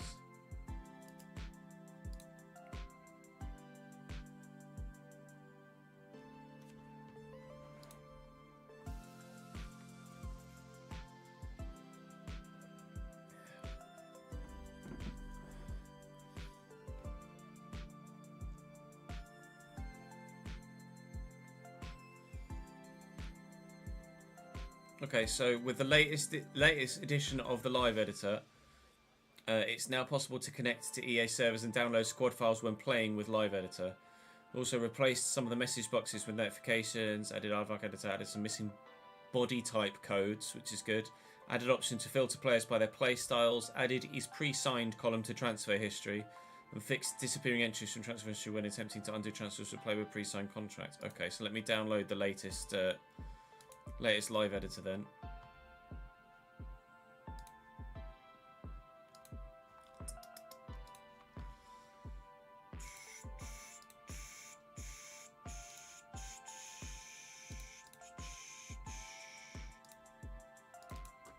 can't remember where I've got live editor stuff saved though. Would it be C drive? It would.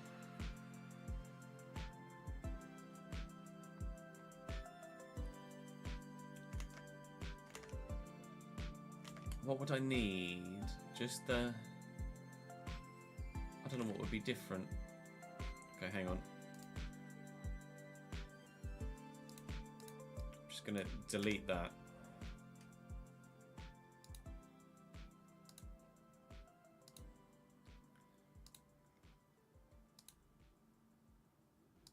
Bear with. I'm literally deleting the old live editor stuff to then reinstall the new live editor. And then let me...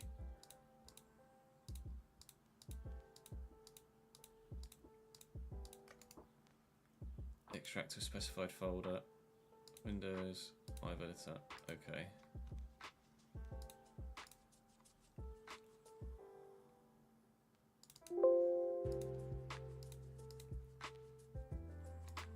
And then let me pin that to taskbar.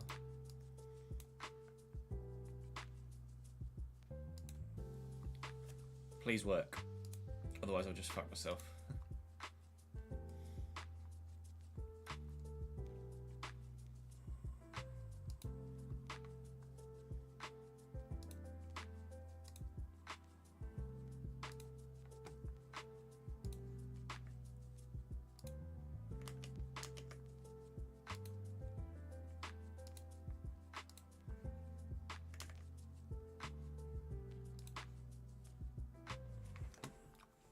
With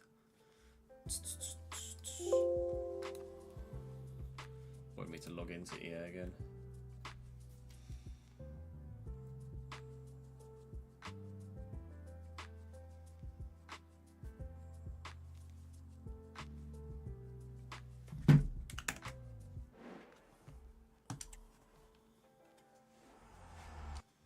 And I can now be connected to the servers with a live editor.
So if I now go manage to it, not continue, Ches, you freaking moron.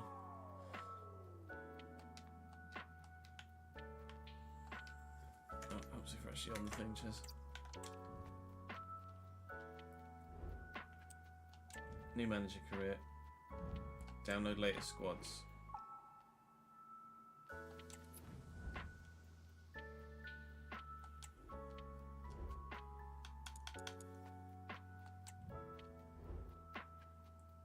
I wonder, this is completely out there,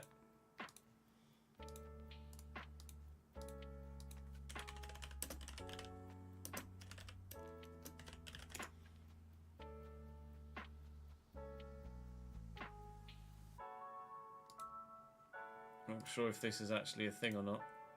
Oh my god, it actually is. I'm going to try and make, do I try and make Gary Monk? Because Gary Monk is Cambridge's manager now. Do I try and make Gary Monk as my managerial character?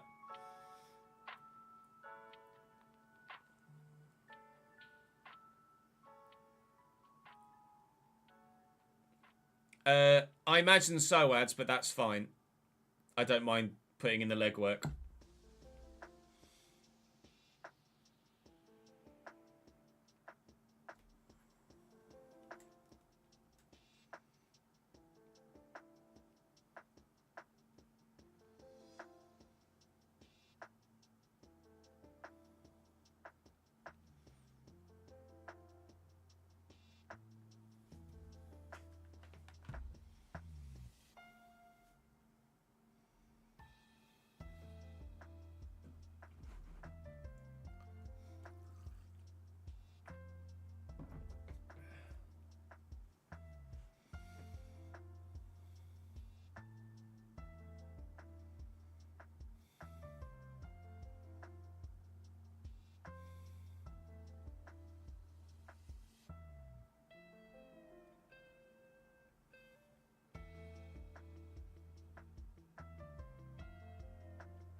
I'm not... What do you mean, where are we starting new career mode from? I mean, I guess if we're going for realistic, then I should create Gary Monk, right?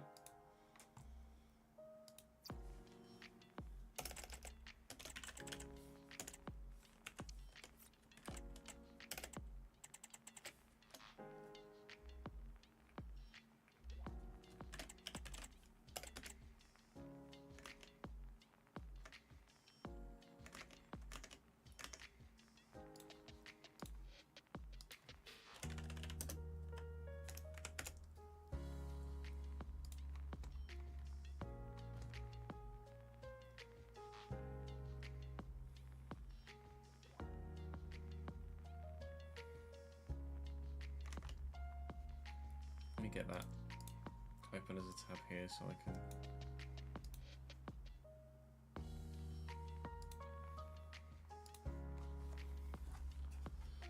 I'll get chat up as well.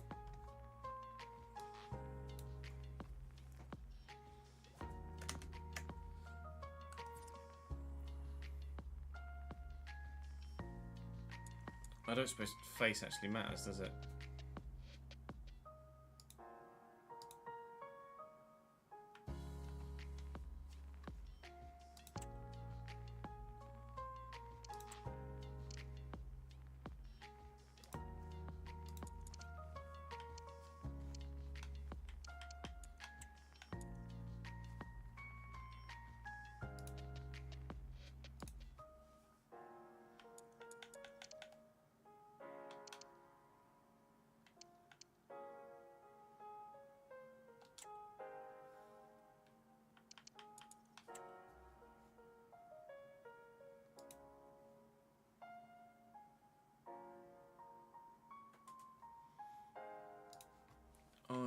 is... Ooh.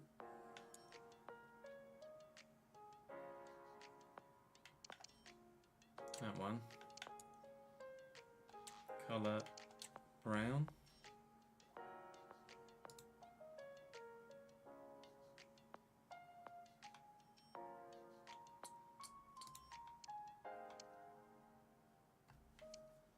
Oh, they've gone with that kind of greeny grey, okay.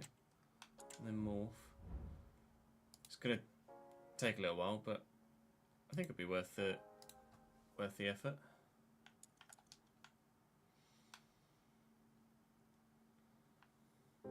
I hope it's worth the effort.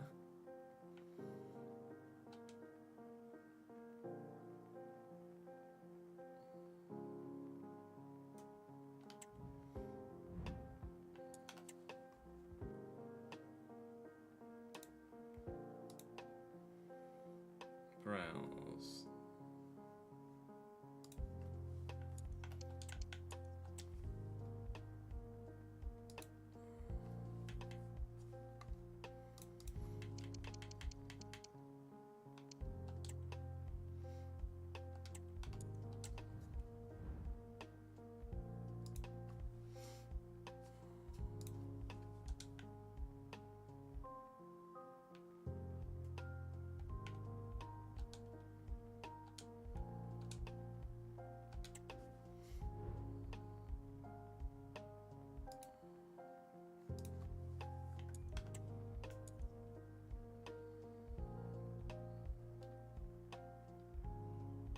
Nose? No.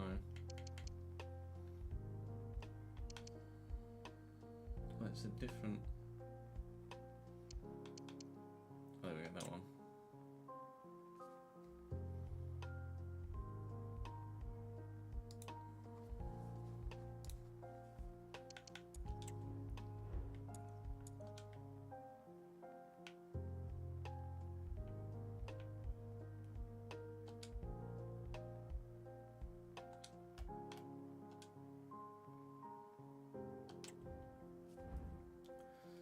I hope this translates and eventually, because this is a FIFA 20 lookalike thing. Matthew, thank you for the 10th month, mate. I appreciate it, dude. I don't know if the live editor lets me... Sorry, 10th month in a row, 44 total. I apologise, Matthew. Thank you, mate. I don't know if the live editor lets me change managers. I think I might need the cheat table for that, and that's not something I'm looking to using.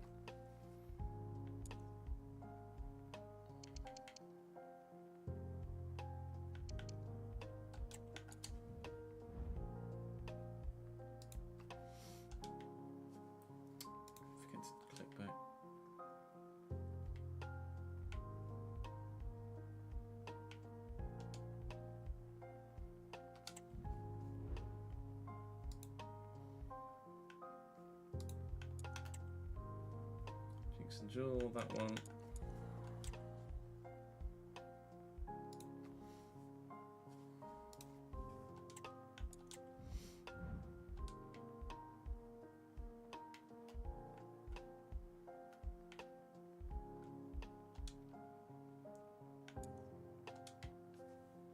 We're getting more Gary Monkey. It would help if I changed the hair and the beard, wouldn't it?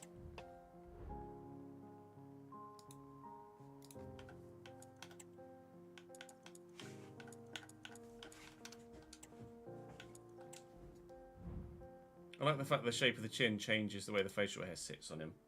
Sits on the character.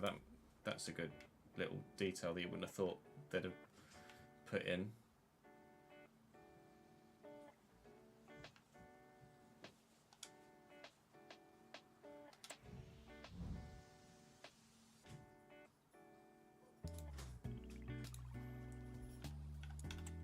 He is.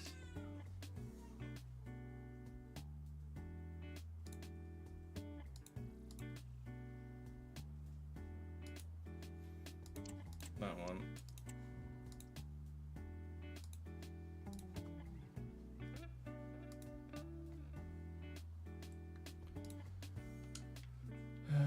Down there, up there-ish.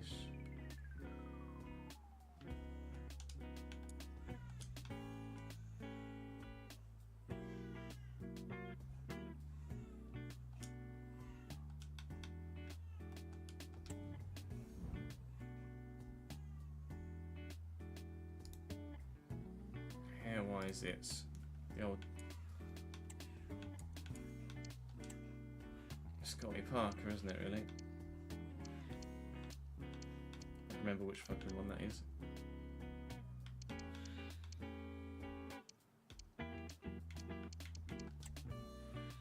It's that one effectively, isn't it? In colour. That one again.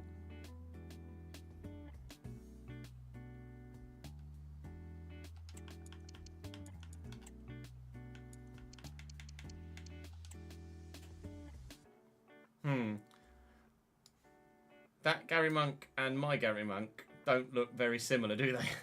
I think that is a bit of a failed experiment there, isn't it, really?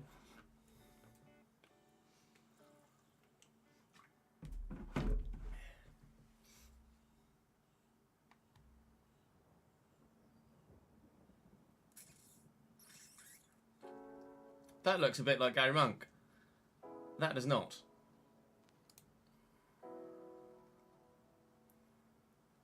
But I followed this to the letter.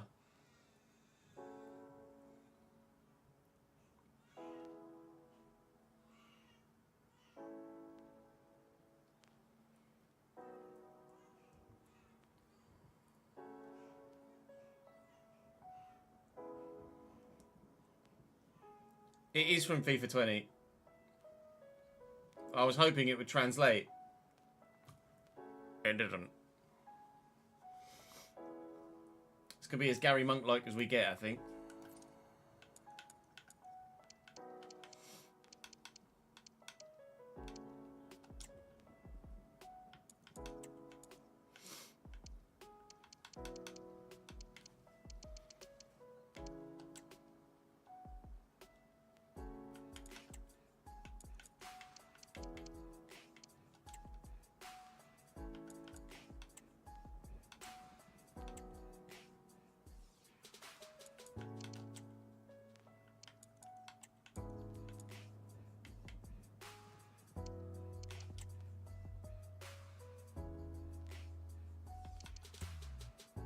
Go with navy shoes to match the thingy.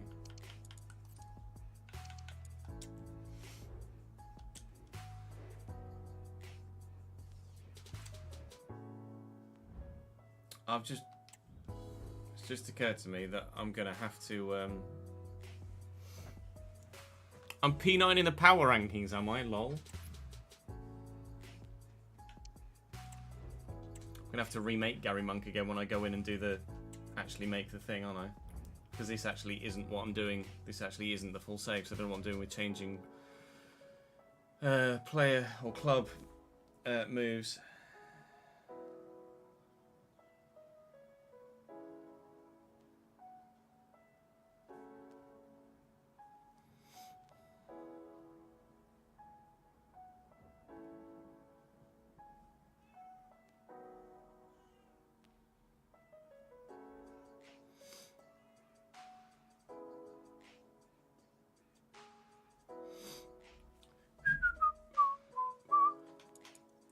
So this shit doesn't matter at the minute. The squads are updated, so we're effectively just filling out. We're going to be filling out this part of the spreadsheet now. This is going to be overwriting test. A warm welcome to you all. That's fucking loud.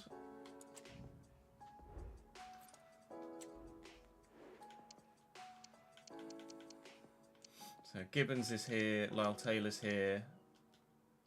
Okay. Do I have a rating here as well? Position, rating, name? I think rating... Oh, no, not there. Rating's probably going to be important as well, isn't it? For figuring out... yeah, literally. As loud as she possibly fucking could. Position, rating, name. So, I am not going to be able to see... Actually, I'll put chat here for the time being. Just so I can still see chat and then you guys can still see what's going on.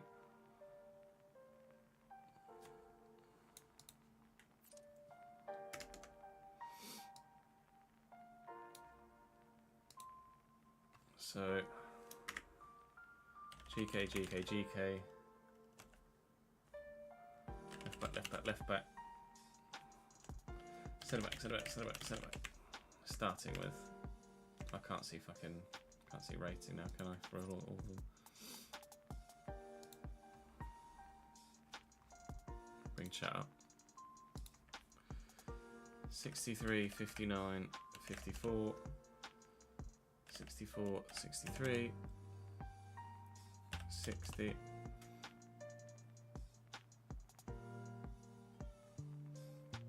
64, 63, 63. That'll be Zen over there though.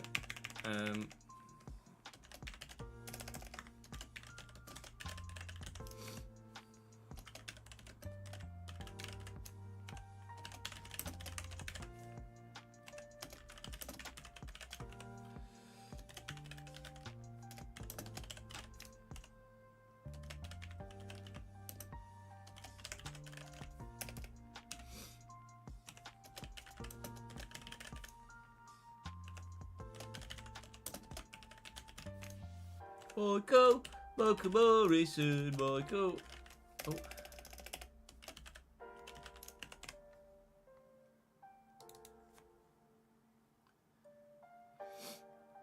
Oh. Age 25, 25, 21,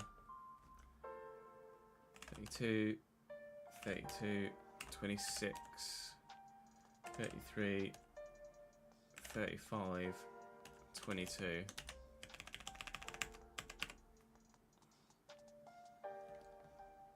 Not for the whole rest of the stream, Elite. No, we do need to record like a little ask people what they think of stuff thing as well, don't we?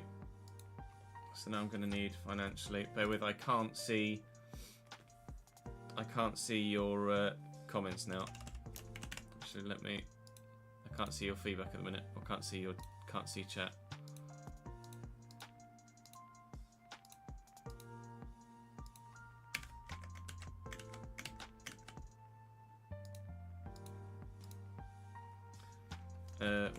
£1,700 a week.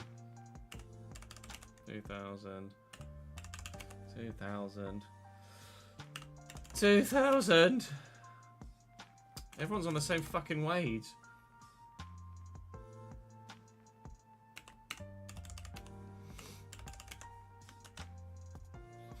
Okay, so do I take the wages off FM?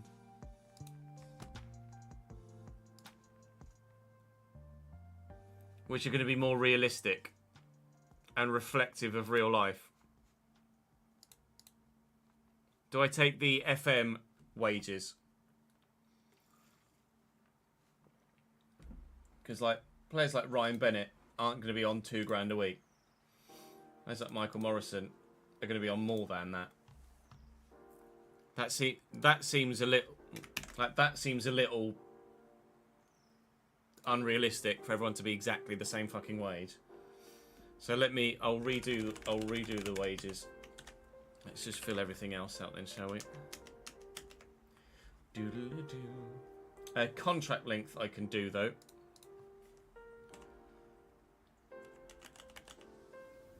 Because that will be accurate.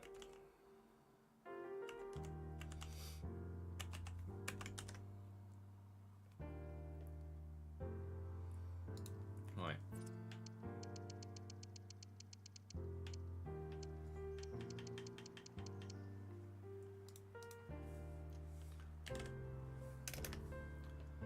Send it back, send it back.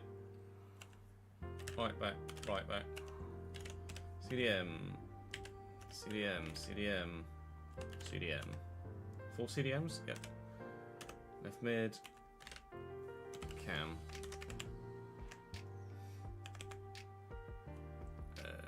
61. 57.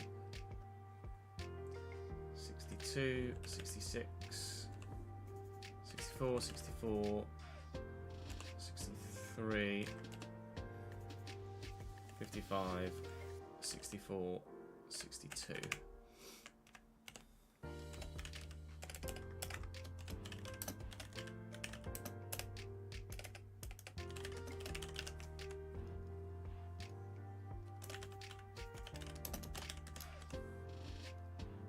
James Gibbons? James Gibbons, isn't it?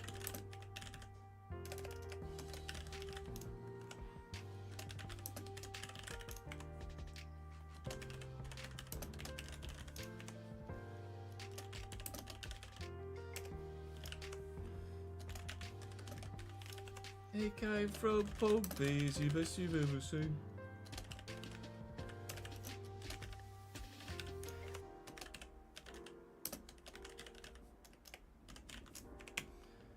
Age.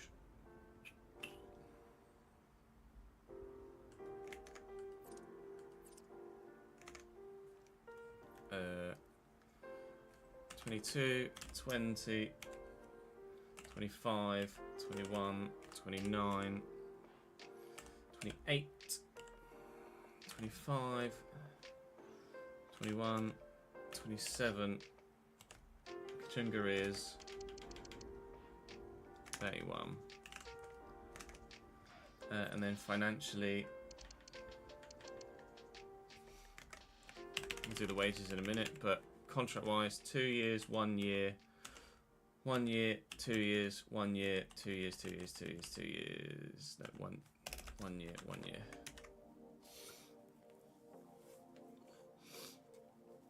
Okay, we're getting there. We're getting there.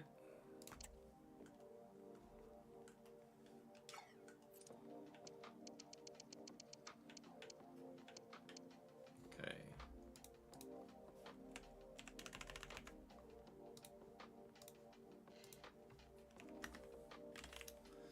So Cam. Right mid. Striker.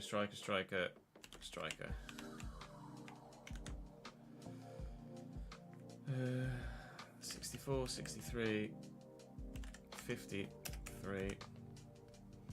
64, 63, 63, 58, 63.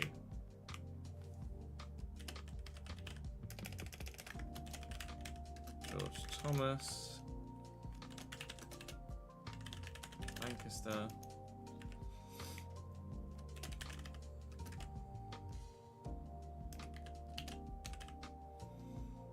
then McConnell, Groves,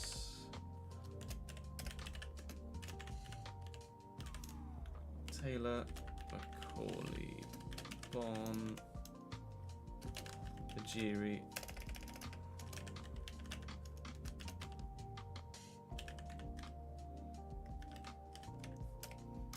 Piri, Soku, Jana,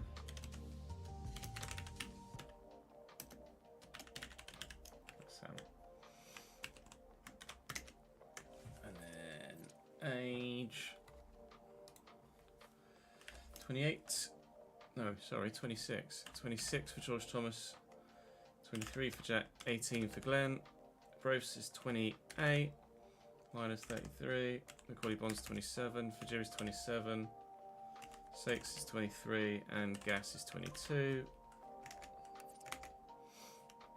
And then Thomas 1 year, Lancaster 2, McConnell 1, Groves 1, Lyle 1, Macaulay 1, 1, 1, 1. Okay. This is what we're looking like so far. So let's go.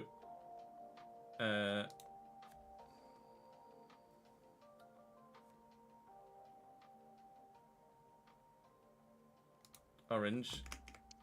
Defenders are yellow, aren't they, on Thief? Midfielders. Green. Strikers. Blue. Alright, now let's get the wages from FM. Selection info. Contract. Thankfully, this is going to be in relatively similar listings. So, one man in is 1,500. Jack Stevens is... Oh, hang on.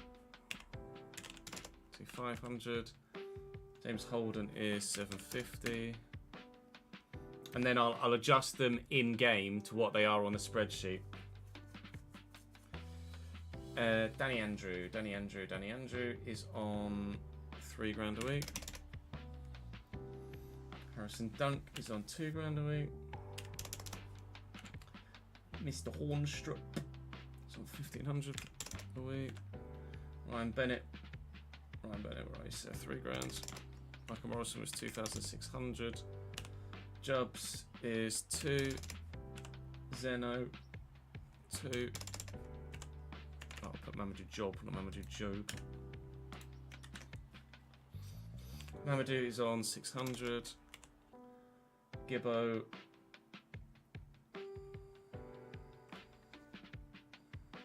isn't actually listed here, okay. Gibbons is on 2,400 at Bristol Rovers, so we'll use that as a reference point. Liam Bennett. Where are you, sir? £800 a week for Liam Bennett, wow. Jordan Cousins. I kind of see Jordan Cousins on the list. Okay. Because he's still a free agent.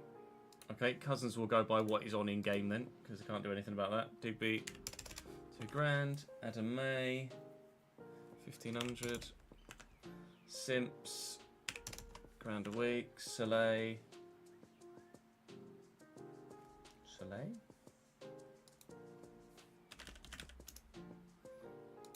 Oh, Soleil's still a free agent, so we'll go in game with him then. Kachunga. Oh, this is going to be because of the sort of save I set up, isn't it?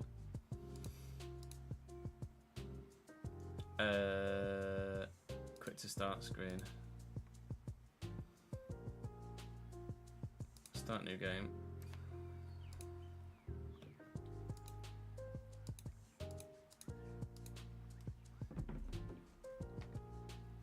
Real world. That'll be more accurate, won't it?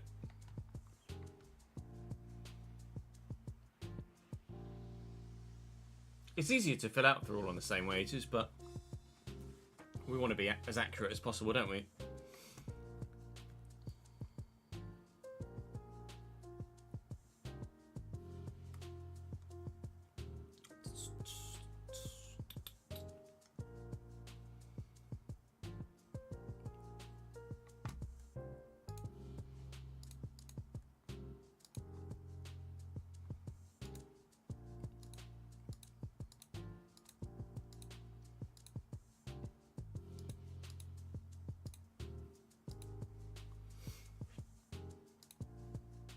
Squad contract.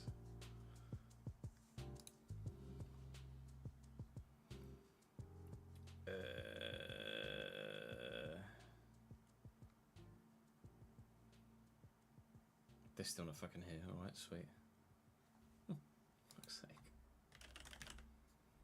John Cousins still a free agent. Fine. Well, that was a pointless exercise, wasn't it?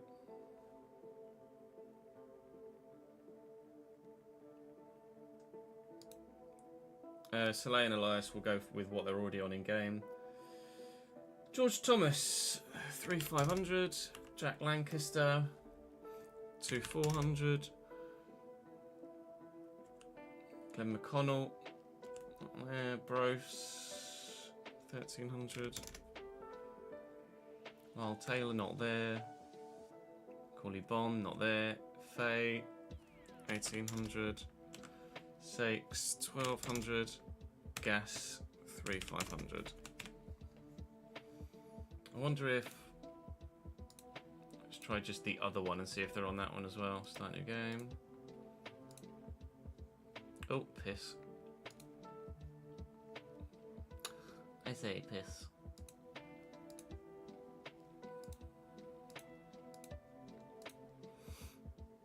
Original, let's try that one. I won't have Macaulay Bonne on there, but or Lyle Taylor actually. We might have Soleil and Elias and Jordan Cousins.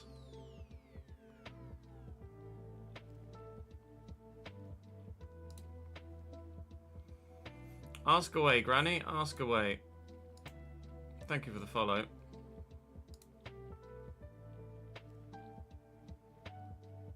Oh wait, I can see Elite Silver. Hello. I can finally see Twitch chat. Never mind, disappeared. So, yeah, sorry, Elite. This is the chat that I have up, so I can see what platform everyone's on. You see.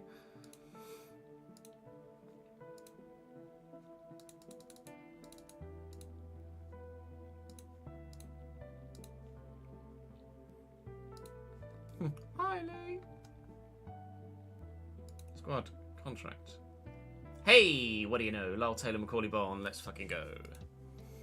Right, so I need Cousins, Jordan Cousins. $4 grand. Greedy bastard. Soleil Kaikai. Soleil. 2.5.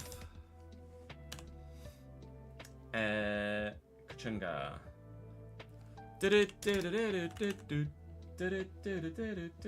Kachunga. McConnell's probably already out on loan, to be fair. Oh no, he's there, look. £600 a week. Lyle Taylor, 2.5. Bonds, 2.7. Right, so now if I total that, so we can quit game and exit, I think.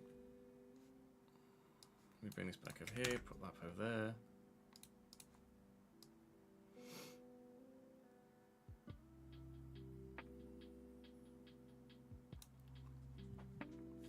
I need this up during Creator Series. I have it up during Creator Series Elite. That's how I see. I don't have it on screen, obviously, but I have it up so I can see what you guys are saying.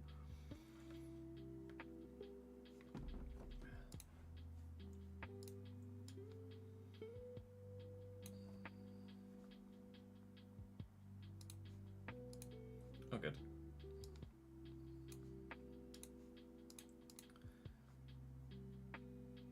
Why does that not work then?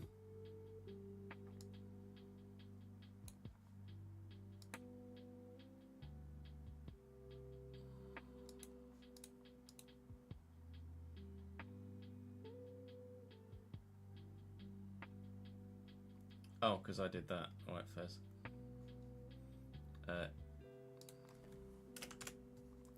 £58,650.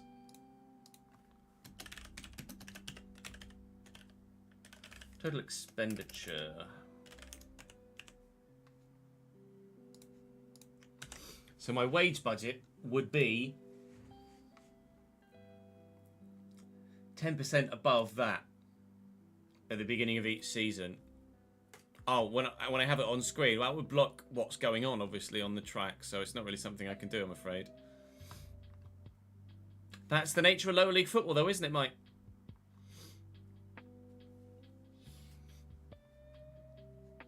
So depending on what people say my transfer budget should be and what my wage budget should be.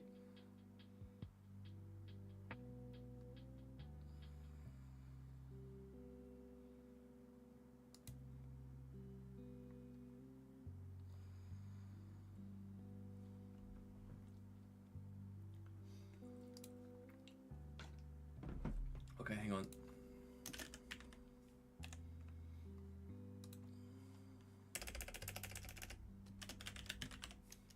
Original transfer budget remaining.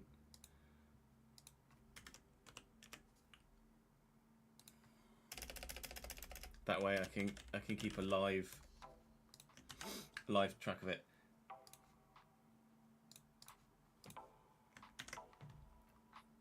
How much are we? Did I?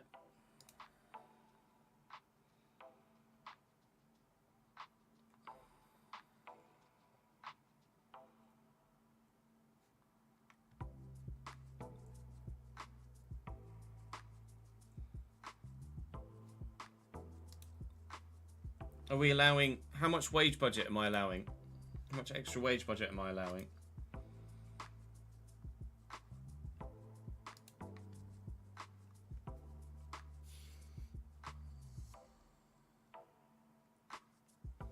We're going 10%. 10% is not really much. 10% is only £5 grand. That's like one or two players. That's like one player.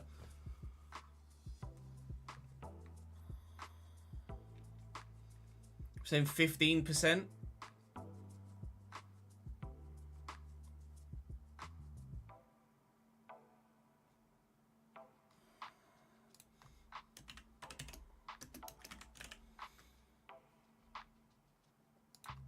tell you what.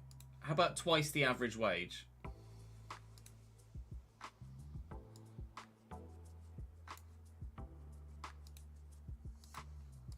Average wage is 2,094.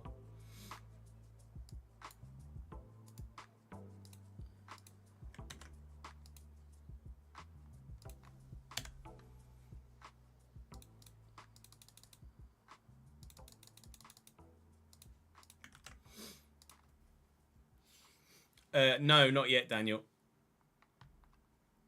So average expenditure. So wage budget should be...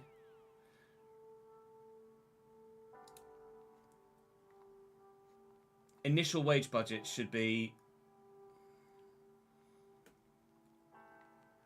10%, or do we go 10%? Or 10% would give me more than two average wages. 3 players at the average wage, maybe? Is that too much?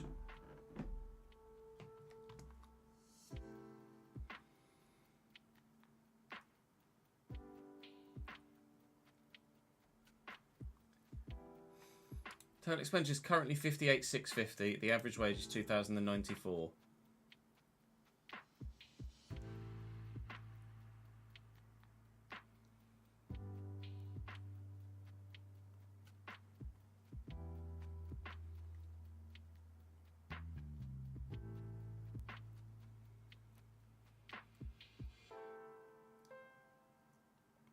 I know, ads. That's the thing for Daniel. It's gonna be really hard to try and manage what Daniel's doing without the live editor on console.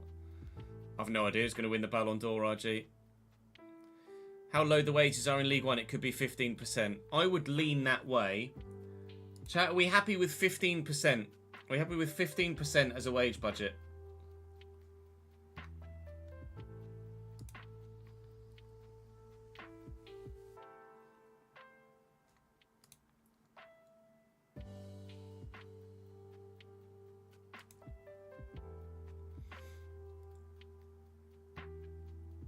Yes. Okay. Let's figure out. Calculator. 5, 6. Sorry. 5, 8. 5, 8, 650. Divided by 100 equals times 15 equals, so 8797 is what my remaining wage budget would be.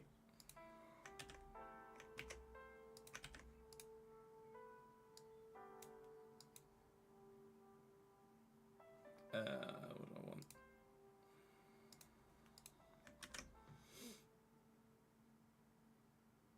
And wage budget original would be that plus 5, 8, 650.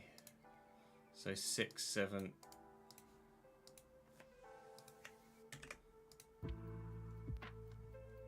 Wage budget remaining. Then that is going to be. Let me copy this. That figure there is going to be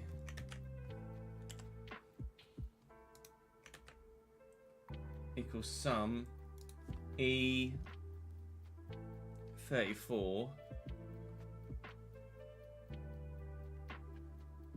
Hang on, that's going to say false now, isn't it? Hang on. We'll just do this manually.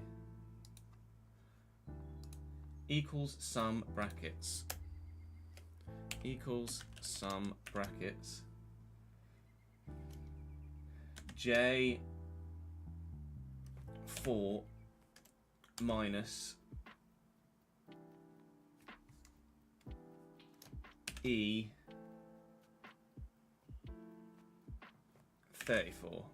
Close brackets. Bingo. So now if that changes, that will adjust automatically.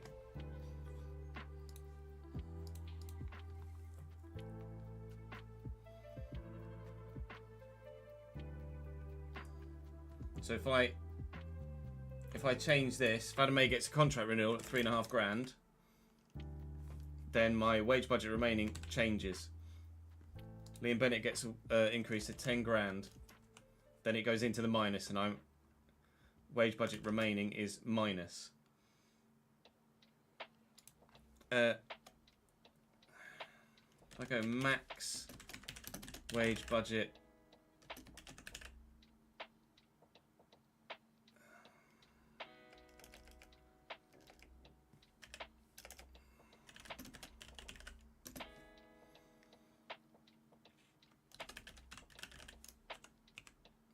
Match wage budget negative.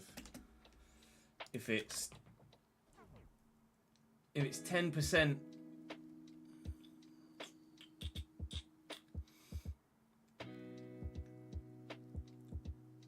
it depends what people say. If I can go over the wage budget by 10%,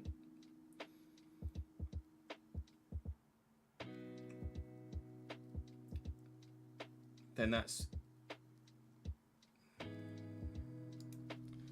equals sum bracket J4 divided by 10. So I can go no further than £6,744.75p over budget if that's 10%.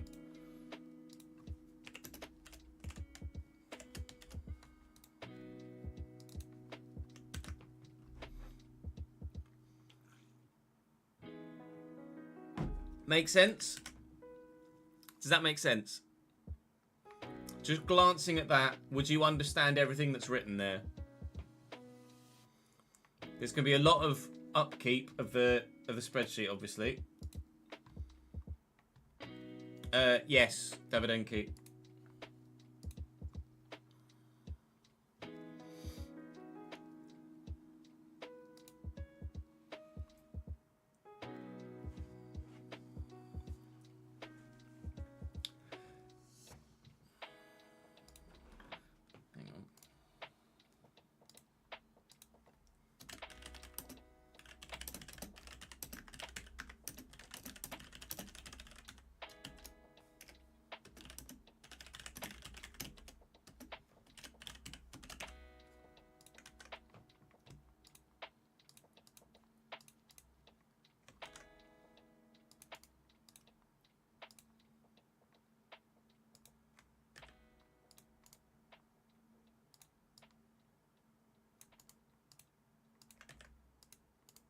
I want that to be the last point that I make, really.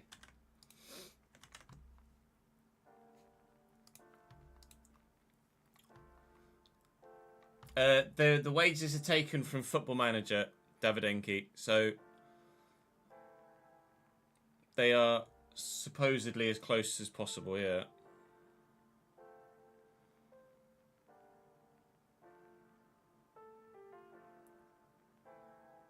It's easy enough to understand at a glance. Okay, good.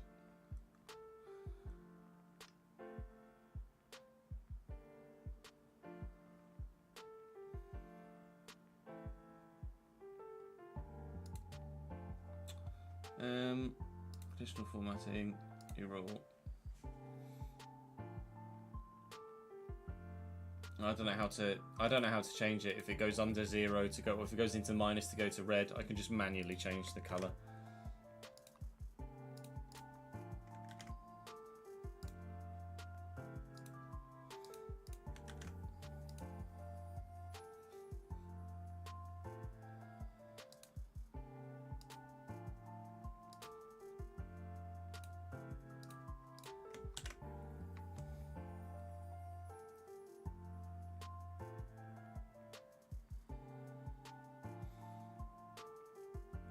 No, Connor.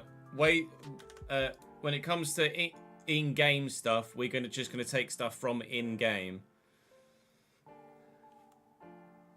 It might not work. It might be that the in-game financial system is not close enough to real life for us to be able to run this sort of financial limitation to ourselves. But hopefully, it will be fine.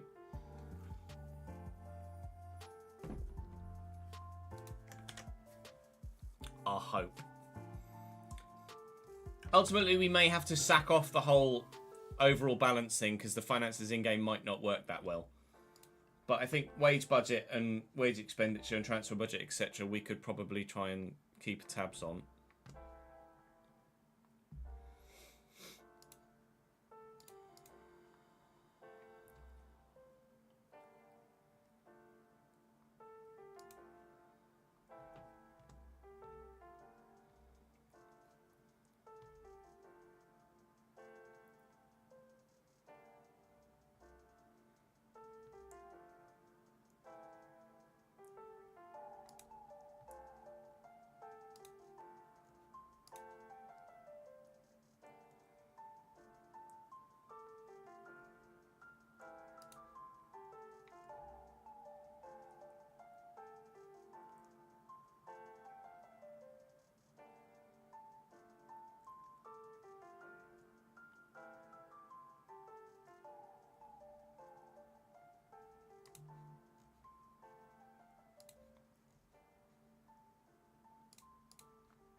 Yeah, we should be all right until the Championship to Premier League jump. That's when, like, player expectations of wages just massively go up.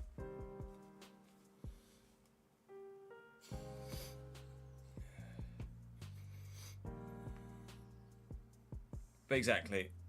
Wage-wise, we might not be able to manage it, but at least we can have a realistic transfer budget, etc., and how we spend it.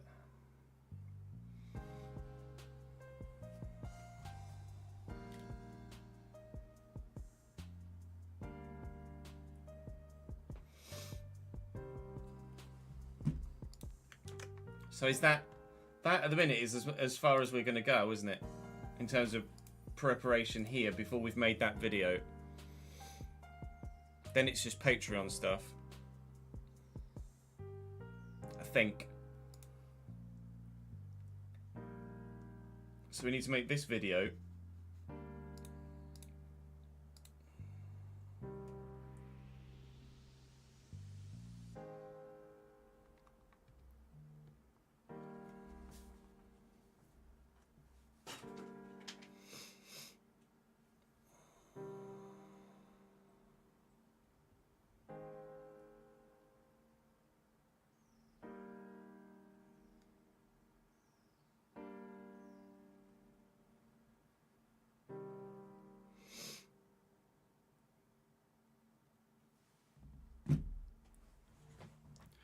Going into the Premier League usually requires anywhere from a 30 grand to 100 grand wage increase, depending on the player's age and overall, etc.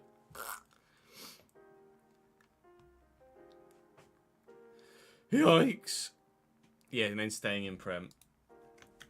Well, we will make it last for as long as it lasts, effectively, won't we? That's the fucking plan, mate.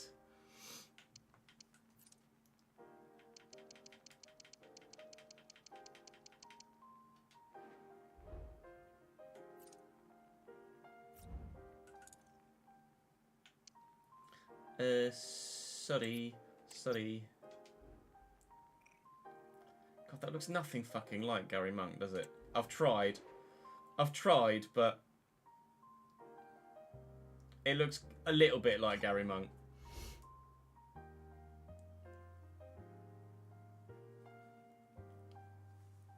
Yeah, it is going to be pretty challenging to get to the glory in this RTG, which is the point. Liam Bennett starts at 66.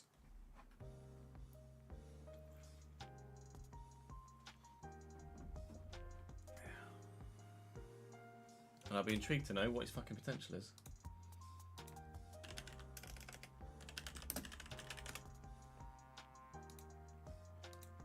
$75 at the moment. 75 for Liam Bennett.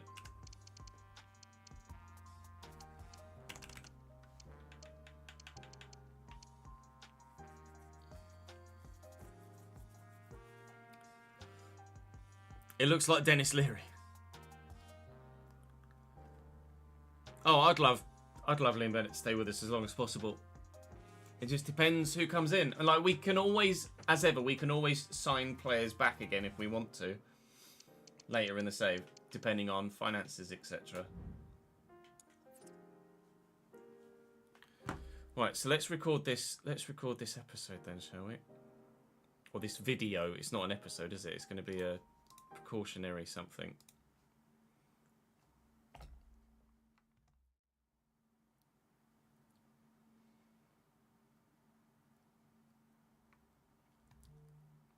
I appreciate that, Davidenki.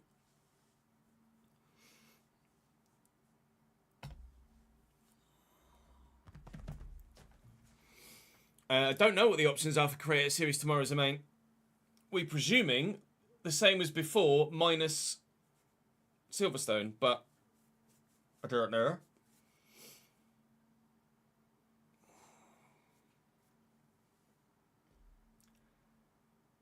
Actually, I should probably take the Leeds top off, shouldn't I? Put the Cambridge top on.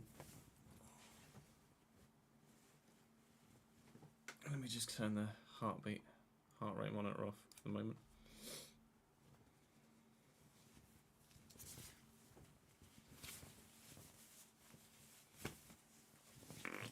But the Cambridge shirt is on.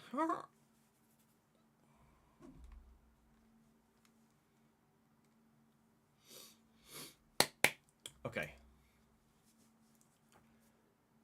Welcome to a video that is very, very important when it comes to deciding the direction we take with the brand new save that is about to come over the next few days here on the channel. As you'll be able to tell from maybe the title or thumbnail, I'm not sure, I haven't made either. But what you will be aware of from what I've said on socials and in previous videos in the Leeds save is that we are going for a realistic as possible road to glory style save with, of course, Cambridge United. We've done a few over the years. This isn't the save that I'm using, the exact save game, etc. But I've just got something loaded up in the background, so I've got something to show you. I have created Gary Monk. I used the FIFA 20 mock-up for pro clubs, and that's what I got. It's kind of Gary Monkish. It's not really very Gary Monkish, but I'll be replicating that for the full save. What I need your help with today is deciding upon rules and certain aspects of what's coming up for this new save. Now, we are going to be managing a lot with a new spreadsheet. It's one that I've put together that's not been put together by Andrew. So it's not quite as detailed as the player career mode spreadsheet, but it's one hopefully we will be able to keep tabs on over the course of the season, and of the save, should I say. So let me show you the spreadsheet. I've got some rules that are set in stone that I want to do, and some that I need your feedback on before we start. So initially, these are the rules that are going to be set in stone for this upcoming save. The bank balance is going to be set by FM to get a realistic bank balance. We are going to track the finances, transfer budget, wage budget, etc. Wage budget can be exceeded by insert amount. We'll come to that. Transfer revenue retained from player sales is set to 75% of the fee. With the live editor, I'm going to be able to edit a number of different aspects of the save on the PC version of the game. Transfer budget each season is going to be set to a percentage of the overall balance that you guys will decide. Real life retained list players will be released at the end of season 1. We are starting, obviously, the save with the squad file that is accurate as of the end of the current real-life season. Now, since the end of the current real-life season, Cambridge United have announced what players are going to be leaving the squad as their contracts expire. We can't do that at the beginning of the save because then I'd have about 7 players and wouldn't know who to bring in to replace them. Plus, it would be nice to play at least one season with the players that were at the club in real life this season so that they get some screen time, I get to play with them, etc., having not played with Cambridge United on FIFA for a couple of years. So they will be released at the end of Season 1, and then we will look to replace them in the squad with, of course, adjusted budgets accordingly at the time. I will not sign anyone that's higher rated than the current highest rated player at the club to give a more realistic progression through the leagues rather than go challenge for promotion, playoffs, challenge for promotion, finish top half in the Premier League, challenge in the top 4, win the league. We're going to not use the coaches. So player growth is going to be significantly hampered so that we progress more realistically through the divisions. We may even have relegations in this save. So it's going to be a long-term save that won't just be promotion, promotion, trophy, trophy, trophy. It's hopefully going to be the most realistic save I've ever done.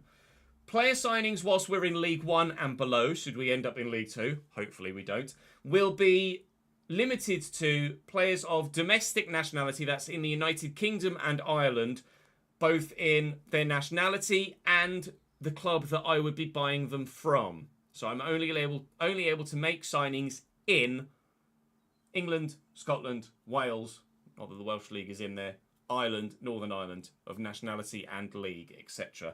When we get to the Championship, we'll extend that and open that up to Europe. And when we get to the Premier League, of course, we'll extend that and open that up to worldwide. To the best of my ability, I will try and match squad rulings for each competition. So, for example, in League 1 where we start, all goalkeepers are eligible and don't count towards a squad limit. All under-21 players are eligible and don't count towards a squad limit. However, I am only able to select 22 outfield players that are eligible to play in League 1. And via an addition I shall make to the Players tab, we will be able to indicate which players are under 21, which players are eligible for what competitions, and which players aren't eligible for what competitions. And I will do my utmost to be vigilant enough, with the help of live chat as well as we stream the save, of course, to ensure that we stick to those real-life rulings of given competitions. So when we get to that level, there will be obviously Premier League stipulations, Champions League stipulations. I'm not going to go as far as work permits because that is a can of worms I do not want to open. But when it comes to squad limits and players that should be cup-tied, etc., we will look to try and implement that as best we possibly can. To be strict and realistic with squad roles offered when we're offering contracts, if a player will not accept what I want to offer them, then I'll back out, is the general rule. I.e., if I'm signing a 65 rated player that would come in as a third choice player, I will want them to accept rotation. If they are only going to accept important in game, then I will either back out of the deal entirely and not sign that player, or, this is where you guys come in, I will sign them and then manually with the live editor change their squad role so that they are able to be happy in the squad and not get their morale in the mud and affect the rest of the save. That will be decided by probably live chat in the moment, if you guys obviously would like me to have that as an option for me. If you would rather that if I want someone as a rotation and they'll only accept important, then I don't sign them as a hard rule, then I will implement that. But of course be aware that the game of FC is nowhere near realistic when it comes to the sort of contracts that players do and don't accept. So that's where the maybe I edit it a little bit factor comes in. When it comes to offering a new contract to a player who's had a bid come in for them, I would be allowed to offer them a new contract with higher wages, etc., to entice them to stay, but of course, only if I have the wage budget available to do so. That counts for release clauses met as well. I can manually add release clauses via the live editor if that's something that you think I should do, or if you feel like a release clause should be altered depending on someone's current contract, then we can do that too. And also, as we try and tend to do, but this time we'll be really hard-nosed with it, we will only accept bids from teams that would realistically offer for that player at that given time. The example given in the community post that I gave was, I'm in League One, Parma from Italy come in for one of my players, ain't happening in real life, not going to happen in my save. Effectively, is that scenario. So what I need from you with regards to your feedback is, what do I do with the promoted and relegated sides? In real life, the Football League is decided with regards ups and downs, automatically ups and downs. However, of course, by the time we start this save, the playoffs will not yet have been completed. So, I have two options.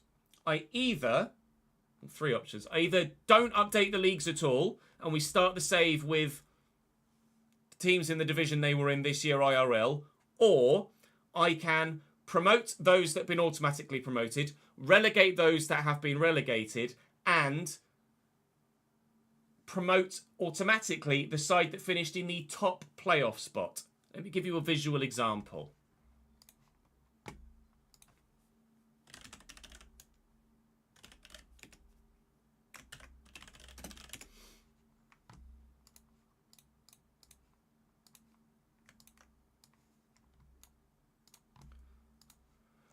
So, for example, Birmingham, Huddersfield and Rotherham have been relegated from the Championship. Thus far, only Portsmouth and Derby have been promoted automatically. Bolton, Borough, Oxford and Barnsley, now only Bolton and Oxford, are currently in the playoffs. A winner will not be decided until probably a couple of weeks after we start the save. Therefore, I can either promote Bolton with Derby and Portsmouth and relegate the three that have been relegated in real life, or I can promote only Portsmouth and Derby and relegate only Huddersfield and Rotherham, and Birmingham would get a reprieve and they would still be in the Championship. Which is your preferred option? Do I not change the leagues that teams are in whatsoever, so Portsmouth and Derby and plus minus Bolton would still be in League One, or do we update the leagues so Leicester and Ipswich would be Premier League, and then plus minus Leeds United as well? With regards to the Premier League that is still currently ongoing, of course, at the bottom, Sheffield United are already relegated, that's fine. Burnley are highly unlikely to get out of the relegation zone, so I'm happy to relegate them as well. Luton have a 3-point gap with 2 games remaining. Their remaining fixtures are West Ham away and Fulham at home. In all honesty, I don't see Luton surviving. So as it stands, I would relegate Luton as well if you guys decided that we were to promote Leeds in their place. Leeds, Southampton, West Brom and Norwich City, of course, still in the playoffs in the Championship as of yet undecided. I hope that makes sense. I hope I've explained it well enough there for you. Please let me know your preference. As ever, do thumbs up comments in the comment section that you agree with as well, and that will really help the more popular options rise to the top. Would you like fan objectives for this save, like we did with the Creator Club Youth Academy Road to Glory, or are you not bothered about them because we're going on the more realistic line, so we'll stick to what's given in-game? Or probably not even factor the ones that are given in-game in, because we're being more realistic, and some of those can be super unrealistic, i.e. the FA Cup objective when you're in League One and it wants you to reach the quarter bloody finals. Now, what percentage of my overall bank balance should my transfer budget be? At present, the starting bank balance of the club is £1.5 million. That figure is taken from Football Manager when you start a new save. So is my transfer budget currently going to be set at 50% of what my bank balance is? So I'm never allowed to spend more than 50% of what I've got in the bank, or 30% or 75%, i.e. depending on the level that we're in. So whilst we're in League One and below, do I have it set to 30% my overall starting season bank balance, 50% my overall starting bank balance, or 75% in the Premier League. Or I could just do a default blanket 50% across the board. You guys will decide that. With regards wage budget, it's always difficult to know because in FM, it's arbitrarily you get given a number. We will have to decide the number for ourselves. So initially, my current wage budget is 15% what my current overall expenditure is to give us an initial starting figure. Moving forward, what our wage budget will be at the beginning of a new season will depend on what our performance is in the previous season. So, say we ended the season as is, and my total wage expenditure was 58,650. If we finished in the top half of our current given division, my wage budget would improve by 10% upon what it was the previous year. So currently it's sat at 8797. If we were to finish in the top half of League One and not get promoted, my wage budget would go up by 10% above. Actually, no, rephrase. My current wage budget is 67,447. If we finished in the top half of League One, then my wage budget would go up by 10% of what it was at the beginning of the last season. That's just what I've got left as a current figure. Let me start that one again. Wage budget wise, it's difficult to figure out because in Football Manager you get given an arbitrary number that the game decides. We are having to decide a figure for ourselves. Initially, my current wage budget initial figure, which I'm having to pluck out of thin air, is 15% of my current total wage expenditure. So all of the wages of the squad currently being spent, I've allowed myself 15% more to make further signings if we want to make further signings on what we've currently got in the squad. Then moving forward from season to season, what that wage budget is for the next year will depend on what our performance has been like in that given season. Example, if I finish in the top half of League One, then my next season's wage budget will go up 10% from what the previous season's original starting budget was. So it would go up £6,744 from this season's wage budget. If I finish in the bottom 10%, it will go down 10%. Sorry, bottom half, it will go down 10%. So my wage budget would actually be about 61,000, which would then dramatically affect what I can do financially with the squad, and again is more in line with lessening the progression or lengthening the progression up the leagues. 10% decrease in wages might be a bit too harsh. Maybe we go bottom half 5% negative, but that's up for you guys. Promotion and relegation plus minus 25% respectively is a figure that I'm thinking of right now. And if we, for example, finish top half, but we don't get automatically promoted to get the 25%, but we do finish in the playoffs and have a really good season, then maybe we get 15% rather than 10% as a boost. That promotion relegation could also be changed to plus or minus 20% if you guys feel like that's a more accurate figure. In real life, unlike in the current default FC, you can go over your wage budget. I could spend more than my 67,447. And the minute I've plucked out 10% to give you a visual example of that. But do you think I should only be able to go by 5%, 10% or 15%? At present it's set to 10. So I could spend over £6,744 over that wage budget as it stands. This figure here is actually a live figure that takes my current total expenditure off my original budget. So say, for example, I offered Jordan Cousins a £10,000 a week wage rise. My total expenditure would now be £68,650, meaning that this figure, now in the negative, is £1,202 over budget. And that figure could never go in excess of that figure, otherwise I would be in breach of the rules. That would be the current understanding of what I'm setting out with regards to the wage budget. From there, with a kind of a game thing, I don't know if this is possible because I've only got the one controller plugged into my PC and I'm unsure as to whether I can edit the opposition's squad with a keyboard. Do I, like we used to have to do, edit the opposition starting 11 to field their strongest side, because we've seen at times, like with James McAtee at Manchester City, or some teams fielding a third choice goalkeeper, they don't necessarily put out a reflective strength first team 11. You guys will have to let me know what you think of that. Do we just wing it and do what we did in previous saves this year, or do we go back to what we were doing and manually change the opposition 11? This one is the contract role one that we've kind of already covered, and at present, the opening transfer window will be open for all of the other clubs, but am I allowed to make signings at the beginning of the current transfer window or not? I obviously have the finances to be able to do so, but some of the players in the current squad that we'll be starting with are players that have signed throughout the course of the first season in real life. So Lyle Taylor signed halfway through the IRL season, but will be with me from the start.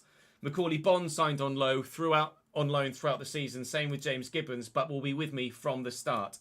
So I'm not going to sell anyone in the opening window, but if you feel like I should be allowed to sign free agents, or with whatever my transfer budget might well end up being in the first window, then I'm happy to do so. If you think that I should not sign anyone so that we at least start the season with a realistic Cambridge United squad, then I'm happy to not sign anyone in the opening transfer window. But that window will be open for other clubs, just to ensure that we can see what happens with other leagues, etc. Especially with, if we do decide to promote and relegate sides, obviously those sides that get promoted are going to want to improve for that new season. Otherwise, they're just going to probably get relegated again, i.e. Ipswich in the Prem.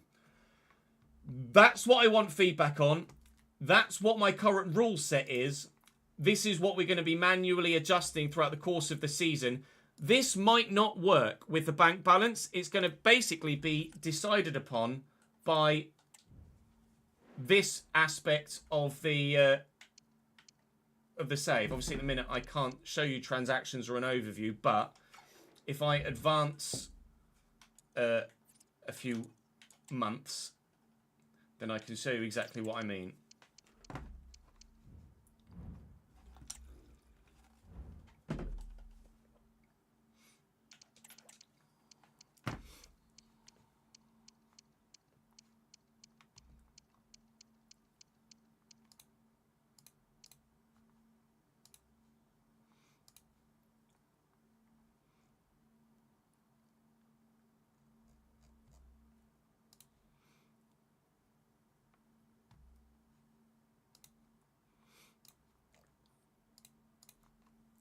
Is all of this making sense to you guys in live chat at the moment, with the way that I'm explaining it?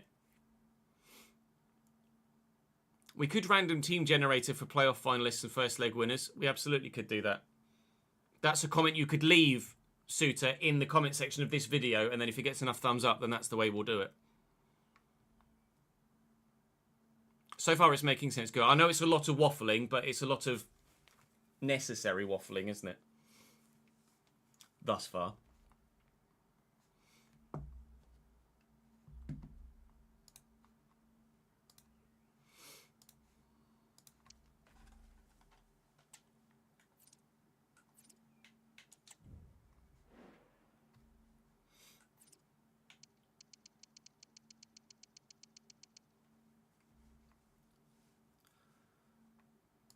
So currently, my starting balance is as it sits right here. I would then be altering that, editing it, updating it as we go along, based on what comes up in this transactions tab. So I would add £6,000 worth of prize money. I'd take off these as they come in.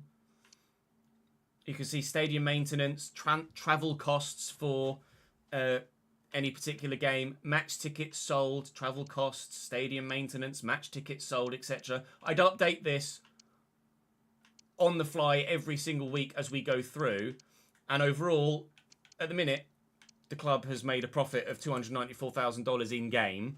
We would obviously be tracking that more accurately with our overall bank balance here in the spreadsheet, because the overall bank balance is, in theory, going to dictate what our transfer budget is in any given season, based on the rulings that we have currently set out here, with it being 30, 50 or 75%, depending on what you guys decide. So at the moment, pleased to see that Cambridge are making money. Whether it translates well enough for us to be able to run a realistic financial model, I don't know. That's something we will have to experience as we go through. If we need to make alterations on the fly and just sack off the overall balance and just merely keep an eye on realistic transfer and wage budgets, then we will do so. But hopefully, this as a plan will work. I'll have a extra sheet here for each given season in any given league, so we can keep a record of our finances. And then I'll have an overall bank balance sheet for all of time with ins and outs. And then we can track it all told rather than just season by season. That's where we are right now. Hopefully you guys are on board. Hopefully you guys are looking forward to what promises to be the most realistic save we've ever done on FC. It's kind of blurring the lines between Football Manager and FC/FIFA. Now, an idea that has been raised in chat whilst I've been recording this for the promotion and relegation with regards to playoff teams is using a Wheel of Fortune and putting the 4 sides in, hitting spin, and whoever comes out on top or gets selected last gets promoted. We knock them out one by one, or we spin it and whoever it lands on gets the promotion. That's an alternative as well. So let me add in here Wheel of Fortune style. That's also going to be a potential way of deciding what we do with promotions and relegations, etc. So hopefully you guys will enjoy this save. I look forward to doing Cambridge United saves anyway, but going into this much detail with it as well makes it even more enticing and even more exciting, because hopefully this is going to be a proper, like, you guys love my Road to Glory style saves. This is going to be hopefully the most realistic style save that we've ever done. Hopefully that doesn't fucking happen in the league. And fingers crossed we actually have a really decent season. I am going to be doing some gameplay testing as well. I'll be updating my sliders according to what we find, and then that will be all articulated in the first opening episode of this save. That's where we are right now. I need your feedback before I can start it, so please give me that feedback. I'd appreciate it. Hopefully you're looking forward to watching the save. Do subscribe to the channel if you are.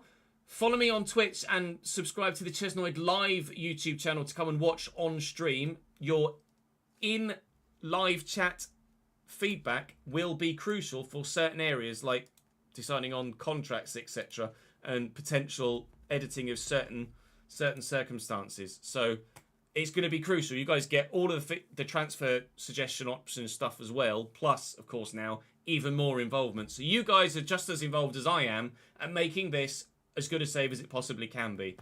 Thank you very much for watching this very waffly video, I admit, but it's a necessary waffly video.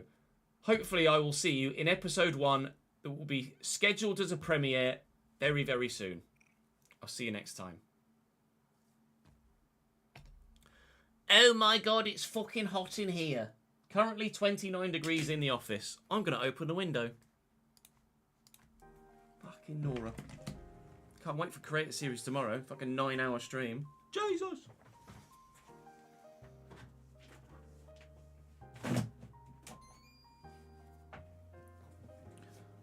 Holy fucking moly, mate. Oh my god. Bloody Nora. Right, RTG rules, I'll call that.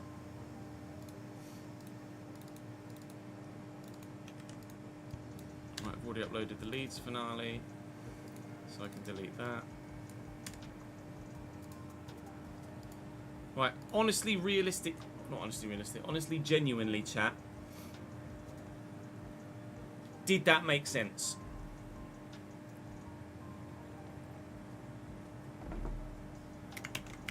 I hope so. I think it did. If I put cuts in when I'm going between rules as well, that might help actually separate things a little bit.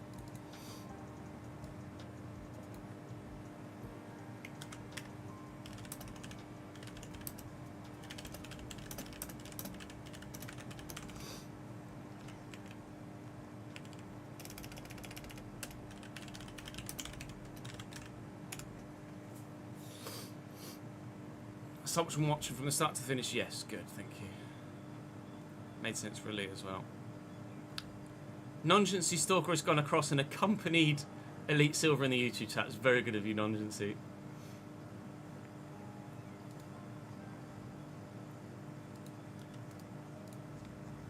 Oh god, I hope that all makes sense. People are going to watch that and go, I don't understand it, Chaz, because the majority of the audience are like 12. Welcome to a video that is very, very important when it comes to deciding the direction we take with the brand new save that is about to come over the next few days here on the channel. As you'll be able to tell from maybe the You're watching on title, both platforms though, Stalker. haven't made either. But What's you will your be aware of, username on I've said Twitch? socials and in previous videos in the Leeds save is that we are going for a realistic as possible Road to Glory style save with, of course, Cambridge United. We've done a few over the years. This isn't the save that I'm This video will probably go out on Sunday, mate. using, the exact save game, etc. Mostly, But that's, yeah. I've got something loaded up in the background, so I've got something to show you. I have created Gary Monk. I used the FIFA 20 mock-up for pro clubs, and that's what I got. It's kind of Gary Monkish. It's not really very Gary Monkish, but I'll be replicating that for the full save. What I need your help with today is deciding upon rules and certain aspects of what's coming Oh, you're up not just for Stalker on this both new platforms. save. Now, we are going to be managing a lot with a new spreadsheet. It's one that I've put together that's not been put together by Andrew. Yeah, you can try your best, Daniel. So Obviously, it's going to be not tough, quite but as detailed as the player career as mode much as it's, spreadsheet, like I say, as but much as it's a one challenge for me, hopefully it's a we'll challenge for be you able to too. keep tabs on over the course of the season and of the save. But don't should feel I bad if say. there's nothing So, that you can't let me replicate. show you the spreadsheet. I've got some rules that are set in stone that I want to do, and some that I need your feedback on before we start.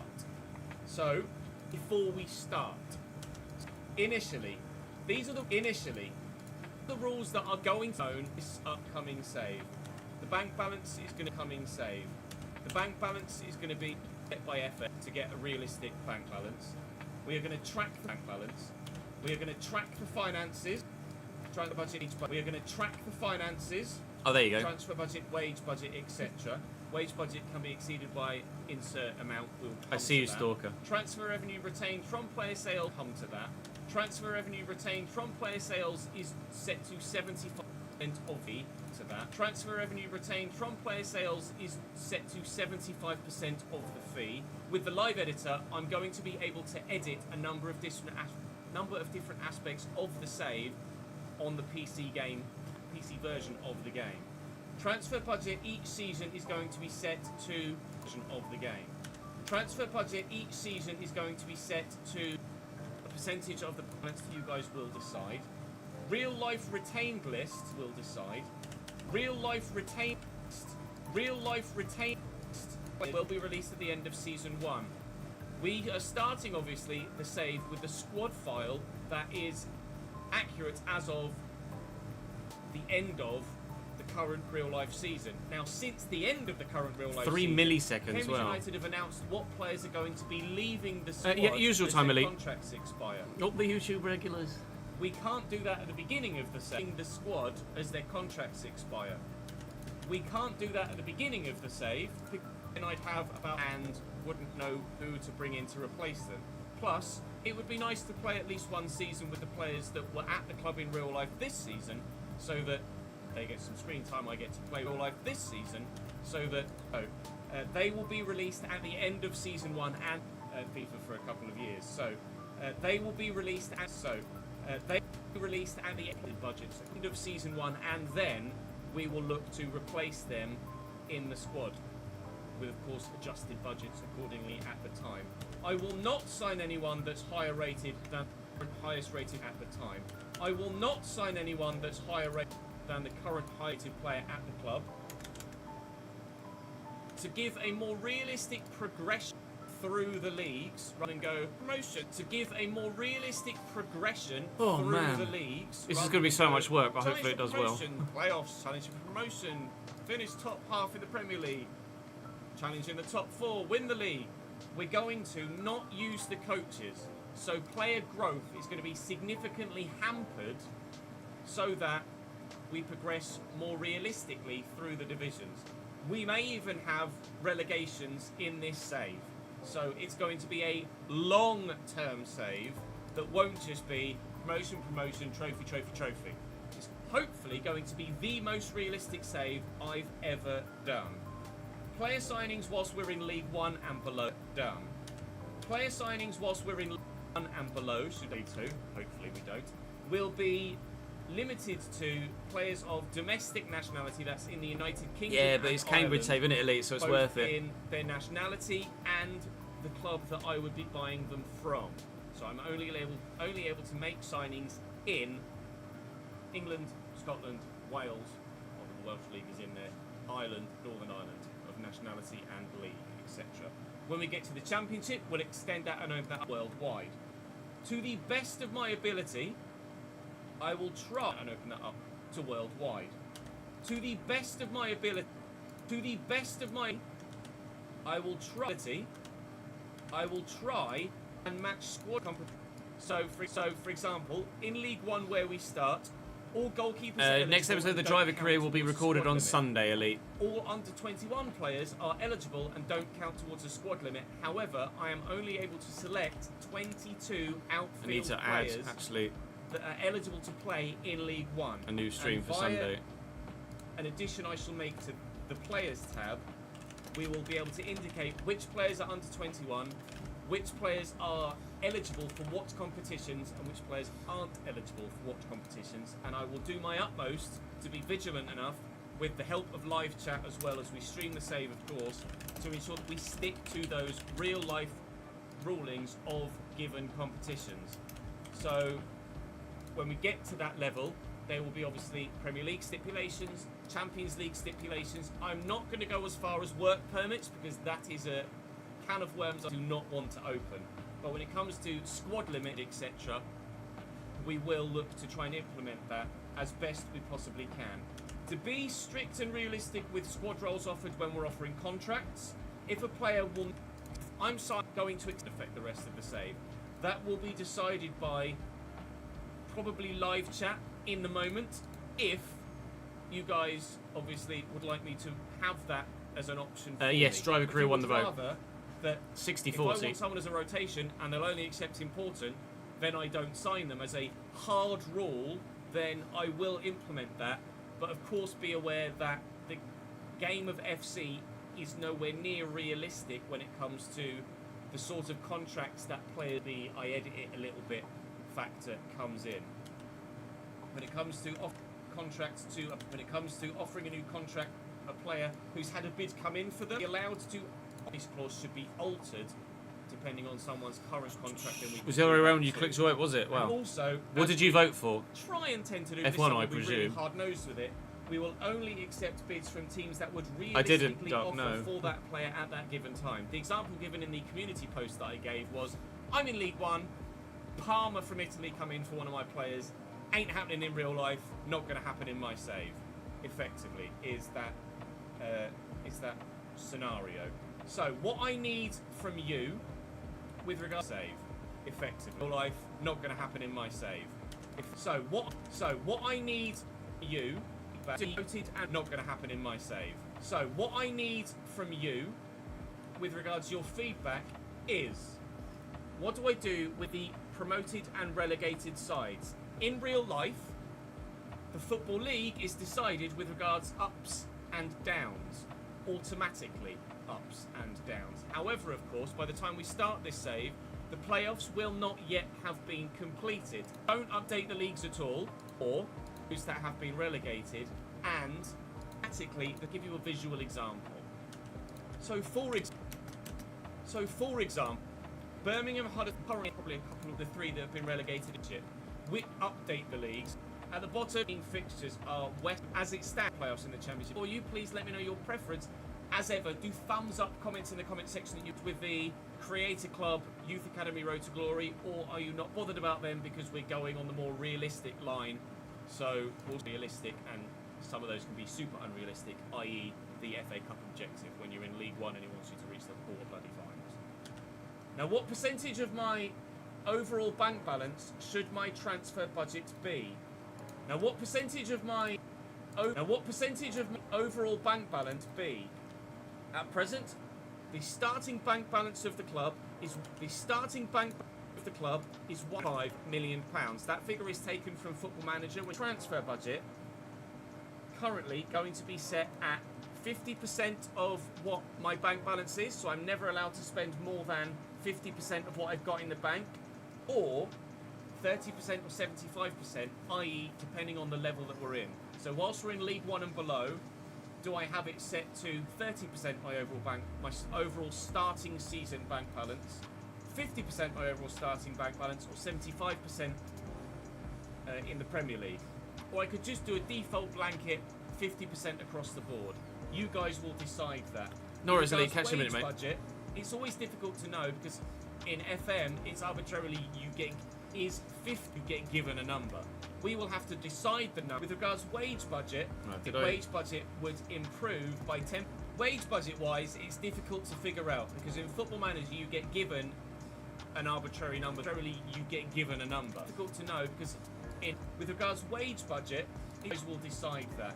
With regards to wage budget, it's always wage budget wise, it's difficult to figure wage budget wise, it's difficult to figure out because in and again with that was the one bit I always make sure I cut out. Initial figure, which I'm having to pluck out of thin air, is 15% of my current total wage expenditure. They've done the rule now. It's already 10 past 6, Mike, so no, not today, unfortunately. I've allowed myself 15% Sunday will be that. To make further signings if we want to make further signings or what we've currently got in the squad. Then moving forward from season to season, currently got in the squad. Then moving forward from season to season, that wage budget in the top half from it will go down 10%.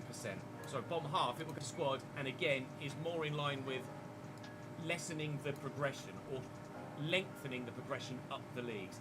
10% decrease in wages might be a bit too harsh, you guys. Promotion and relegation plus minus 15%. In real life, unlike in the current default FC, you can go promotion relegation could also be changed to plus or minus 20. I feel like that's a more accurate figure. In real life, like in the currency, 147. At the minute, I've plucked out 10% to give you a visual. 700. I offered Jordan less of that from setting out with regards to the wage budget. From there, with a kind of a game thing. From there, with a kind of a game. I've only got the one squad with it, like with James Mackey for other clubs, and otherwise, what I want feedback on this aspect of the. But if I advance a few months, get relegated again, i.e. Ipswich in the Prem. That's what I want feedback on. That is, this is what we're going to be manually adjusting throughout the course of the season. This might not work with the bank balance. It's going to basically be decided upon by this aspect of the save. Obviously, at the minute I can't show you transactions of the save. Obviously, at the minute I can't show you well of the save. Obviously, at the minute I can't show you transactions of the save. Obviously, at the minute I can't save. Obviously, at the minute I can't show you. Currently, my starting balance is as it. So currently, my balance is as it add and as all told. Decided upon. By I love the fact that everyone's just singing Jason Derulo lyrics at Mike now. This aspect of the Hydra, thank you for the follow, mate. Appreciate it, dude. Apologies, this part of the stream isn't particularly as it sits right enthralling. Here. I would then be altering that, editing it, updating it as we go along, based on what comes up in this transactions tab. So I would add £6,000 worth of prize money. I'd take off these as they come in. You can see stadium maintenance, travel costs for any particular game, match tickets sold, travel costs, stadium maintenance, match tickets sold, etc. I'd update this on the fly every single week as we go through, and overall, at the minute, the club has made a profit of $294,000 in game. We would obviously be tracking that more accurately with our overall bank balance here in the spreadsheet, because the overall bank balance is in theory going to dictate what our transfer budget is in any given season. based on the rulings that we have currently set out here, with it being 30, 50 or 75%, depending on what you guys decide. So at the moment, pleased to... That's where we are right now, all told, rather than just season by season. That's where we are right now. Hopefully you guys premiere very, very soon. I'll see you next time. Holy moly. I'm not going to put any music in the background of that, because basically people just need to pay attention to what the fuck I'm saying, don't they?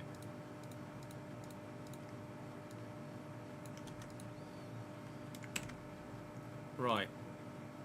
I think that's going to be me for today, gents. I think that's going to be me for today. Tomorrow is obviously Saturday, so we will be Creator Seriesing tomorrow. It's the Mystery Grand Prix weekend, so it will be, well, a freaking mystery as to where we're racing. But we'll practice on the tracks that we believe are potentially going to be options. That's the current plan. So it'll be tracks like Zandvoort, Mexico, Kota, Qatar, etc, etc. But that is going to be me for today. I will send you on a raid though, so don't go anywhere just yet. But I appreciate you dropping by as ever. Curbs is live right now. Let's send you guys to Curbs. Head on over and drop your boy, my current probable playoff rival for F1 23 and the Creator Series, good old boy Curbington. Good friend of the channel and very much worth your support as well. He's doing Liga Tots at the moment because obviously it's team of the season and Liga Tots has just come out as of 15 minutes ago. So head on over and join Curbs.